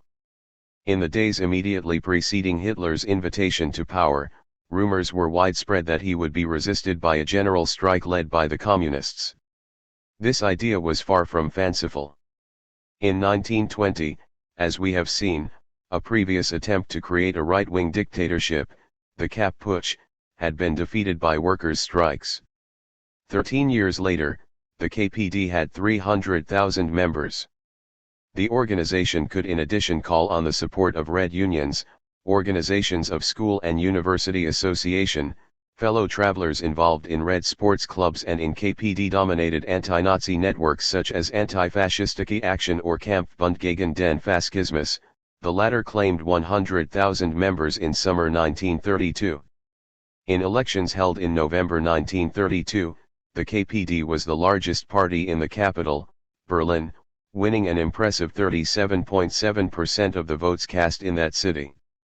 Members of the Communist Party were told that the party had drawn up an uprising plan, which would be called into action as soon as it was needed. Erich Hobsbawm was a member of an organization of socialist school students, the Sozialistischer Schülerbund or SSB, and a young communist living in Berlin. We thought that if the Nazis got into power, they would soon be overthrown by a radicalized working class too. Hitler's government was declared at noon on January 30. The same day, several protest meetings were held. There were strikes by dockers in Hamburg, and demonstrations in Stuttgart and Frankfurt. The Central Committee of the KPD met the same evening and issued a leaflet demanding strikes, mass strikes, general strikes. However, the leaflet was a mere gesture, with no plan beneath it. The promised uprising never came. The members of the German left watched on as their leaders did nothing. This passivity was a disaster for the socialists, the communists, and for millions who waited in a mood that turned rapidly to despair. During the days of Hitler's seizure of power, there was fighting between the SA and supporters of the KPD in Berlin. 2 days later, the communists' headquarters in Berlin were occupied. Members of the SA, assisted by local police officers, attacked the communists' main building in Essen, arresting everyone present and destroying the printing press. 1,000 communists were arrested in the first days of the new regime. By early March, the same repression had been extended to the socialists. Their deputies were taken into protective custody. In Bochum, SA members with guns occupied the offices of the Mine Workers Union. 4. Hitler was of course resisted, given the size of the German left it could hardly have been otherwise. But the actions taken were isolated, sporadic, and defensive. As Alan Merson has argued, resistance by Germans to the Nazi tyranny did not begin in 1936 with church leaders or in 1938 with generals. It began in 1933, and the great majority of those who took part in it were manual workers and communists. Between 25,000 and 30,000 communists were murdered, executed, or died in the camps. Roughly 5 times that number were arrested. The Gestapo estimated that there were over 1,000 socialist and communist groups active in Germany in 1935-6. In 1936 alone, the Gestapo captured 1,600,000 illegally distributed anti-fascist leaflets. 6 But, for all the bravery of the resistance to Hitler, these acts of defiance came too late, after the Gestapo had taken power. They were directed against an enemy which could rely not merely on its own forces but the help of the German military and the police. Indeed, the police did not wait for Hitler to take control of the Ministry of the Interior. They were present as early as the afternoon of January 30, 1933, dispersing the demoralized anti-fascist crowds. George Glaser had arrived in Berlin in 1930, euphoric to find himself in the reddest of all cities outside the Soviet Union. The child of a reform school, he became a militant in the KPD. After Hitler's accession to power, he wrote, "Dead men were found in the surrounding forests, and no one dared to know anything about them. People disappeared without a sound, and their best friends did not have the courage to ask where they had gone. Only very rarely did a scream, a gruesome rumor, make itself heard. They were paid less notice than everyday traffic accidents. The new age came silently and invisibly. The only thing one could feel was the emptiness that each of its footsteps left behind, like the emptiness of a bookshelf from which all the books have suddenly disappeared." 7. This was not the first time a cause favored by socialists had suffered a catastrophic defeat. In 1914, for example, the Socialist International had prepared the way by promising to resist it. Resolutions had been passed, huge demonstrations held, but at the crucial moment the leading party within the International, the SPD, had voted for war. In the aftermath of their collapse, so had the socialist deputies in Britain and France and almost everywhere. One difference between 1933 and 1914, however, was that at the start of the First World War a minority of socialists in the German parliament had stood against the slaughter. From the example of Karl Liebknecht and those like Rosa Luxemburg who had supported them, radicals took heart. The process began which would lead to the anti-war uprisings of 1917-18 and the formation of the communist parties. When anti-fascists looked at the events of 1933, they could find nothing from which to draw a similar sustenance. There was no hope concealed within the horror, just the reality of a bitter and unmitigated defeat. In the aftermath of disaster, Hitler's victory had the effect of discrediting both the left and right theories. This can be seen especially clearly in the case of the left theory of fascism. In November 1933, the Executive Committee of the Communist International met and confirmed that the policy of social fascism had been correct and the analysis of conditions in Germany by the KPD had been accurate. As late as December 1933, French communists still maintained that fascism would hasten the hour of working-class revolution, with the Communist Party paper, the Cahiers du Bolchevisme, claiming that the proletariat could conquer power only by passing through the hell of the fascist dictatorship. In 1934, however, the line of the Communist International changed, and it was accepted that the ultra-leftism of the social fascism period had been mistaken. The Communist Party, it was said, desires at all costs to achieve unity of action of the masses against the bourgeoisie and against fascism. 8. In March 1935, Maurice Thorez, the leader of the French communists, coined the term Popular Front to cover a proposed agreement between the two working-class parties in France and the large but much more mainstream Radical Party. This initiative led to a new communist theory of fascism which was promulgated at the 7th Congress of the Communist International, in August 1935. Fascism was now defined as the open terrorist dictatorship of the most reactionary, most chauvinist and most imperialist elements of finance capital. 9.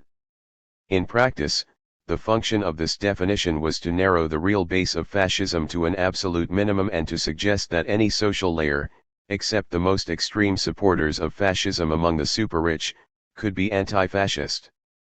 The new definition fitted with the new approach towards anti-fascist tactics. Whereas before 1933, the Comintern had supported the tactic of the Revolutionary United Front from below, that is unity with no one. After 1935 the Popular Front meant unity with anyone, no matter how far to the right of the communists they stood. The effect of the new Comintern theory of fascism, therefore, was to revive the old right notion of fascism, because if only a tiny layer of ultra-aggressive capitalists were truly fascist, then there was no real link between fascism and the ruling class. The Popular Front line was argued by the very generation that had first come to positions of leadership around 1928.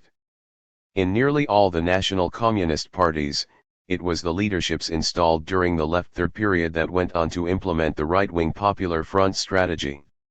The effects of this new strategy could be seen in Spain. There, a Popular Front composed of the Spanish Republicans, the Socialists, the Communists, and the Workers' Party of Marxist Unification or POUM, came together to win the elections of February 1936. 5 months later, in July, General Franco began his military uprising against the elected government. Franco's troops were pushed back by successful workers' uprisings, most famously in Barcelona. The question of tactics then came to the fore, and revolutionary Spain divided into two camps. On the one hand, there were those who followed the logic of the Popular Front in arguing that the victory of the war required that the left should end the revolution, restoring bourgeois democracy, disarming the workers' militia and seeking an alliance with Britain and France. On the other hand, there were Spain's anarchists, her revolutionary trade unionists and the dissident Marxists of the POUM, each of whom insisted that the revolution was the very lifeblood of the government and that to disarm the militias would cause the war to be lost. While the subject of this book is Marxist theories of fascism, it is worth noting that the non-Marxist libertarian left had developed its own theories of the far right. The Spanish anarchist Luigi Fabbri published as early as December 1921 an account of Mussolini's rise to power, preventative counter-revolution. Fascism, Fabbri wrote, is an ally of the state, an irksome, demanding, inconvenient, embarrassing and insubordinate ally, all of these things, but an ally nonetheless. In common with several Marxists, Fabbri explained fascism as a form of middle-class reaction, emerging among people who owned property, but not much, and had their own struggles to live. Fabbri described how working-class protests, such as mass strikes by public sector workers, had encouraged a feeling of hatred on the part of hundreds of thousands of Italians who became convinced that the left and the workers had gone too far. The barbed remarks, innuendo, insults, and vague threats made by working men and women on the streets or on the trams and directed at those who looked like, but often were not, a gentleman or a gentlewoman, the bossy, watchful, and vigilant air adopted by workers in their performance of certain duties in socialist public administrations, the mocking of beliefs and symbols other than or opposed to socialist ones, the blatant hostility displayed towards strata already known to have supported the war, strata such as students, officers, etc. All of these things alienated broad swathes of public opinion. 10. The punishment for these crimes against the social hierarchy was, of course, out of all proportion to the offense. Between April 1919 and September 1920, Italy saw upwards of 140 deadly clashes, large and small, with a toll of more than 320 dead on the workers' side. And every killing was greeted by a fleeting eruption of outrage on the part of the masses, but in every instance this was followed by increased disappointment, a growing sense of malaise and weariness. In the fight between fascists and communists, Fabbri warned, The anarchists had no choice but to take sides. I am no Bolshevik and, in all likelihood, if I were in Russia, Red Guards would toss me into prison for the crime of loving freedom too much. But in Italy, I would prefer the Oriental symbols of life and labor, the sickle and the hammer, to the Roman and medieval symbols of torture and death. 11. In Spain in 1936, unlike Italy a decade earlier, 12, the fight against fascism was carried above all by a generation of workers who identified with anarchism, the railway and construction workers who for the most part supported the anarchist trade unionism of the Confederación Nacional del Trabajo, CNT. One spokesman for this strand of anarchism was Buenaventura Durruti, speaking after Franco's attempted coup. For us it is a question of crushing fascism once and for all. Yes, in spite of government. No government in the world fights fascism to the death. It was put to Durruti that if the anarchists won, they would be sitting on a pile of ruins. He answered, "We have always lived in slums and holes in the wall. We will know how to accommodate ourselves for a time. For you must not forget, we can also build. It is we who built those palaces here in Spain and America and everywhere. We, the workers, can build others to take their place. And better ones. We are not in the least afraid of ruins." 13. Despite the example of Luigi Fabbri, whose account was close to the dialectical theory of fascism, the main approach of the CNT was a left theory of fascism akin to that adopted by the KPD after 1923. So, for example, in 1929-30 the then Spanish dictator General Primero de Rivera courted the more moderate Unión General de Trabajadores trade union and the Socialist Party. The CNT responded by terming the Socialist Party social fascists. As the historian of anarchist anti-fascism Danny Evans has shown, the dominant response of the CNT to the defeat of the German left in 1933 was to blame the socialists and communists for having had excessive faith in parliament. In the elections held in November 1933, Valeriano Orobon Fernandez, a moderate within the CNT and advocate of unity, addressed a 100,000-strong rally in Barcelona, saying, "Look at the example of Germany. In spite of the fact that Marxists saw the clear representative of international reaction in power, they didn't abandon the suicidal tactics of rendering accounts to fascism in the elections. The Marxists voted, and signed their own death sentence." 14. In the days following the initial rebuff of Franco's attempted coup, the workers took over the workplaces abandoned by the fleeing bosses. However, the argument as to which strategy should dominate was won by the Communist Party. The Spanish Communists argued that the sole task facing Republic Spain was to win the war, and that everything needed to be subordinated to the struggle against fascism. They pushed this argument so far as to say that any change in Spanish society would be going too far. They argued that there existed in Spain a significant audience of millions of people who might be won over either by the fascists or the anti-fascists, and insisted that any move to push Spanish society in any way to the left would antagonize this audience. Converting the benign instinct for unity into an unyielding social moderation, the communists disarmed the revolution and imposed police terror on the anti-fascist camp, beginning with the defeat of the workers' committees in Barcelona in May 1937 and extending across Republican-held Spain. Applying the logic of the Popular Front, the Republican government found enemies among the most resolute of anti-fascists and, having defeated them, was in turn destroyed by Franco. 15.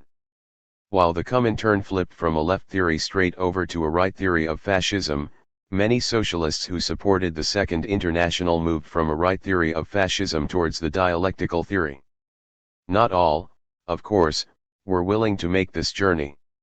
As late as summer 1933, Karl Koski continued to argue that the Nazi intermission was but a temporary halt on the path towards the inevitable victory of parliamentary democracy.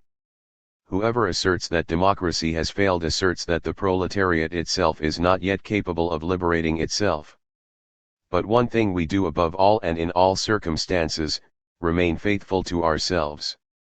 Those who have fought for democracy have never lost faith in it. Democracy has always been reborn. A single defeat must not induce us to abandon this embattled front, which alone can lead our party to victory and liberate toiling humanity forever. 16. Yet several of the most important critical theories of fascism came from the left wing of the socialist parties. Several social democrats, including Alexander Skafrin, a regular contributor to the SPD's publications in exile, now saw the need for a struggle against fascism that would also be a revolutionary struggle against capitalism. Fascism makes the return to bourgeois democracy impossible, Skafrin wrote. The spiritual continuity of social democracy implies nothing else than a return to its own revolutionary Marxist tradition. 17. Such a strategy was embodied in the SPD's Prague Manifesto, published in January 1934 and written by Rudolf Hilferding, a veteran socialist, former pacifist during the 1914-18 war and finance minister in 1923 and 1928-9. Hilferding declared that fascism was an ever-widening mass of class antagonisms, and that it would be unable to accommodate Hitler's richest patrons and his millions of working-class supporters. It called on socialists in Germany to campaign for a return to free trade unionism and political democracy. It promised the expropriation of the factory owners and the nationalization of industry, to be achieved through revolutionary tribunals to prosecute and judge the Nazis. 18. 2 weeks after the Prague Manifesto was drafted, its arguments seemed to be vindicated by events in Austria, where fighting took place between, on the one side, the Austrian army, police, and the Heimwehr local to the governing Austro-fascist dictator Engelbert Dollfuss, and on the other side, the SPD's Republikanischer Schutzbund militia, workers, and others loyal to the Austrian socialists. The skirmishes culminated in the shelling of left-wing tenants barricaded in the workers' houses of Karl Marx Hof. 19. While the outcome was no victory for the left, the Socialist Party and its affiliated trade unions were banned, their leaders forced into exile. The conflict showed the left at last taking action against the continent-wide rise of authoritarian dictatorship. An increasing number of socialist theorists accepted that the basis of their earlier right theory of fascism, the argument that a new organized capitalism was moving into a period of absolute stability, could no longer be sustained. 20. As a result, there was the most tremendous flowering of interest in the nature of the organic connection between fascism and capital. Richard Lowenthal, a member of the SPD's New Beginning group which sought a return to Marxist first principles, analyzed the growing link between monopoly capital and the state, and saw in the merger of state and capital two tendencies, one towards democratic control or socialism, the other towards stagnating, autarkic, bureaucratic nation-states, including fascism. 21. Otto Bauer put forward a similar analysis, which linked fascism to the emergence of what he called the managed economy or Etatism. 22. Rudolf Hilferding described fascism as one form of bureaucratic rule, the most extreme example of a general trend towards state capitalism. 23. Karl Korsch had, in the 1920s, been a leading parliamentarian and theorist of the KPD. He was an academic lawyer and philosopher who had come from a relatively privileged background into the German left, where for many years he had been a moderate and had been closer if anything to the milk and water socialism of Britain's Fabians. He served in the First World War from where he actively opposed the conflict. In 1920, he joined the German Communist Party, and campaigned on behalf of the country's nascent Workers' Council movement. In 1923, he had been Minister of Education for a brief socialist-communist coalition in Thuringia. As Hitler's regime took root, Korsch attempted to explain what was happening to the revolutionary wave of 1917-18. Defeat had been followed everywhere by defeat, in a seemingly endless succession. Marx did not, and from the point of view of his historical experience could not, conceive of the counter-revolution as a normal phase of social development. Like the bourgeois liberals, he thought of the counter-revolution as an abnormal temporary disturbance of a normally progressive development. The underlying historical law, the law of the fully developed fascist counter-revolution of our time, can be formulated in the following manner: after the complete exhaustion and defeat of the revolutionary forces, the fascist counter-revolution attempts to fulfill, by new and revolutionary methods and in widely different forms, those social and political tasks which the so-called reformistic parties and trade unions had promised to achieve but in which they could no longer succeed under the given historical conditions. Point 24. Karl Korsch's biographer, Douglas Kellner, describes Korsch as taking up Rosa Luxemburg's famous warning that the world could only turn in one of two directions, towards socialism or barbarism. In a strange way, Kellner argues, Korsch radicalizes Rosa Luxemburg's slogan, and seems to conclude that wherever there is no genuine socialism there is barbarism. 25. A young French socialist with Trotskyist sympathies, Daniel Guérin, traveled to Germany in 1932 and 1933, once before and once after Hitler's accession to power. The Nazis, Guérin argued, were very often men and for the most part young. They were people with property but without real social status. They belonged to the rural areas and the small towns, rather than to the cities or the factories. His book, The Brown Plague, describes the breakdown of a previous kind of society. People who were used to defining themselves by their work were now excluded from industrial employment. Where once there had been a proud class of people, the German proletariat, there was now merely an urban poor. In a rural area, a peasant thrust on Guérin a bundle of worthless notes. Everything we saved during 20 years of working like slaves. Now it's worth nothing. The Social Democrats with their inflation have taken it all. Even in Berlin, the unemployed exchanges saw socialist and communist workers, who knew by heart each one of their rival parties' betrayals since 1914, arguing with each other. Point 26. The Brown Plague noted numerous examples of fascism stealing the symbols and songs of the old German left. Guérin gave examples of lyrics mutilated, the blood-red flag becoming the swastika flag, trade union halls annexed, communist schools covered now in Nazi insignia. German fascism was a plague, he wrote, a meteor, still advancing at a constant speed.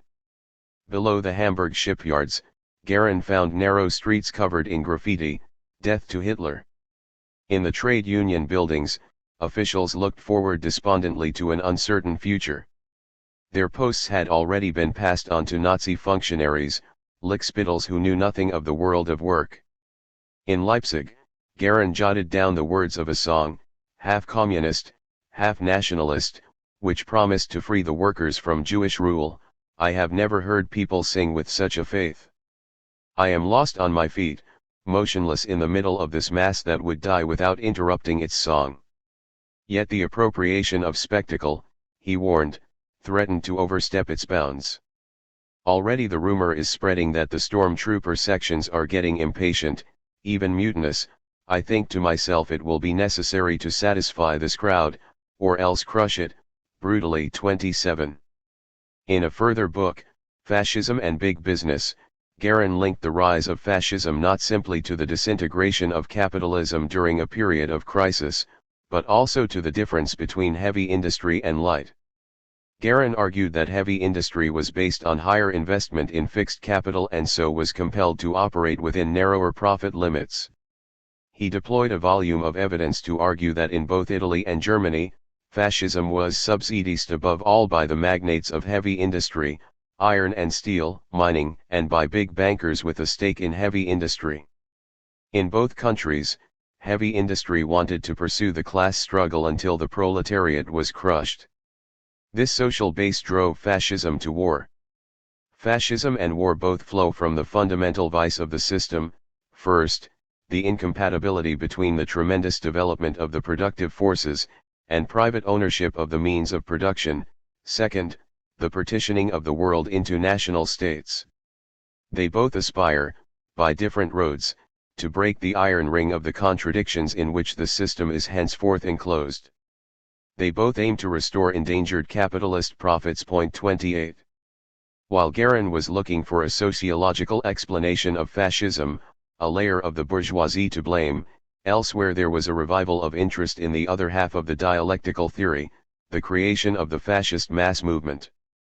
Several Marxists sought to use the insights of psychology to analyze a perceived fascist personality. Among these was William Reich, previously the deputy director of Sigmund Freud's outpatient clinic in Vienna. In The Mass Psychology of Fascism, Reich argued that the crisis of the 1930s was a crisis of sexuality. Capitalism had disrupted the structures of family and sexual life. The Russian Revolution had opened the possibility of a new permissive sexuality. Fascism, the adversary of sexual freedom, was an extended sadomasochistic response to the crisis, the basic emotional attitude of the suppressed man of our authoritarian machine civilization and its mechanistic mythical conception of life. 29 In this reading, fascism offered nothing, neither to those who were going to die under fascist dictatorship, nor to its own partisans, except their own self-repression. Chapter 6 describes some of the ways in which Marxists responded to the Holocaust. Among them can be counted the members of the Frankfurt School, including Erich Fromm, a wine dealer's son from a Hasidic Jewish family who trained as a psychoanalyst and read widely among Marx's early philosophical writings, and Theodor Adorno, an academic philosopher and theorist in the field of music criticism. According to Fromm's fear of freedom, fascism was a product of capitalism, an artificial mode of production which marked the most extreme distance from the natural economy. Fascism offered its supporters a temporary pleasure, the limited joy of inflicting pain on others, the emotional satisfaction offered by these sadistic spectacles, and by an ideology which gave them a feeling of superiority over the rest of mankind was able to compensate them, for a time at least, for the fact that their lives had been impoverished, economically and culturally. 30 Fromm took up Marx's idea that work under capitalism becomes alienated labor over which the worker has no control, and that as a result of this collective alienation, all society is marked by oppression and misery. He argued that human beings were naturally disposed to social and sexual freedom. The authoritarian personality and its sadomasochistic underpinnings stunted even the happiness of the fascists themselves, leaving them bitter and immiserated. Under capitalism, it followed, alienation could only be opposed or affirmed. In the final resort the only choice was between socialism and fascism. Man must either unite himself with the world in the spontaneity of love and productive work, or else seek a kind of security, by such ties with the world as destroy his freedom. 31 Such theories were not intended to stand alone. The social psychologists of the Frankfurt School worked alongside other Marxists, who explained the rise of fascism in terms of the emergence of a new era of capitalism, state capitalism, or in terms of capitalist strategies for survival. In the combination of the two strands, there was a single theory, close to the dialectical theory. 32 Reasoning of this sort underpinned another Frankfurt School Marxist Max Horkheimer's famous saying, "Whoever does not want to speak of capitalism should be equally silent on fascism." 33 Once Hitler and Mussolini were no more. Whereas the several anti-fascist theorists of the 1930s all began with the notion that fascism began in their own country and had to be resisted there first, the fact of war seemed to make it obvious that the best way to fight fascism, for socialists who were not themselves Italian or German, was through supporting a war against foreign fascism.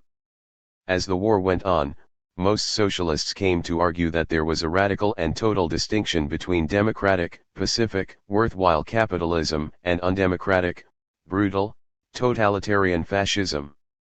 Among social democrats, this revived right definition of fascism can be seen in the unconditional support which British, French, and American socialists gave to the war aims of their own ruling class.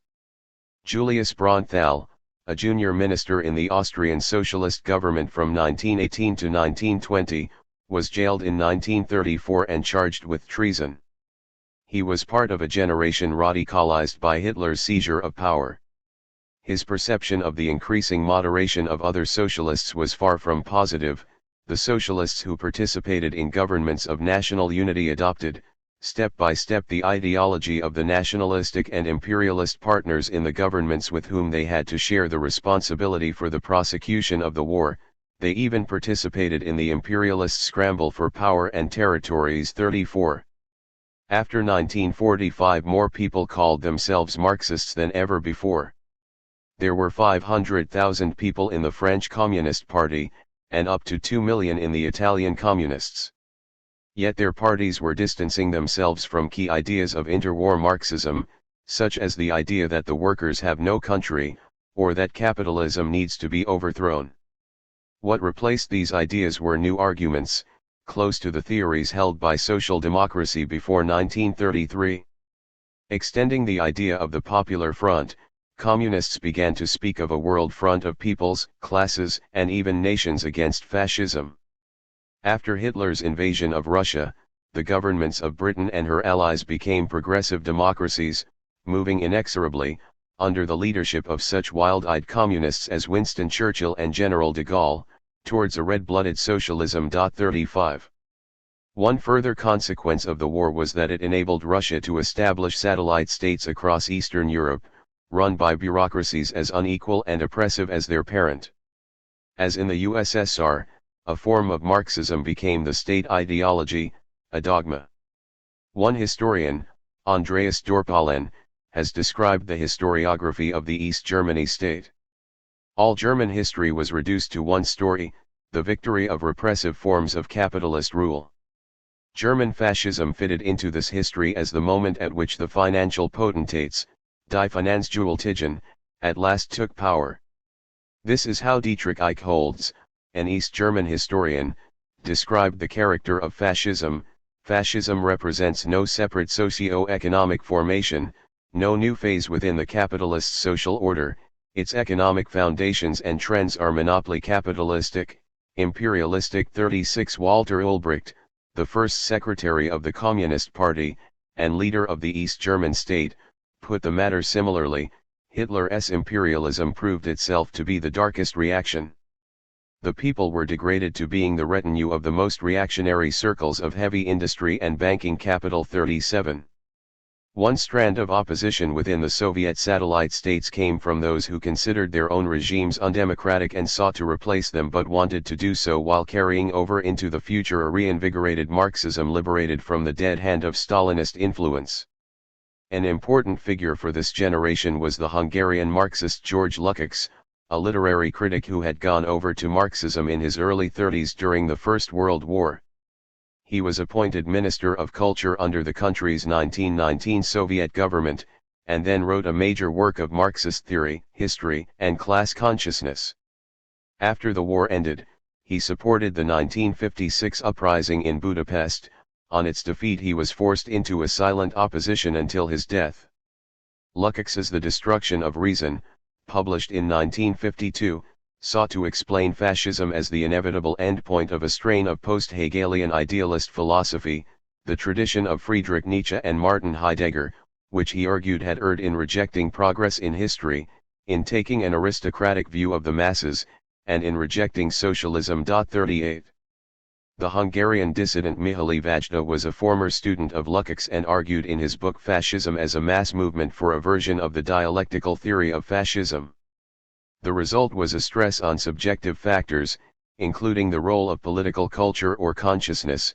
The definitive character of fascist dictatorship is that it sprang from a mass movement. 39 Drawing on the theory of Bonapartism set out in Marx's 18th Brumaire, Vajda argued that in certain cases, fascism openly contradicts the interests of the ruling class. 40.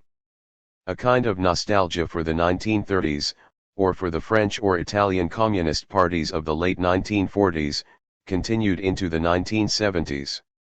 Hence such writers as John Cammett, a champion of English language writing about Gramsci, and Martin Kitchen, author of sympathetic articles on the Marxist theories of August Thalheimer, sought to defend the tactics associated with the Popular Front era, in opposition to the strategy of the United Front. 41 In numerous books and articles Wolfgang Abendroth argued for a return to Thalheimer's analysis, and for the superiority of his Bonapartist model of fascism over Trotsky's. 42.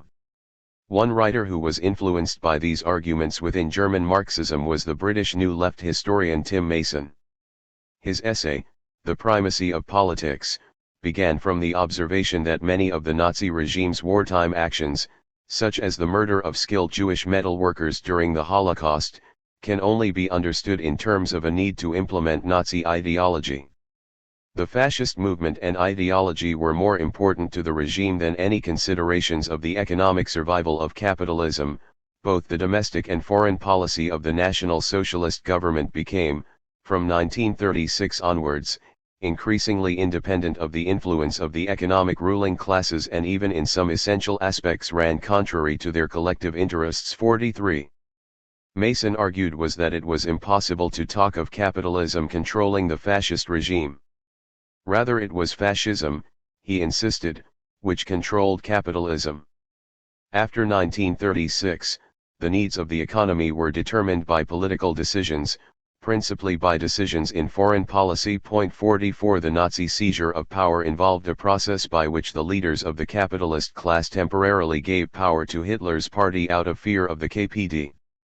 In this sense, 1933 marked a great historical defeat for the political representatives of the propertied classes. 45.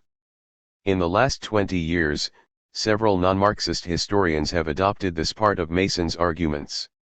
For example, the economic historian of the Nazi regime Adam Tooze observes that between January 1933 and September 1938, the proportion of national output going on military spending rose from 1 to 20%.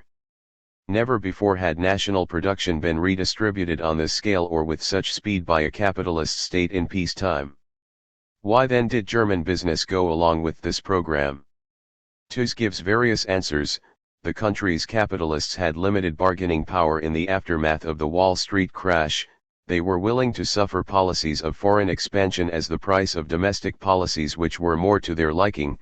There was relatively little state coercion of businessmen, managers, or technicians and, because business was divided, key figures were vulnerable to wooing by the regime.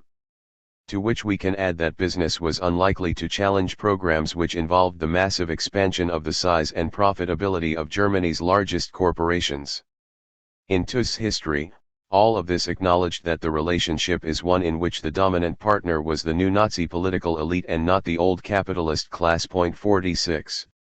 Tim Mason is also known for his book Social Policy in the Third Reich, which argued that the Nazi regime was largely unsuccessful in winning the support of German workers in the factories after 1933, many of whom were still influenced by their previous support for the Communists or Social Democrats.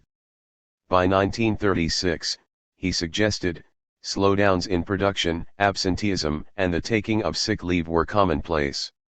Moreover, the consequences of military armament made it difficult for the agents of the Nazi state to impose repression.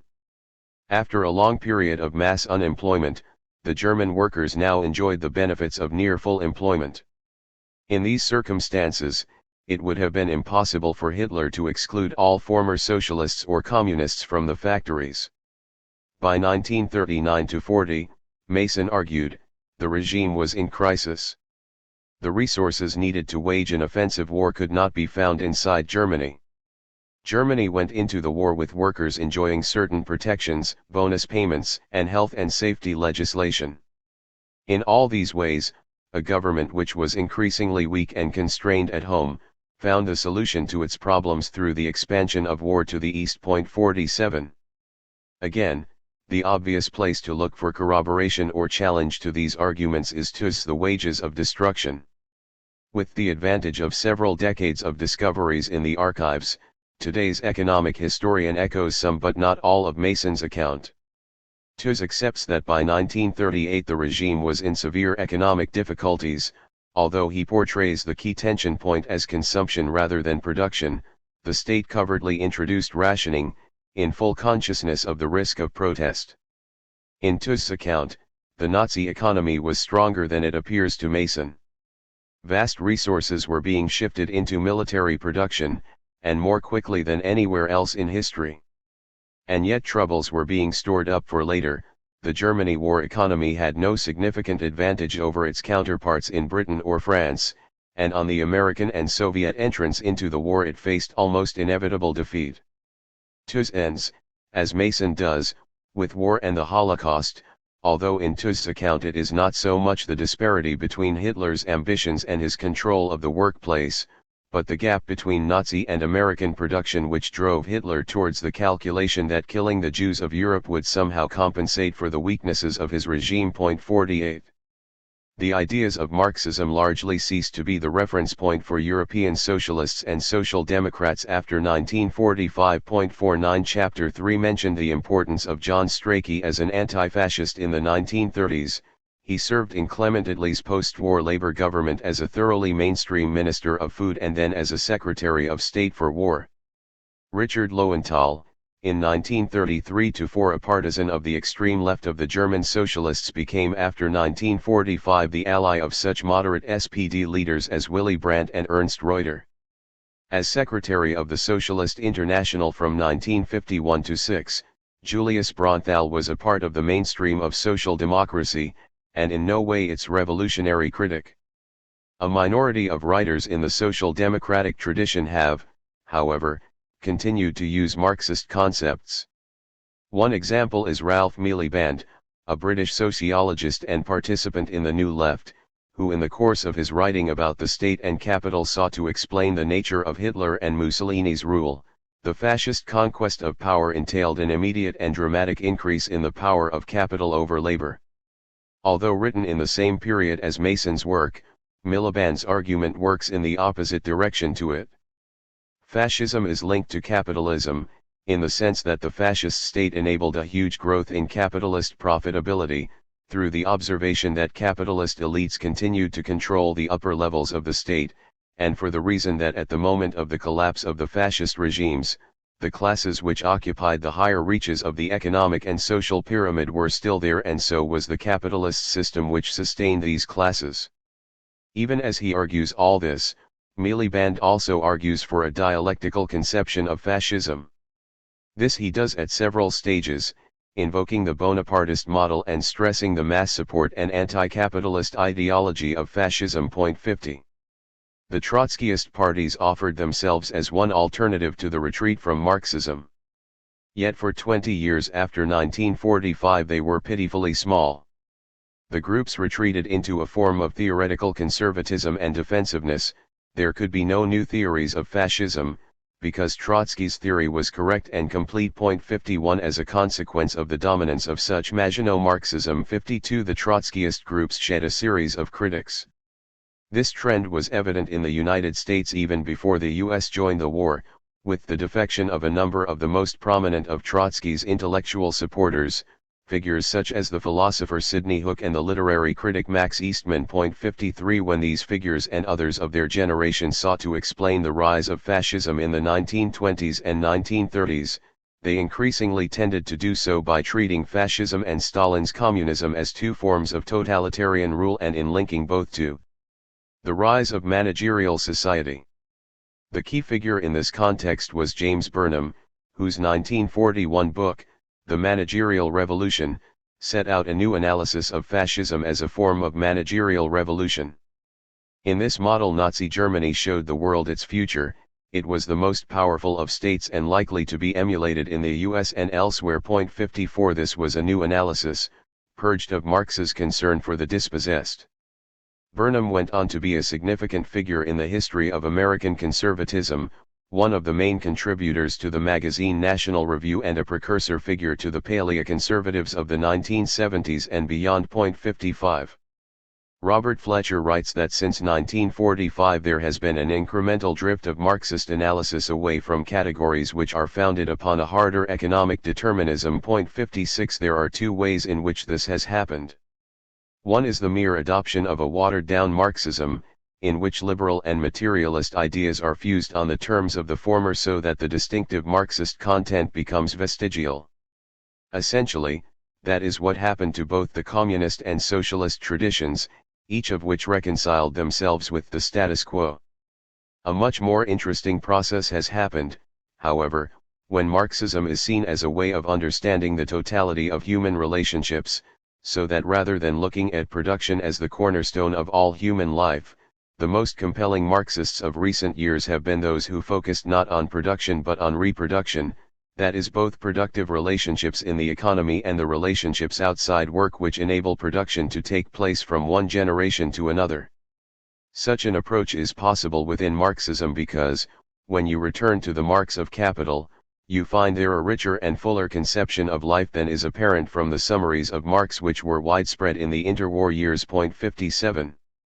Among the writers who can be said to have used Marxism in this way was Aimé Césaire, a communist poet and political activist from Martinique whose 1950 pamphlet, Discourse on Colonialism, had as its theme the relationship between the European colonial powers and the collapse of Europe into fascism.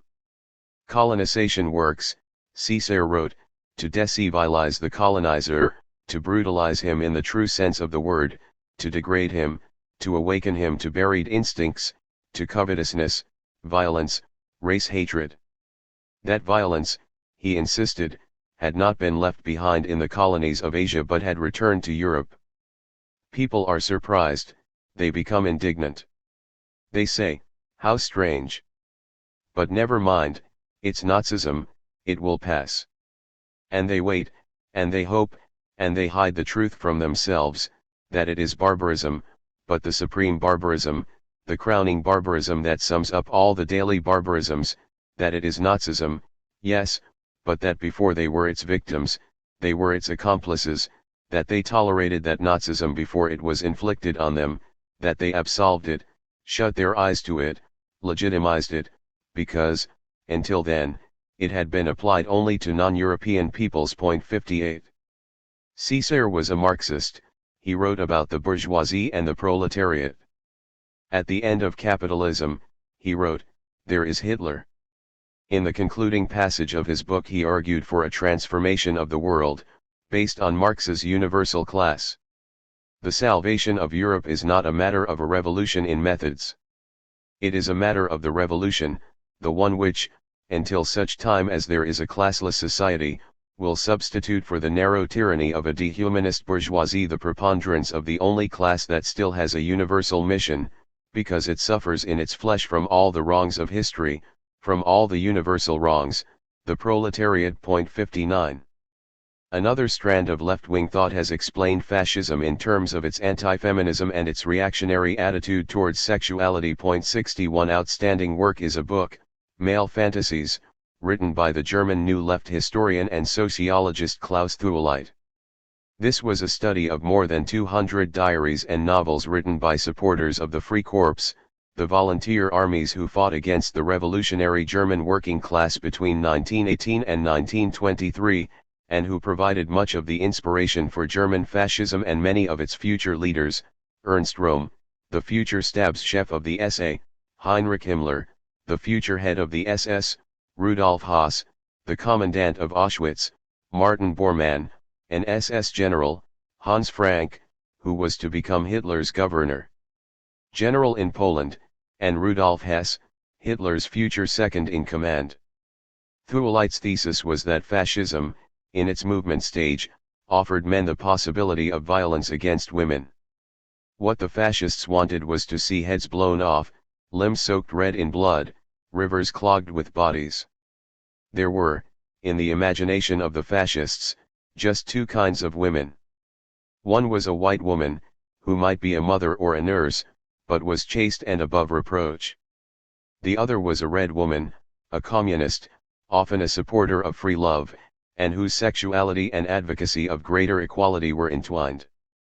Against this second category of women, fascism offered the promise of repeated, punitive violence. In the world as seen through the diaries of Free Corps members, these pro-fascists were motivated by a violent anti-communism. What Thueleit shows is that the earliest fascists feared the insurrectionary politics of Rosa Luxemburg rather than Lenin or Trotsky, a communism which would pull down not just the aristocracy from their stately homes, or the bosses from the factories, but also husbands in their homes. This threat preyed on the minds of the first fascists and enabled them to see pacifist soldiers, insurgent workers, and German advocates of women's suffrage as different faces of a single whole, a flood or a tide which threatened to come in waves and overwhelm all that they admired in Germany. 61. Once fascism had settled down into power, this misogyny was transformed into something else, a fixation on motherhood. Women were to serve the racial policies of the regime as mothers. As Gisela Bach writes, fascism was obsessed with women's unwaged housework.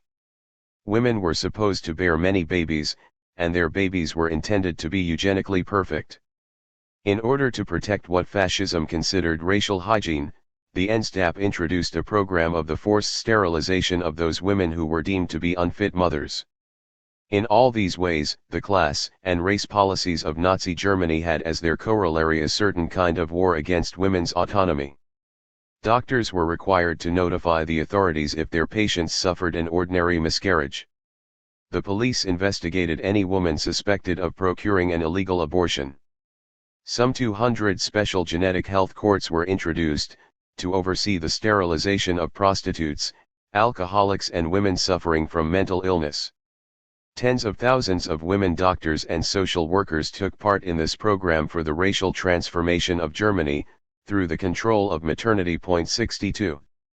As the Nazi regime became increasingly fixated with imagined threats to the German racial stock, it was also moving towards policies of racial genocide. Jews and Gypsies were the victims of a project which included not just the subordination of German women but also the extermination of racial others. 6. Marxists and the Holocaust. A point often made in the literature of the Holocaust is that the tragedy was so great and so terrible that even those caught up in it refused to believe that genocide was possible. In the words of one historian, Yehuda Bauer, nobody predicted it. To the Europeans, of all creeds, who were alive in 1941 as the Holocaust began, mass genocide was unimaginable. For them it was a totally new reality that was unfolding before their shocked eyes and paralyzed minds. It was literally unbelievable because it was unexpected and unprecedented one. So although there were many millions of people living in Europe in 1938 or 1939 who realized that war was imminent, almost none of them fully grasped that the conflict would end in the deliberate murder of the Jews, the Roma, or of Hitler's many other victims. It is not just that Hitler's victims refused to see the tragedy opening up before them, but that no one else saw it either, neither the anti-fascists who were still fighting, albeit in isolation in Germany, nor the conservative and liberal politicians who dominated the parliaments of anti-fascist France and Britain.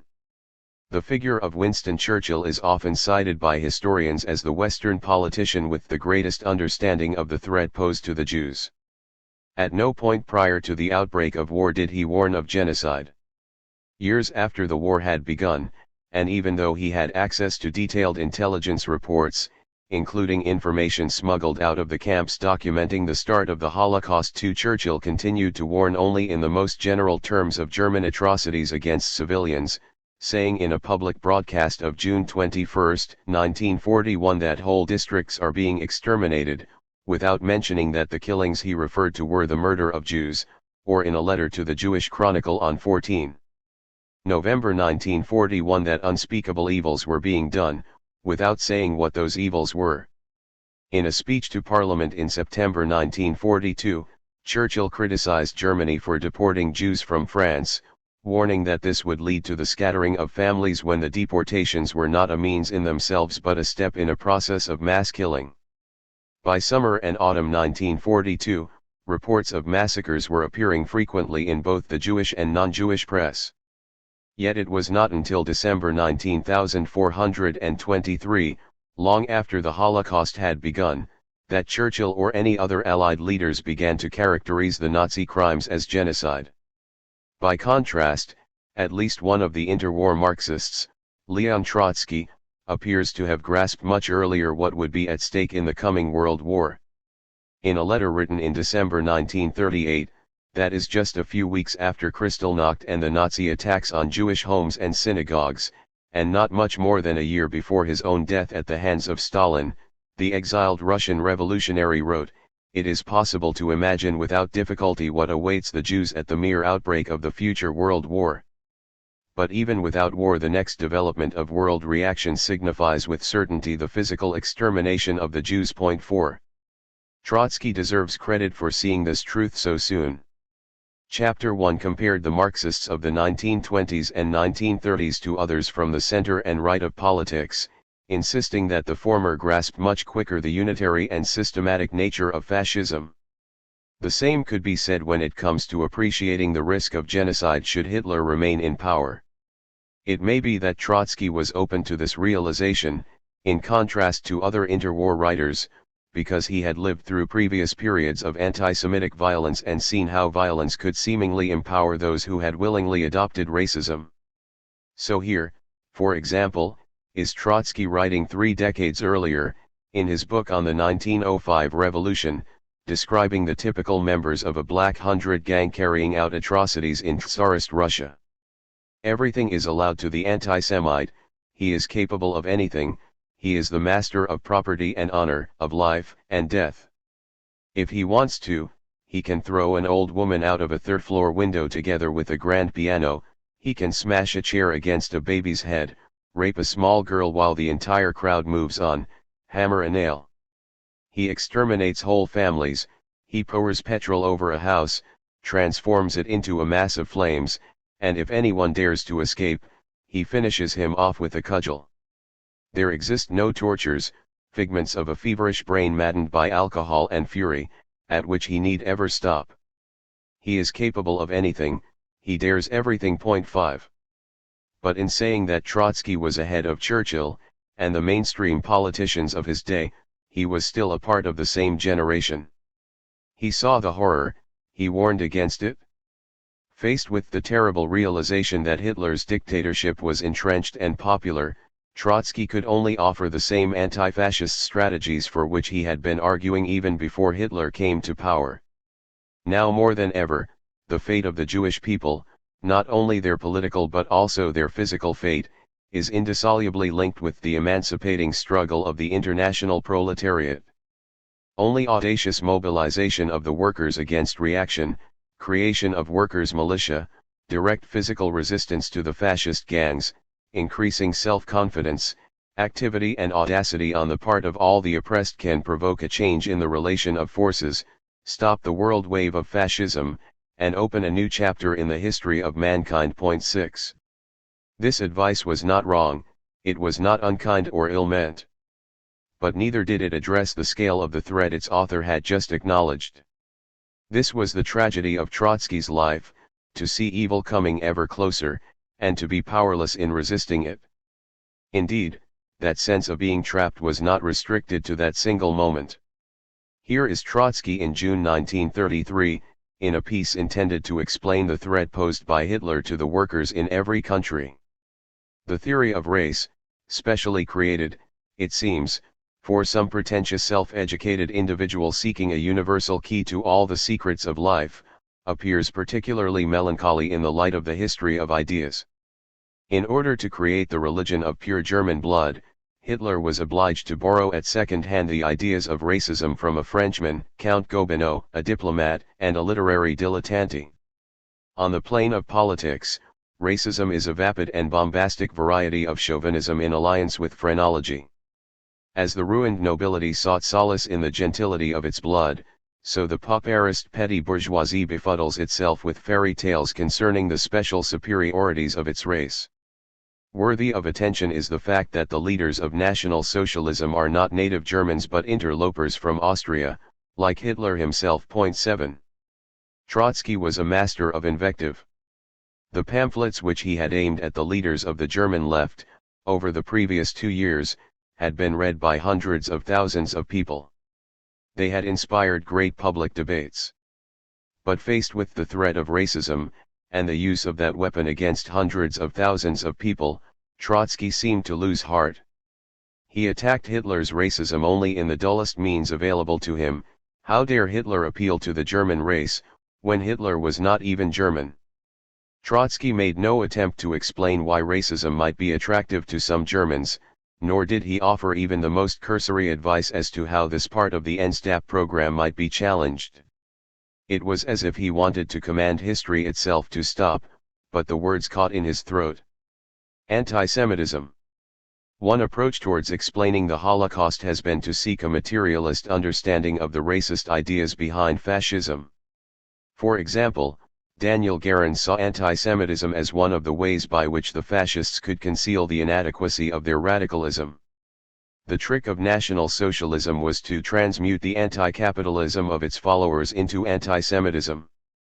Workers and members of the petty bourgeoisie were told that their troubles were caused by Jews in the middle classes and the liberal professions, lawyers, shopkeepers, doctors, and journalists.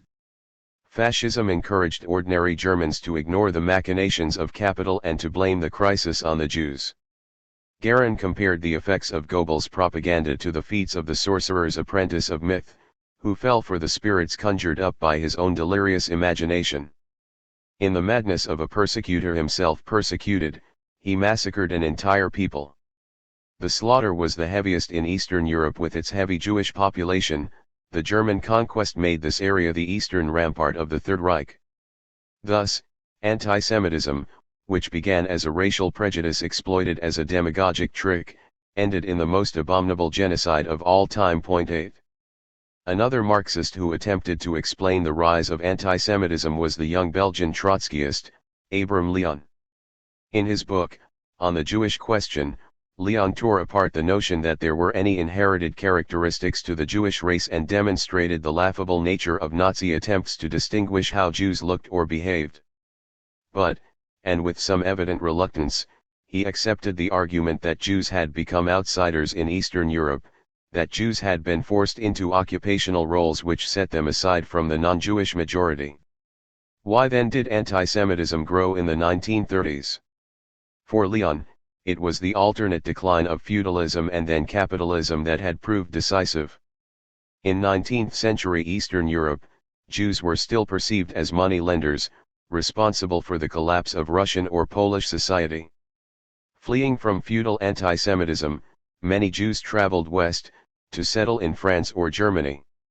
Here, in the 1930s, they were caught by the crisis of capitalist society. Feudal anti-Semitism was followed by capitalist anti-Semitism, a racism with different and more terrible consequences. Writing under German occupation, and shortly before he himself was deported to Auschwitz, he raised a desperate image of hope. The plight of the Jews has never been so tragic, but never has it been so close to ceasing to be that. In past centuries, hatred of the Jews had a real basis in the social antagonism which set them against other classes of the population.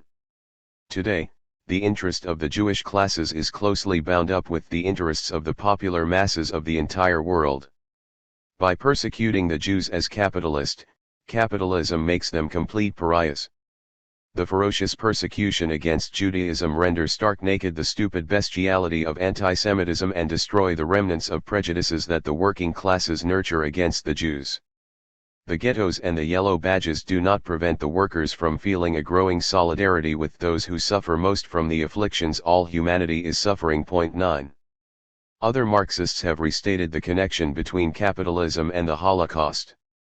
In the immediate aftermath of 1945, this is how Leon's friend and co-worker Ernest Mondale explained the murders. The barbarous treatment of the Jews by Hitlerite imperialism has only pushed to paroxysm the barbarism of the habitual methods of imperialism in our epoch. 10. The most important figure since Leon is probably Tim Mason, discussed in Chapter 5, who argued that the Holocaust represented the antithesis of capitalist interests. Nazi Germany wasted money, people, resources, and skills on the Holocaust, which could have been spent on the war effort. The Holocaust can only be understood, Mason insisted, in terms of Nazi ideology. It represented the primacy of politics and ideology over economics. 11. Others have portrayed the Holocaust as an unintelligible mystery, something so horrible that it cannot in any way be explained. Not just breaking the link between fascism and capital, they have cut the tie between the Holocaust and history. The Polish Marxist Isaac Deutscher, here, is typical. To a historian trying to comprehend the Jewish Holocaust, the greatest obstacle will be the absolute uniqueness of the catastrophe. This will be not just a matter of time and historical perspective. I doubt if even in 1,000 years people will understand Hitler, Auschwitz, Majdanek, and Treblinka better than we do now. Will they have a better historical perspective? On the contrary, posterity may understand it even less than we do. The fury of Nazism, which was bent on the unconditional extermination of every Jewish man, woman, and child within its reach, passes the comprehension of a historian, who tries to uncover the motives of human behavior and to discern the interests behind the motives. Who can analyze the motives and the interests behind the enormities of Auschwitz? We are confronted here by a huge and ominous mystery of the degradation of the human character that will forever baffle and terrify mankind. Point 12. The Marxist philosopher Norman Garris has isolated what he saw as the three areas of controversy. The destruction of the Jews of Europe is comparable to other crimes / is singular or unique. Is rationally explicable / is beyond comprehension. Is the product of capitalism and imperialism / is due to some other combination of factors. From this, Garris continues, I do not believe that any adequate assessment can be made by just embracing either one pole or the other of each of these three oppositions. A certain, particular, intermediate standpoint is called for in relation to each. 13. It is important to note that Garris sees his position as intermediate. Elsewhere Marxism has rejected ambiguity in favor of synthesis and transformation. Surely the Holocaust was both comparable to other crimes and singular or unique, both rationally explicable and beyond comprehension, both the product of capitalism and imperialism and due to some other factors. The Holocaust was both comparable and unique. It was comparable, because the Holocaust forms part of the story of capitalism. To quote Zygmunt Bauman, the Holocaust was born and executed in our modern rational society, at the high stage of our civilization and at the peak of human achievement. Point 14. The whole history of capitalism is a story of suffering. Simply for capitalism to be born, the new system required an extraordinary supply of wealth. This primitive accumulation of capital was achieved through highland clearances, by the expansion of empire, through laying South America to the sword and by the mass transportation of African slaves. In the words of Marx, capital comes into the world dripping from head to foot, from every pore, with blood and dirt. The discovery of gold and silver in America, the extirpation, enslavement, and entombment in mines of the aboriginal population, the beginning of the conquest and looting of the East Indies, the turning of Africa into a warren for the commercial hunting of black skins, signaled the rosy dawn of capitalist production. Point 15. The crimes have not stopped, from the subjugation of India in the last century, through to America's wars in the Middle East.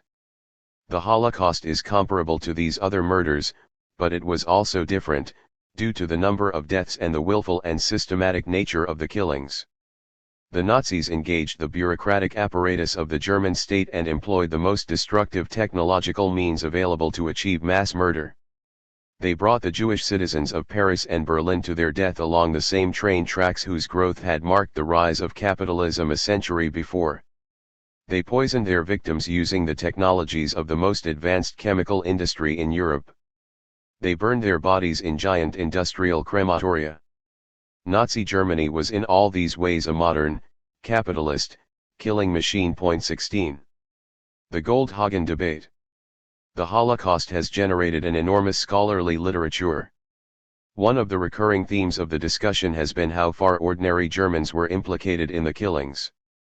Christopher Browning's study of one group operating under SS control, Reserve Police Battalion 101, records that their commander, Major Trapp, gave all 500 men the option of excusing themselves from participation, but a mere dozen policemen had done so. Having conducted numerous interviews with those who took part in the killings, Browning argued that the majority of the killers were ordinary men motivated by career ambitions, who accepted that the Jews were somehow Germany's enemy but were barely conscious of the full Nazi theory of history. Point 17. Ian Kershaw has replied that it is not the few killers who should be studied, but the silent majority, whose inactivity enabled the killings to take place. Point 18. Primo Levi, the Italian chemist who survived Auschwitz, and whose memoirs describe his experience, concurs, monsters exist, but they are too few in number to be truly dangerous. More dangerous are the common men, the functionaries ready to believe and to act without asking questions. 19. In the 1990s, Daniel Goldhagen insisted that all Germans shared an eliminationist mindset. Indeed, his book, Hitler's Willing Executioners, argued that all Germans were to blame for the Holocaust. Point 20. There was an extraordinary interest in Goldhagen's work, which was discussed in journals and newspapers from Der Spiegel to the Sunday Times, From The Guardian to the New York Review of Books. Goldhagen was interviewed several times on primetime American television, with the New York Times carrying several notices for the book and describing it as one of those rare new works that merit the appellation landmark. While Goldhagen was no Marxist, the debate is worth studying because in the 20 years since his book there has been no attempt to explain the Holocaust, which has reached so deeply into public consciousness. Goldhagen argued that at least 100,000, and possibly several million people, were responsible for the Holocaust.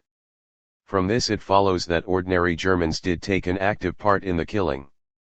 He claimed that Hitler's ideas were acceptable because they were voiced on a fertile ground fermented with eliminationist anti-Semitism. Goldhagen insisted that Hitler was an excellent reader of the will of the German people, that most Germans saw in the Jews an evil power, and that the majority participated in the elimination of the Jews. The phrase eliminationist anti-Semitism is key in Goldhagen's work. Hitler, Goldhagen argued, unshackled the German people. He unleashed the anti-Semitism that was already there. Goldhagen insisted that all of German society was ready and willing for the murder of the Jews. Genocide was imminent in the conversation of German society. It was imminent in its language and emotion. It was imminent in the structure of cognition. Point 21. Goldhagen argued that the Holocaust was above all else a German enterprise. The decisions, plans, organizational resources and most of its executors were German. Then, by a flight not of history but of logic, he drew the conclusion, the Holocaust could be explained in terms of the Germans' drive to kill Jews. Point 22. Goldhagen seemed to believe that if the majority of the people taking part in the Holocaust were German, then it must in principle follow that the majority of Germans must have taken part in the Holocaust. By the same logic one might argue that all children sleep, so, logically, only children sleep and adults never do. Goldhagen came in for significant criticism from another American writer and historian, Norman Finkelstein, who seemed to offer a universalist and materialist explanation of the Holocaust.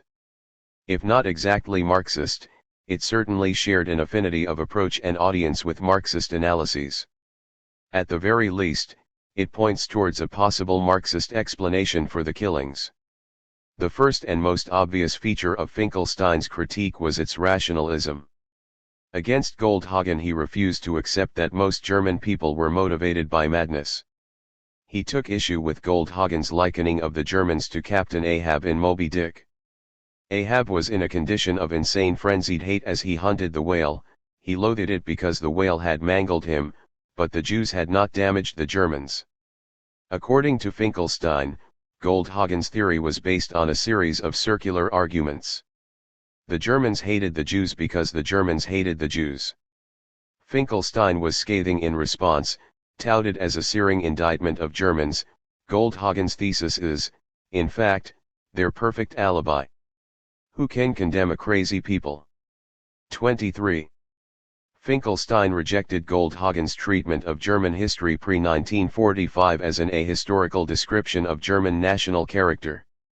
Instead of seeing all German history as the prelude to elimination, Finkelstein linked the history of the Holocaust to the history of fascism. Finkelstein argued that Germany history was shaped by the Great Break of 1933. Before 1933, the largest party in Germany was the SPD, which was forcefully opposed to anti-Semitism. After 1933 and Hitler's accession to power, ordinary Germans encountered anti-Semitism as the ideology of the state. Totalitarian rule was what it meant to be German. Finkelstein's description was also oppositional. He insisted that many ordinary Germans were involved in acts of resistance to the Nazi regime. Finkelstein gave examples of popular opposition to the September 1941 decree forcing Jews to wear the yellow star. Furthermore, he argued that later German indifference to the Holocaust could be explained by the conditions of the war. Propaganda played a part, as did the escalating repression and physical isolation of the Jews. Then, the callousness towards human life typically attending war, exacerbated by the terror bombing and worsening deprivations on the home front set in 24. Finkelstein separated the German people from the Nazi state. Finkelstein's model accepted Goldhagen's challenge to consider the psychology of the people who carried out the Holocaust. Finkelstein argued that the participants were not killing out of a simple cruelty. He cited the evidence of Holocaust survivors to suggest that SS killers conformed to a variety of types. Some were genuinely sadistic, others were in a state of mental anguish. Finkelstein gave examples of disorientation, paranoia, and nervous breakdown among those ordering and carrying out the killings. He insisted that the murders should not be blamed on German soldiers but on the Nazi bureaucracy. He quoted Dostoevsky, "The most refined shedders of blood have almost always been the most highly civilized gentlemen." 25 He insisted on seeing the Holocaust as a deliberate and rational state policy, not as an irrational act of mass public murder. Finally, Finkelstein rejected the uniqueness of the Holocaust. He insisted that racism, imperialism, and murder are all part of the ongoing history of capitalism. To make this point, Finkelstein took several examples: the use of concentration camps by the British during the Boer War, the lynching of blacks in America in the 1920s, the Vietnam War, and the dropping of the bomb against Japan. How differently did ordinary Americans react to the slaughter of 4 million Indochinese, ordinary French to the slaughter of 1 million Algerians, or, for that matter, ordinary non-Germans to the slaughter of the Jews? 26. Yet, as this chapter has argued, it is appropriate for Marxists to see the Holocaust as both unique and not unique. Industrial killing did not begin in 1933, but only after 1939 was such systematic genocide possible. Finkelstein has been criticized by others on the left for seeming to deny the Holocaust's distinctiveness. As one socialist, Bernhard Herzberg, who escaped Nazi Germany in his 20s before emigrating to South Africa where he fought apartheid before settling in Britain, 27, wrote in response, "Antisemitism is, of course, much older than Nazism, and murderous antisemitism was not a German invention. But the Nazis were the only ones endeavoring to exterminate Jewry in all countries occupied by German forces during the Second World War. They nearly succeeded, using industrial means such as forced inhalation of cyanide gas and by deadly scientific experiments, slave labor, or mass starvation." It is a strange observation of Finkelstein's to draw attention to lynchings of blacks in the US in this context. These cannot be compared with the Nazi attempt to achieve a final solution of the Jewish question by means of total annihilation. 28. Another Marxist writer who took the criticism of Goldhagen even further was the Italian historian Enzo Traverso. He noted that for the American historian the distinctive form of the Holocaust was the use of open-air massacres and face-to-face executions. Now, while this was a significant proportion of the genocide, it was not all of it. Something like 1.3 million Jews were killed in this way.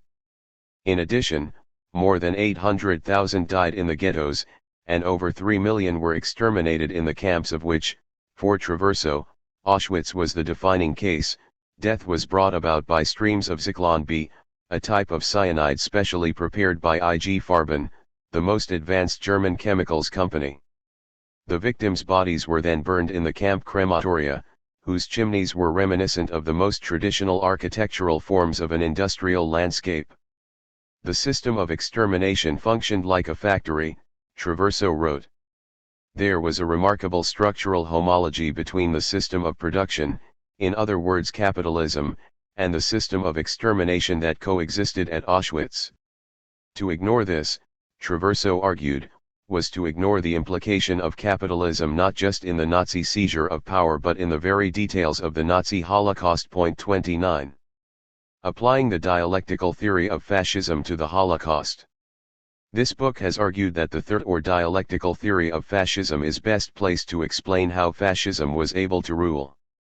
It integrates what might otherwise be two opposed insights into fascism: first, that Hitler and Mussolini had a vision for German and Italian society, which was intended to see the subordination of dispossessed groups, principally workers and peasants, but that second, fascism could only imagine the defeat of the workers' movement by bringing the great mass of people into politics, involving them as active participants in the destruction of the German left.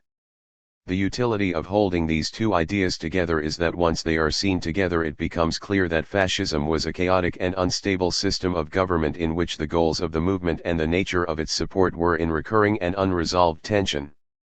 The contradiction between the ends of fascism and the means chosen to achieve them enabled fascism to grow rapidly, but also made it unstable and vulnerable to popular challenge. This is the moment to which Trotsky's warnings against fascism belong, to the period immediately preceding Hitler's conquest of power, during which he argued the Nazis were weaker than they seemed, and that a united movement of both socialists and communists would have been sufficient to force fascism back. But what happens then as we wind the clock forwards, so to speak? Can the instability of fascism explain the lurch towards military and racial war?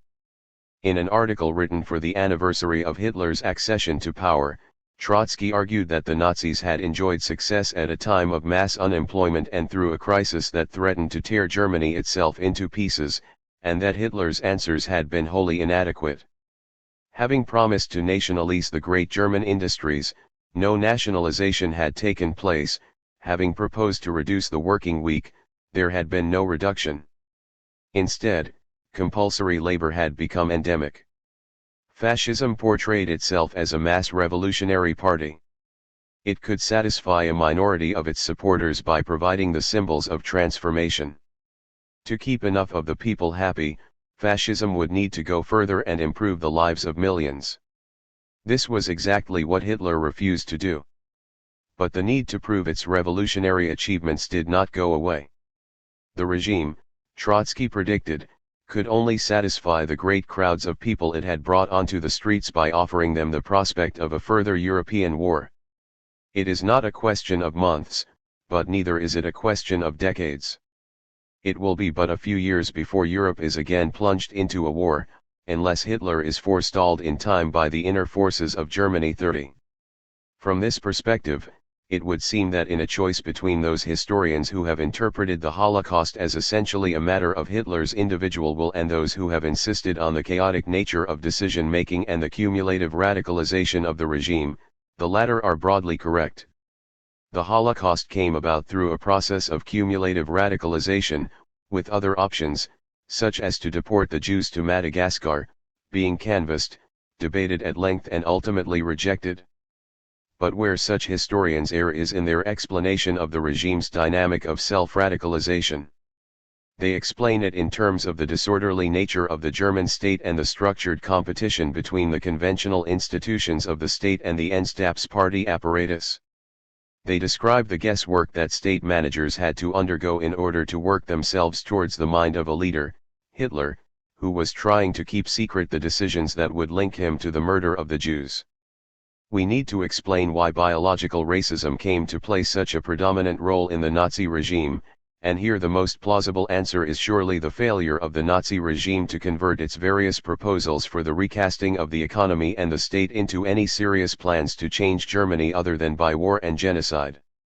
Unable to solve the social antagonisms which had brought Hitler to power, the leaders of the National Socialists fixated increasingly on the things they could achieve, which were war, colonialism and genocide. As Enzo Traverso writes, from the moment when Hitler took power, Nazi anti-Semitism was progressively radicalized. It began with attacks on left-wing activists and intellectuals, two groups in which Jews were prominent. It proceeded with measures in spring 1933 to remove Jews from positions in the civil service and university employment. It deepened further with the Nuremberg race laws and reached a pre-war crescendo in Kristallnacht. The 1938 pogroms, confirmed for the first time on a large scale the general passivity of German society, marching in step from this time on, in the face of the persecution of the Jews. The genocide was a product of the war in Eastern Europe. The goal of this total war was not only the defeat of the Red Army but above all the conquest of Lebensraum in the East and the defense of European civilization against the threat of Jewish Bolshevism. Hitler was able to persuade enough of his co-thinkers that any resistance to German conquests in Europe in 1914-18 and after 1939 was the fault of racial outsiders in Europe. Jews were thus the chosen victims of this long European civil war, unleashed in the trenches of the first global conflict and completed in the ovens of Treblinka and Birkenau 31. Conclusion: a specific form of reactionary mass movement. Following this account of how different Marxists have understood fascism, it is possible in the final section of this book to construct a composite Marxist theory of fascism.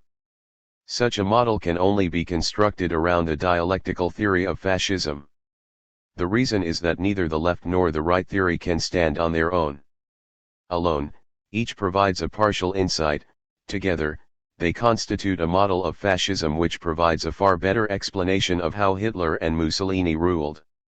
The left Marxist theory, as outlined in previous chapters, has tended to define fascism as the rule of monopoly capitalism in its purest, most untrammeled, most invulnerable form. 1. There is certainly some validity to this argument.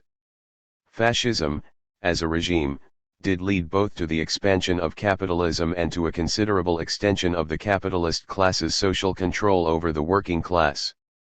Yet the weakness of this theory is that it links the reactionary character of fascism solely to the need of capital to exploit the working class.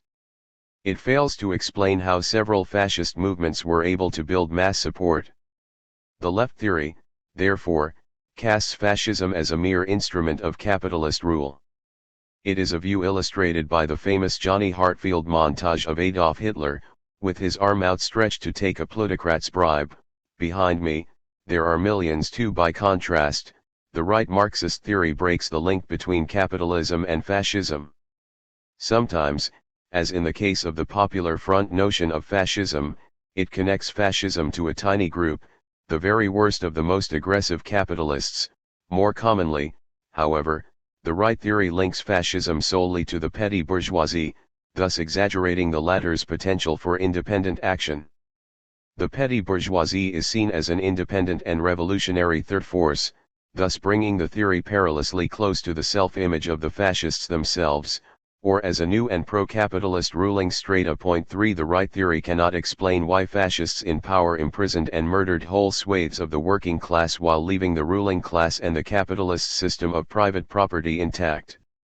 Marxists have no real choice other than to return to the dialectical model of fascism, the argument that fascism is at one and the same time both a vicious and anti-proletarian movement, a razor in the hands of the class enemy, and also a specific category of mass movement.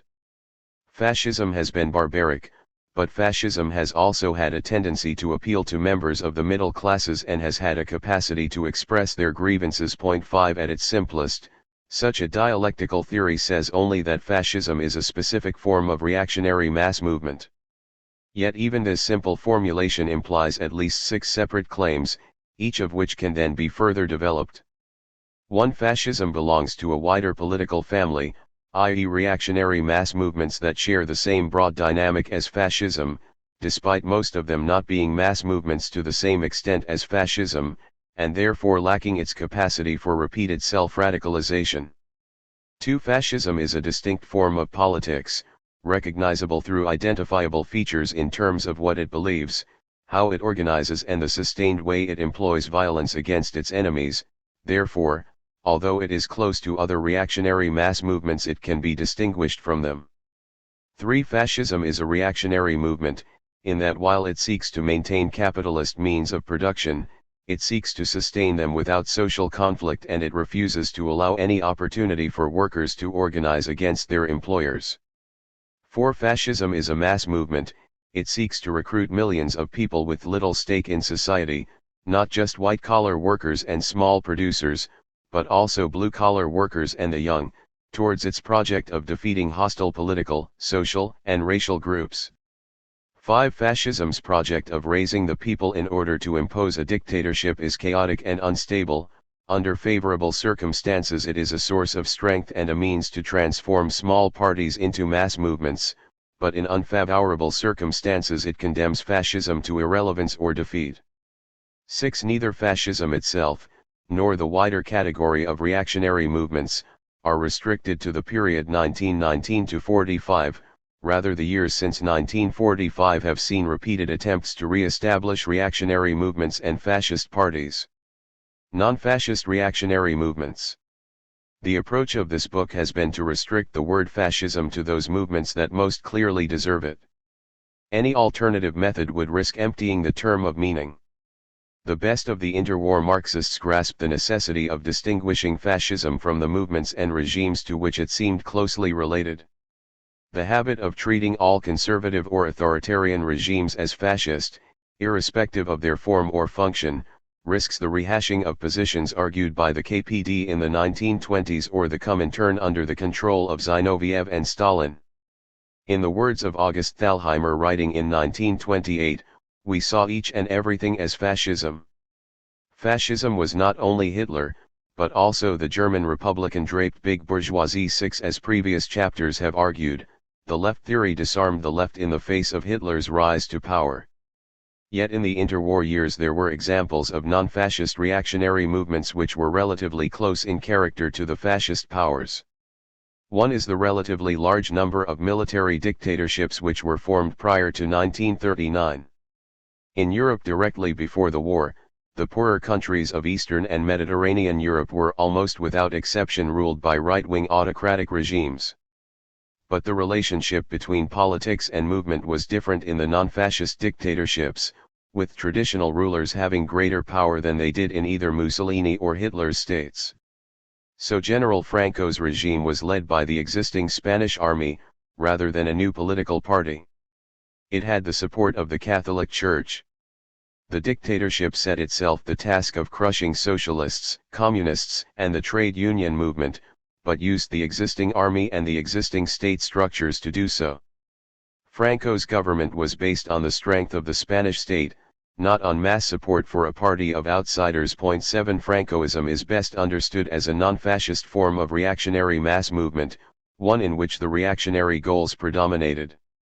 The difference between Franco's military dictatorship and the two principal fascist regimes is stark. There was no movement stage in Francoism. On obtaining an unchallenged hold on power at the end of the Spanish Civil War, Franco's government briefly carried out an extraordinary series of anti-left and anti-proletarian atrocities, the revenge of the military and of the rich against those ordinary Spaniards who had risen up in a popular revolution. This White Terror lasted between 1939 and 1940 and involved the killing of around 50,000 people and was on a greater scale than anything yet done within either Germany or Italy. However, after 1940 the repression was rapidly scaled down.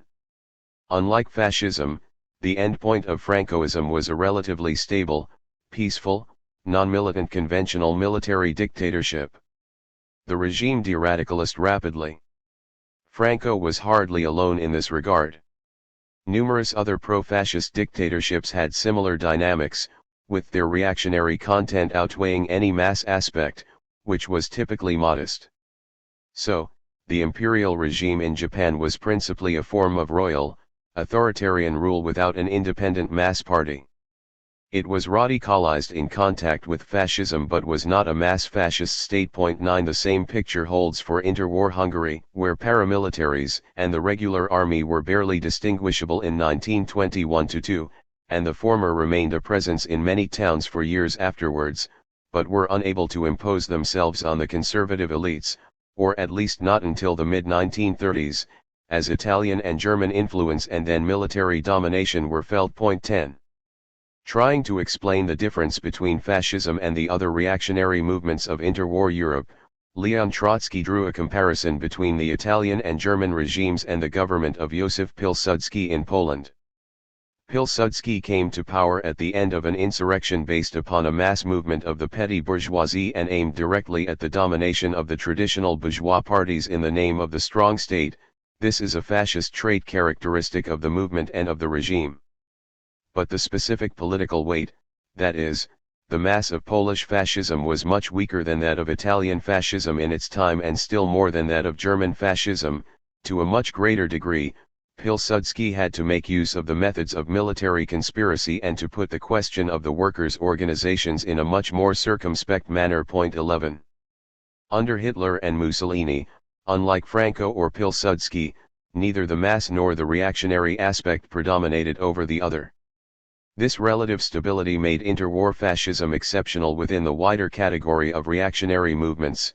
since in most cases either the reactionary goals has predominated, or, much more rarely, the mass movement has predominated. Fascism is an exceptional case among reactionary mass movements in that it was able to keep these two parts of the whole balanced for a significant period. The recognizability of fascism. The best of the interwar Marxist theories recognized that fascism was a specific form of right-wing politics, with a different kind of support, a different mass character and a different potential to the other kinds of authoritarianism which surrounded it. Here, for example, is Palmiro Togliatti, writing in 1928. It has become customary to use the word fascism to designate every form of fascism. A comrade is arrested, a workers' demonstration is brutally dispersed by the police, a court imposes a savage sentence on some militants of the labor movement, a communist parliamentary fraction sees its rights infringed or abrogated. In short, whenever the so-called democratic freedoms sanctified by bourgeois constitutions are attacked or violated, one hears the cry, "Fascism is here, fascism has arrived." It should be realized that this is not just a question of terminology. If someone thinks it is reasonable to use the term fascism to designate every form of reaction, so be it. But I do not see the advantage we gain, except perhaps an agitational one. The actuality is something different. Fascism is a particular, specific type of reaction. Point 12. Chapter 1 referred to the ideas of Stanley Payne and his descriptive definition of fascism based on what he terms fascist negations, fascist goals, and fascist style.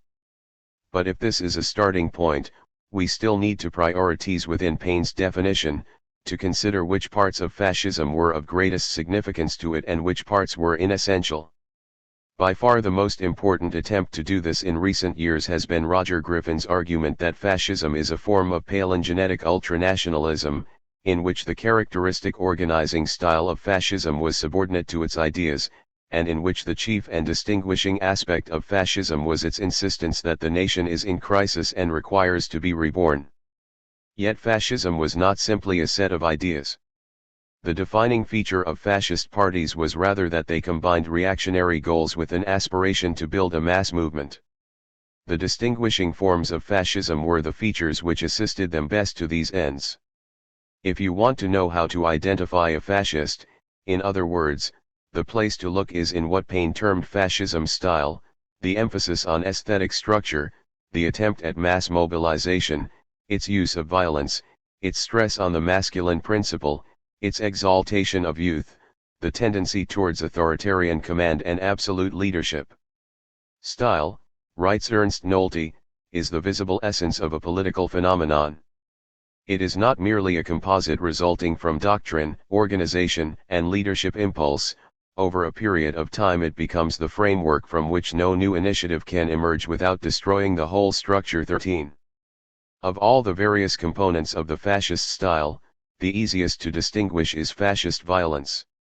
To focus on this is to follow Gramsci's characterization of fascism as the attempt to resolve the problems of production and exchange with machine guns and pistol shots. 14. It is to agree with Trotsky when he warned that the victory of German fascism would mean the smashing of all independent and voluntary organizations, all the defensive bulwarks of the proletariat. 15. Fascism's violence can be understood through the insights of Robert Paxton, a historian of French fascism, who argues that fascism went through 5 distinct stages: first, its creation, then fascism's rooting in a political system, next its acquisition of power, then the holding of power, and finally its radicalization in power. 16. Violence was essential at each stage, but its content changed over time. In their initial stage, when fascist parties were just being formed, and in the case of the Italian Squadristi or the German Freikorps took the form of a movement rather than a party, the fascists won recruits through mass demonstrations in uniform, through military training and through physical attacks on the racial, political, and sexual enemies who were everywhere around them. These confrontations won supporters, who exulted in the violence. They gave the first fascist leaders a sense of their potential strength. Violence demoralized the fascists' opponents. Physical force advertised the services of fascism to potential allies who shared its reactionary goals but not their movement's mass social base. In the second stage, when fascist parties had been founded and were contending for power, violence played a different role. At this point, the fascists would parade their determination to take on and defeat the existing democratic state. The fascists needed to challenge the state's monopoly of violence. The fascist challenger for power was therefore typically a militia party. The private army is in keeping with fascism's mass popular support. Yet fascism, at this stage, also typically sought to govern in an alliance with other right-wing parties, the majority of which accepted the existing state and had no desire to see a fascist capture of power. So, each of the vanguard fascist parties became dual parties, both standing in elections, and threatening their rivals with violence. Fascism meant shaved heads and suits, guns, and ballot boxes. It refused to allow either the paramilitary or the parliamentary wings to dominate. In holding both together, we see that balancing of goals and movement which fascism needs if it is going to succeed. On taking power, both fascist parties partially relegated their militia structures. Both were invited into power by existing conservative elites. Both, at this stage of their development, made much of their loyalty to the existing national army and its existing hierarchies of command. They relied on the existing structures of the state to punish any remaining left-wing opponents. As fascism became more radical in office, a much more ambitious kind of violence became available to it, the use of military power in war, to create new forms of colonial rule and to enact genocide against fascism's racial enemies. In each of these various stages, fascism exulted in violence.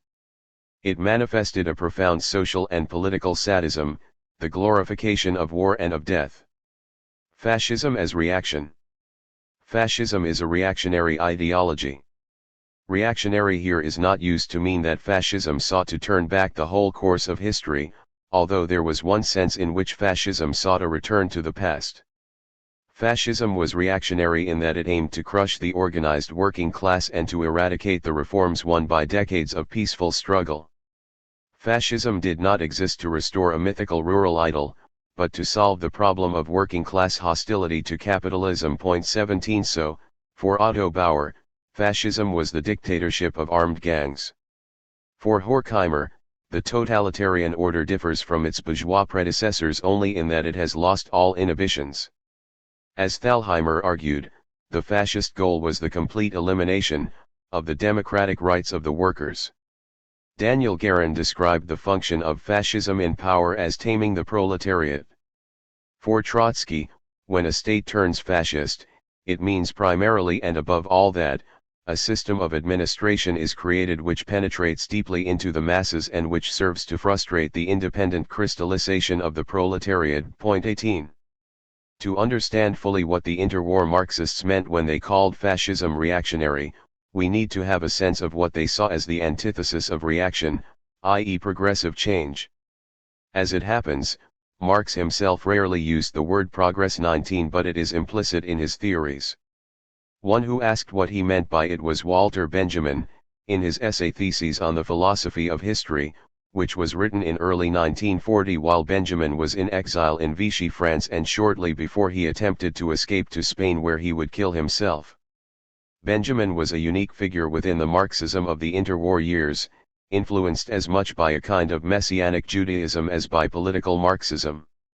The theses were written in a moment of individual and collective catastrophe, a horror so extraordinary that it could not be faced directly but approached at second hand, through speaking of an enemy that was fascism but was also capitalism, conformism, and death itself. In the face of the impending fascist catastrophe, Benjamin's answer was to speak of resurrection. The German word he used, Erlösung, also means transfiguration and redemption. Benjamin was not trying to explain how or why the Holocaust had come about, so much as to summon a feeling of revolt, to guide him and perhaps others as genocide approached. Fascism was a state of emergency, he acknowledged. But such conditions were not unique to the world in 1940. Class society was a story of recurring social collapse. The real enemy, in these circumstances, was an enemy within. It was to accept disaster, to respond to impending death as a conformist might. Searching for a resource of hope, Benjamin spoke of a kind of conception of the past, in which the tragedies of previous generations, their resilience, and the righteous anger of the enslaved ancestors of the past, became the resources from which new acts of resistance were born. He wrote on behalf of a notion of a present which is not a transition, but in which time stands still and has come to a stop. He summoned the spirit of a past charged with the time of the now, blasted out of the continuum of history. 20. Benjamin's piece contains numerous passages in which he criticizes the ideas which had been universally shared in the Germany of his youth, that is the Marxism of the Social Democratic Party, and the SPD's idea of historical change. Progress as pictured in the minds of social democrats was, first of all, the progress of mankind itself. Secondly, it was something boundless, in keeping with the infinite perfectibility of mankind. Thirdly, progress was regarded as irresistible, something that automatically pursued a straight or spiral course. 21. Undoubtedly, at this point, Benjamin had in mind the socialist theories of the Social Democrats' most prominent theorist, Karl Koschei. What Koschei believed was that humanity was ascending from an old condition under which people had been subjected to control by our natural environment, to a new state of advance, in other words a future of political and social democracy, and of generalist equality. The capitalist social system has run its course, its dissolution is now only a question of time. Irresistible economic forces lead with the certainty of doom to the shipwreck of capitalist production. The substitution of a new social order for the existing one is no longer simply desirable, it has become inevitable. 22. Progress is, in Koschei's reasoning, an extremely broad concept. It is intended to convey a range of different possible changes, all of which have as their end goal the creation of a fair society. These include, first, all the acquisition of new forms of knowledge and productive technique, which enable societies to become richer over time, medicines that allow people to live longer and new ways of producing food. Above this base of economic advance, progress is manifest at a second level, in terms of a general trend for societies in which they become slowly more equal, the creation of social welfare systems protecting the sick, the unemployed, and the old. Progress is also manifested in political terms, in the acquisition of the vote, in its extension to more groups in society, in the advance of political parties that stand for greater equality.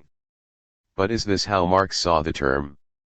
Benjamin was quite sure that Koschei had misunderstood Marx, Engels, and indeed the larger group of pre-1848 revolutionaries of whom they were just a part.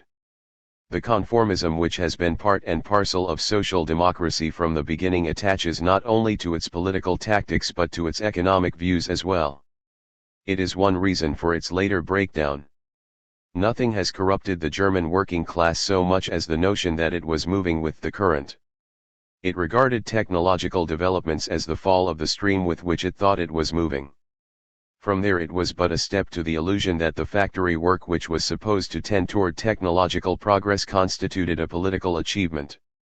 This vulgar Marxist concept of what labor is, does not bother to ask the question of how its products affect workers, so long as these are no longer at their disposal. It wishes to perceive only the progression of the exploitation of nature, not the regression of society. It already bears the technocratic traces which would later be found in fascism. 23. Any plausibly Marxist notion of progress, in other words, should be limited to developments in society and politics, which tend to increase equality and point towards the abolition of capitalism.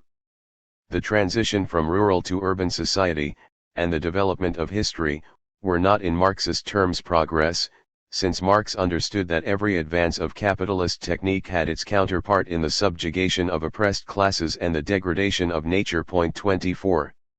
If progress is a term restricted to proposals for greater equality in society, then reaction is not about replacing industry with pre-modern agriculture, rather, it is expressed in asserting the hierarchy of people who already have power, the landlords, the factory owners, and purging the elements of social democracy, the vote, the welfare state, from contemporary capitalism. The reactionaries of the 1920s and 1930s posed fascism as an alternative to social and political advance. They did not argue for the destruction of the factories and the loss of capitalist technique. Fascism exulted in the face of new industrial technologies, it luxuriated in the speed of the motor car or of the airplane. It adopted, quite as fast as anyone else, the new conditions of mass political action. But what the fascists did say was that human beings were radically unequal, different in terms of their knowledge and skills and their moral worth, and that political systems should be used to actively widen those differences. Fascism acknowledged the democratizing changes that had followed the end of the war and sought with all their power a future in which those changes would be negated. So, while fascism is like other reactionary political movements, one way it repeatedly distinguished itself from other right-wing ideologies has been the enthusiasm with which it has rejected liberalism and social democracy. Its rejection is different from that of conservatism, for example, in which there is often a formal enthusiasm for the goal of increased fairness. This willingness is then joined to a pessimism as to whether human beings in general or any nation in its moment of impoverished finances can move towards this desirable state. The conservative emphasis on human nature as an impediment to change is rejected by fascists. 25 Fascism is in favor of radical change. It holds that natural differences of race and gender should be exacerbated and that society can be turned dramatically towards a desired future of all-out military and race war. We can see the fascist rejection of egalitarian progress, in such sources as Svero Gravelli, a supporter of the squadristi since 1919 and a career propagandist for Mussolini, writing in the journal Anti-Europa in 1930 in favor of the concept of hierarchy, the injection of morality into public life, the prestige of the family, the moral interpretation of the ideas of order, authority, and freedom. 26 The same reactionary politics was present in the writings of François de Larocque, the leader of the French fascist Croix de Feu, when he argued that the crowd, abandoned to itself, reverts to its lowest reflexes, it becomes chaotic, an avalanche, a tidal wave. The masses must not absorb power and, voluntarily or involuntarily, make it its prisoner. Or else the democrat becomes a tramp and the demagogue becomes a tyrant. 27 It can be seen also in Julius Evola, and his insistence on the power of tradition, a single formative force that was manifest in both ordinary behavior and in worship, in law and myth, in the arts as in political life, in short in every domain of existence. The European past was, for Evola, the primal essence on which all fascist politics should be based, the alternative to class, to Jews and to equality. 28. The fascists were in Jeffrey Herf's phrase reactionary modernists. 29 They combined anti-modernist, romantic, and irrationalist ideas with an adoration for modern technology. The typical German in the fascist imagination was not an artist or a teacher but an engineer. They were a man and not a woman. They were in an intermediate position between the owners of factories and the workers. As engineers, they introduced machines and technology into what had been recently a different and rural society. They enabled the construction of the roads and the factories and the machines that would make possible war and the creation of a new German empire. The role of the engineers was to keep the machines running loudly but the workers silent. They were tasked with achieving the transformation of society and the environment which led to Auschwitz. Fascism as a mass movement. In building itself as an independent force, fascism can make the most revolutionary promises. This is how Clara Zetkin described the rise of Italian fascism: it offered a refuge for the politically homeless, for the socially uprooted, the destitute and the disillusioned. Giulio Sas talked of the revolutionary phraseology of fascism, while Max Adler and Karl Renner both stressed the role of the unemployed who joined the fascist parties in large numbers. 30 Fascism was able to enact the most reactionary of goals because of this popular support. The dominant ideas of any age are usually the common sense notions that it is better to respect the rich and better not to protest. This is what Gramsci meant by hegemony. He was referring to the processes by which capitalism maintains itself, not normally through coercion, but by consent. At times of economic or political crisis, however, hegemony alone is not enough. When millions of people start to question the ruling class, then something more than mere persuasive argument is needed. This explains the importance to the capitalist class of fascism and similar movements.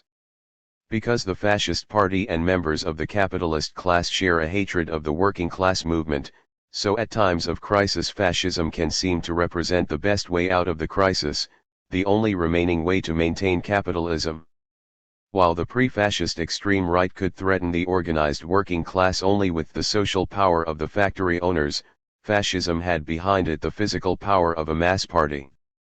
Many Marxists have explained the mass character of fascism as a movement in terms of an organic connection between fascism and the petty bourgeoisie.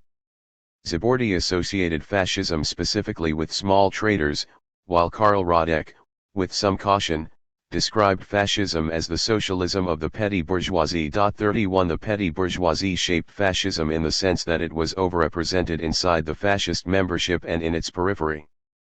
Fascism expressed the ideas and grievances of the small employers, and as these people joined the fascist movements they in turn reshaped the fascist parties, remaking them in their own image. According to Leon Trotsky, fascism expressed the sharp grievances of small proprietors, never far from bankruptcy, of their university sons without posts and clients, of their daughters without dowries and suitors, which demanded order and an iron hand. 32 In his theory, fascism was shaped by the inability of this group to form itself into a new ruling class. The petty bourgeoisie hoped to use fascism to bring itself to power but was terrified in case its own actions endangered the secure rule of capital. At times of crisis, small employers wanted to express their anger against the large firms, but they did not seek to expropriate these firms, rather they wanted to join them. According to Daniel Guerin, the middle classes do not desire the elimination of the big bourgeoisie as a class. On the contrary, they would like to become big bourgeois themselves. 33. Even if the petty bourgeoisie played a disproportionate role in the fascist parties, it was such a small minority in society that it could not be the source of every single fascist. The interwar Marxists acknowledged the presence within these parties of significant minorities of workers, the young, the unemployed and the urban poor. Part of the horror of fascism was that it recruited people who could easily have been won over by socialist parties. Some of the success of fascism came about as a result of the adoption of new technologies of communication. Both Mussolini and Hitler were early adopters of the radio, cinema, the propaganda poster, amplified speech, and cinema. In appealing to the people, and in rapidly adopting these new technologies to make that appeal, fascism showed the modernist side of its reactionary modernism. Roger Griffin has described an intense relationship of mutual attraction between several modernist artists and fascism. This relationship begins with Filippo Marinetti, author of the 1909 Futurist Manifesto, We Will Glorify War, The World's Only Hygiene, Militarism, Patriotism, The Destructive Gesture of Freedom Bringers, Beautiful Ideas Worth Dying For and The Scorn of Women. 34 Marinetti was later a fascist. It continues through the likes of Gabriele D'Annunzio, the immediate inspiration for Mussolini's regime, and whose speech to watching thousands in Genoa in May 1915 galvanized Italian elites and persuaded them to declare war. The relationship continued after 1921 with the decision of the philosopher Emilio Gentile to join the fascist party, which he served as a member of the fascist Grand Council and as Minister of Education. It could be seen into the 1930s, with the regime's decision to sponsor modernist artists including the architects Adalberto Libera, Vittorio Morpurgo, and Giuseppe Turagni. 35. Another way of grasping the modernity of fascism might be to compare the pure reactionary tradition from which fascism broke. The traditional right of politics had long been shaped by the experience of the French Revolution. In the 18th century such figures as Joseph de Maistre or Edmund Burke founded political traditions by insisting on their contempt for republican and democratic principles. Thus in his Reflections on the Revolution in France, 1790, Burke spoke of the majority of people as a swinish multitude. 36 A century later, and after the extension of the franchise, the conservative right in Europe had reconciled itself to some extent to democratic rule. but the marriage between its conservative principles and mass politics was partial and awkward, so that when prominent conservatives stood in elections there was very often a sense that they were demeaning themselves by standing for office. When Paul von Hindenburg first stood for the German presidency, in April 1925, he was an enormously popular candidate. A colonel in the Franco-Prussian War and the hero of the Battle of Tannenberg in August 1914, his supporters used the black-white-red flag of the old Hohenzollern monarchy. Hindenburg was rapturously received by a Protestant, middle-class electorate, who complained that they had enjoyed no unifying experiences since the war. He was their savior. He promulgated the stab-in-the-back myth that Germany's heroic soldiers had been betrayed by socialist and other mere civilians at the end of the war. He spoke a language of non-fascist palingenetic nationalism, promising the rise of a sense of national consciousness, so that the sacrifices of 1914–18 would not be in vain. Yet for all the enthusiasm with which Hindenburg was genuinely received, what is striking is how little he did to earn it. Hindenburg gave only a single public speech in the entire campaign, in Hanover, on the final Sunday before polls closed. He gave a single address by radio. Hindenburg had never previously seen a microphone. He seemed to his listeners to be nervous and embarrassed. 37. By contrast, Hitler was a very different candidate in March 1932.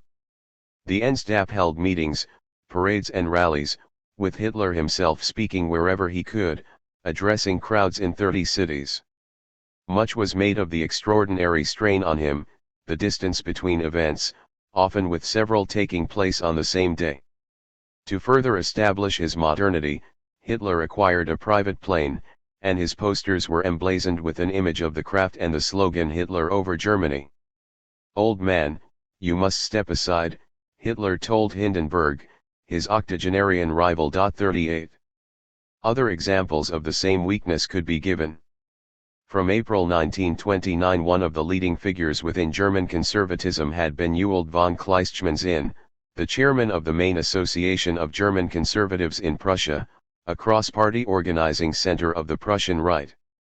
In 1932, Kleist published a pamphlet, National Socialism, a threat, which was intended to rally the non-fascist far right in defense of its traditional values of monarchism and authoritarianism against the upstarts of the NSDAP. The Nazis, he complained, went too far in combining socialist and nationalist ideas. Basically, dependable workers neglect their duties under the influence of National Socialism. Laborers, artisans, lesser job holders, and others might join the Social Democrats in the foreseeable future, but they are more likely to join the Communists. Declining Marxism is reviving because of Hitler, that is the harvest of his dragon seed. 39. The basis of conservative politics, he wrote, is that obedience to God and faith in Him must also determine the whole of public life. Hitler and National Socialism adopt a fundamentally different position. The result, he warned, would be not the authoritarian state all true conservatives demanded, but a party government of the right. In a country where Christians were not a single bloc but two equal and incompatible camps of Protestants and Catholics, and where monarchy was a cause of diminishing appeal, Kleist's appeal to a non-fascist far right was doomed. It was aimed only at large rural employers and the owners of businesses. It treated them as the subject of politics and dependable workers, laborers, artisans as its object. As such, it was singularly ill-equipped for a democratic age. 40. Insofar as conservatives and reactionaries continued to see politics as an elite pursuit, in which what truly mattered was personal connections and intrigues carried out far from the public gaze, they were at a disadvantage compared to the fascists who were trying to build mass parties with the support of millions. This is the generation of conservatives that Ernst Nolte wrote about, the likes of Action Française in France, who swapped authoritarian conservatism for fascism in the 1920s and 1930s, not because they had renounced their old beliefs in tradition or authority, but because in conditions of crisis new combinations of right-wing thinking appeared everywhere. The mass aspect of fascism was simply more effective than the old methods of the traditional right. 41. This book has told the story of the struggle for political power in Europe as the struggle between left and right.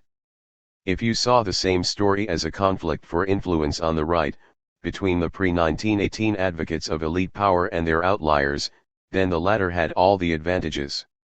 Compared to the conservatives, the fascists were much more successful at appealing to lower middle class and working class voters. From this perspective of this conflict, after 1918 fascism was a new and superior way of doing politics. Its combination of reactionary ambitions and mass politics powered it from success to success. The fascist contradiction. If fascism is a movement shaped at one and the same time by mass support and reactionary goals, then there is a conflict at the heart of the movement. This insight was integral to the third, dialectical theory of fascism.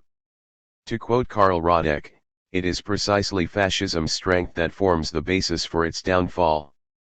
Being a petty bourgeois party, it has a broad attacking front, but being a petty bourgeois party, it cannot carry out the policy of Italian capital without producing revolt in its own camp. 42 This tension can be seen expressing itself even before fascism comes to power, in the antagonism between those fascists who are conservatives or social reactionaries and those who support reforms as a means of achieving mass support. It can be seen again in the need for an ideology, which welds together the mass and the reactionary aspects of the movement into a single whole. After fascism came to power, the disparity between ideology and movement became clearer. As Daniel Guerin put it, the fascists conquered power not only for the sake of their financial advisors but also for their own sake. 43 There are tensions, which Togliatti pointed to, between the fascist party and the fascist state, between the fascist militia and the army, between the fascist unions, the industrial organizations and the state. This contradiction between goals and movement explains the Bonapartist aspect of fascism. Insofar as fascism is a mass movement, it promises to rule against the interests of capitalism. Insofar as it is a reactionary movement, however, it rules against the interests of the class that provides the bulk of the fascist party's members. 44 Thus, as with Bonapartism, there is a tendency for fascism to break down, to become like ordinary politics. Yet, as we have seen in Gramsci's writings, there are also countervailing tendencies which enabled fascism to maintain its radical character for much longer than other authoritarian regimes. This distinction was not so much about repression, although Gramsci was as aware as anyone of the repressive characteristics of Italian fascism. After all, the other interwar regimes also jailed communists, and used the apparatus of the state to limit trade union activities. The distinction lay in the mass character of the fascist movements, their ability to co-opt and corrupt and to take over the mass institutions of pre-fascist society. There is a general point here about how contradiction operates, within Marxist theory and in life. It is possible to imagine a kind of political alliance in which two forces participate, but one predominates, so that the alliance tends to collapse over time. 45 This, for example, is what happened to the mass and the reactionary elements of Francoism. The former was subordinate, the latter dominant, and a reactionary mass politics degraded quickly into a much more conventional and socially conservative form of authoritarian rule. It is also possible to imagine a different kind of alliance in which the relationship between two oppositional forces gives birth to something new. This, in Marx's writings, was how Bonapartism worked. In the conflict between workers and capitalists, both sides were exhausted so that an entire new political force, Napoleon III and his ragbag followers, could dominate French society. Yet in the best of the interwar Marxists' writing, the fascist contradiction did not quite play either of these roles. Instead, the parties of Mussolini and Hitler were able to keep the contradictory nature of their goals and their movement in a degree of balance. So when Trotsky wrote that in National Socialism everything is as contradictory and chaotic as in a nightmare, he meant that it was fascism's Janus-faced, chaotic character that enabled it to appeal to millions of ordinary Germans whose own feelings were as diffuse and as spiteful as Hitler's. For this reason, the interwar Marxists would have agreed with historian Jeff Ely when he writes that fascism's reactionary modernism was not an unnatural coupling in which modernism and reaction became arbitrarily stitched together, but a dynamic and forward-moving synthesis. 46 That was exactly how Trotsky, Benjamin and the others viewed their enemy. It drew strength from its contradictory character. This chapter has described the balance fascism was able to sustain between its reactionary goals and its mass movement, and contrasted this to the nature of the interwar military dictatorships, which also sought to be both mass and reactionary regimes, but in which reactionary goals were privileged over mass support. Relatively quickly, the likes of the Franco regime became ordinary capitalist states, albeit with more prisons and with fake parliaments. Fascism, by contrast, retained its independent character for much longer. 47. This was one of the issues at stake in the debates between Gramsci, Thalheimer, and Trotsky over whether fascism was Bonapartism. What they took from Marx was the historical analogy of a regime which began independent of capitalist rule and yet rapidly reverted to type. Fascism was, however, distinguished from Bonapartism in several respects. Fascism was a mass movement. Indeed, as Thalheimer observed, it was not merely a movement, but a kind of party modeled on its left-wing rivals. Because it had won the active support of hundreds of thousands of people, so it was able to use this mass base, for years, as a counterweight to the otherwise inevitable pressure to conform. Fascism had plans for reactionary government which were far more ambitious than the relatively limited utopian projects of Napoleon III. It envisaged war and genocide. Indeed, as previous chapters have argued, these parts of its program became increasingly central as fascism's inability to implement a radical domestic project became ever clearer. The displacement of its ambitions from social revolution to foreign conquest did not, however, represent the collapse of fascism's reactionary mass content, but to some extent its continuation. If fascism could not deliver wealth to the people, it could at least deliver colonies, and in that way its goals and its mass character remained in balance for as long as the victories continued, which was not a matter that the fascists controlled. Seen like this, the contradiction at the heart of fascism, the relationship between its reactionary ambitions for power and its mass style of organizing, made the parties of Mussolini and Hitler both unstable and dynamic. This relationship was the source of fascism's spectacular success, its hubris, and ultimately its doom. It is the unresolved contradiction between the goals and movement of fascism which explains why, as a regime, it leads to territorial expansion and to war. Trotsky argued that fascism needs external enemies because it cannot satisfy the hopes of its ordinary supporters. 48 The shift to external conquest kept these hopes engaged and meant that fascism's defeat came in war rather than popular revolt. Indeed, if there is one insight which is crucial to the Marxist theory of fascism, and which also deserves to be considered by non-Marxists, it is this point, that the relationship between the reactionary goals of fascism and its mass movement also implies a constant tension. It was both the secret to fascist growth, and the cause of its vulnerability and decline. Fascism after 1945. After 1945, there were multiple attempts to found far-right parties. The first generations of leaders were, in most cases, former cadres of fascist parties, and their approach to the past was imitative. They were nostalgic for the victories of Hitler and Mussolini and sought to recreate them. Seeing such parties only through their public pronouncements, you might think that they were essentially single-issue anti-migrant campaigns, but seen through their private documents they were very clearly fascist parties modeled obsessively on interwar examples. 49. As late as 1980, almost none of these parties had enjoyed any sustained electoral success.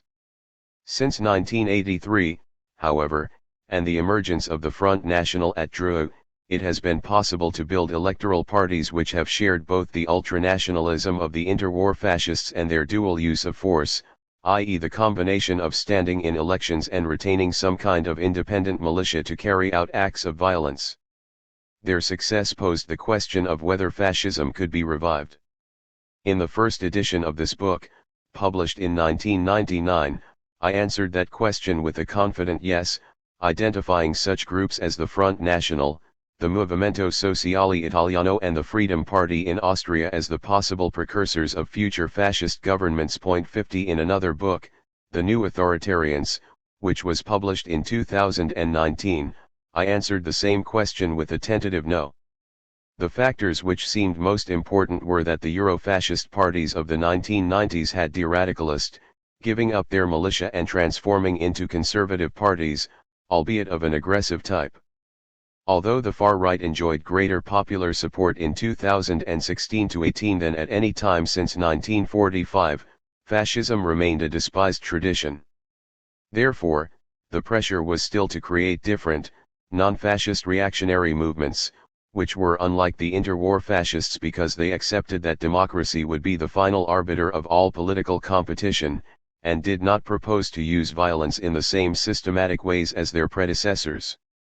I also argued, however, that if the far right continued to grow, parts of it would find reasons to revert to fascism, since fascism solved a set of practical problems for the right which otherwise remained unanswered. 51.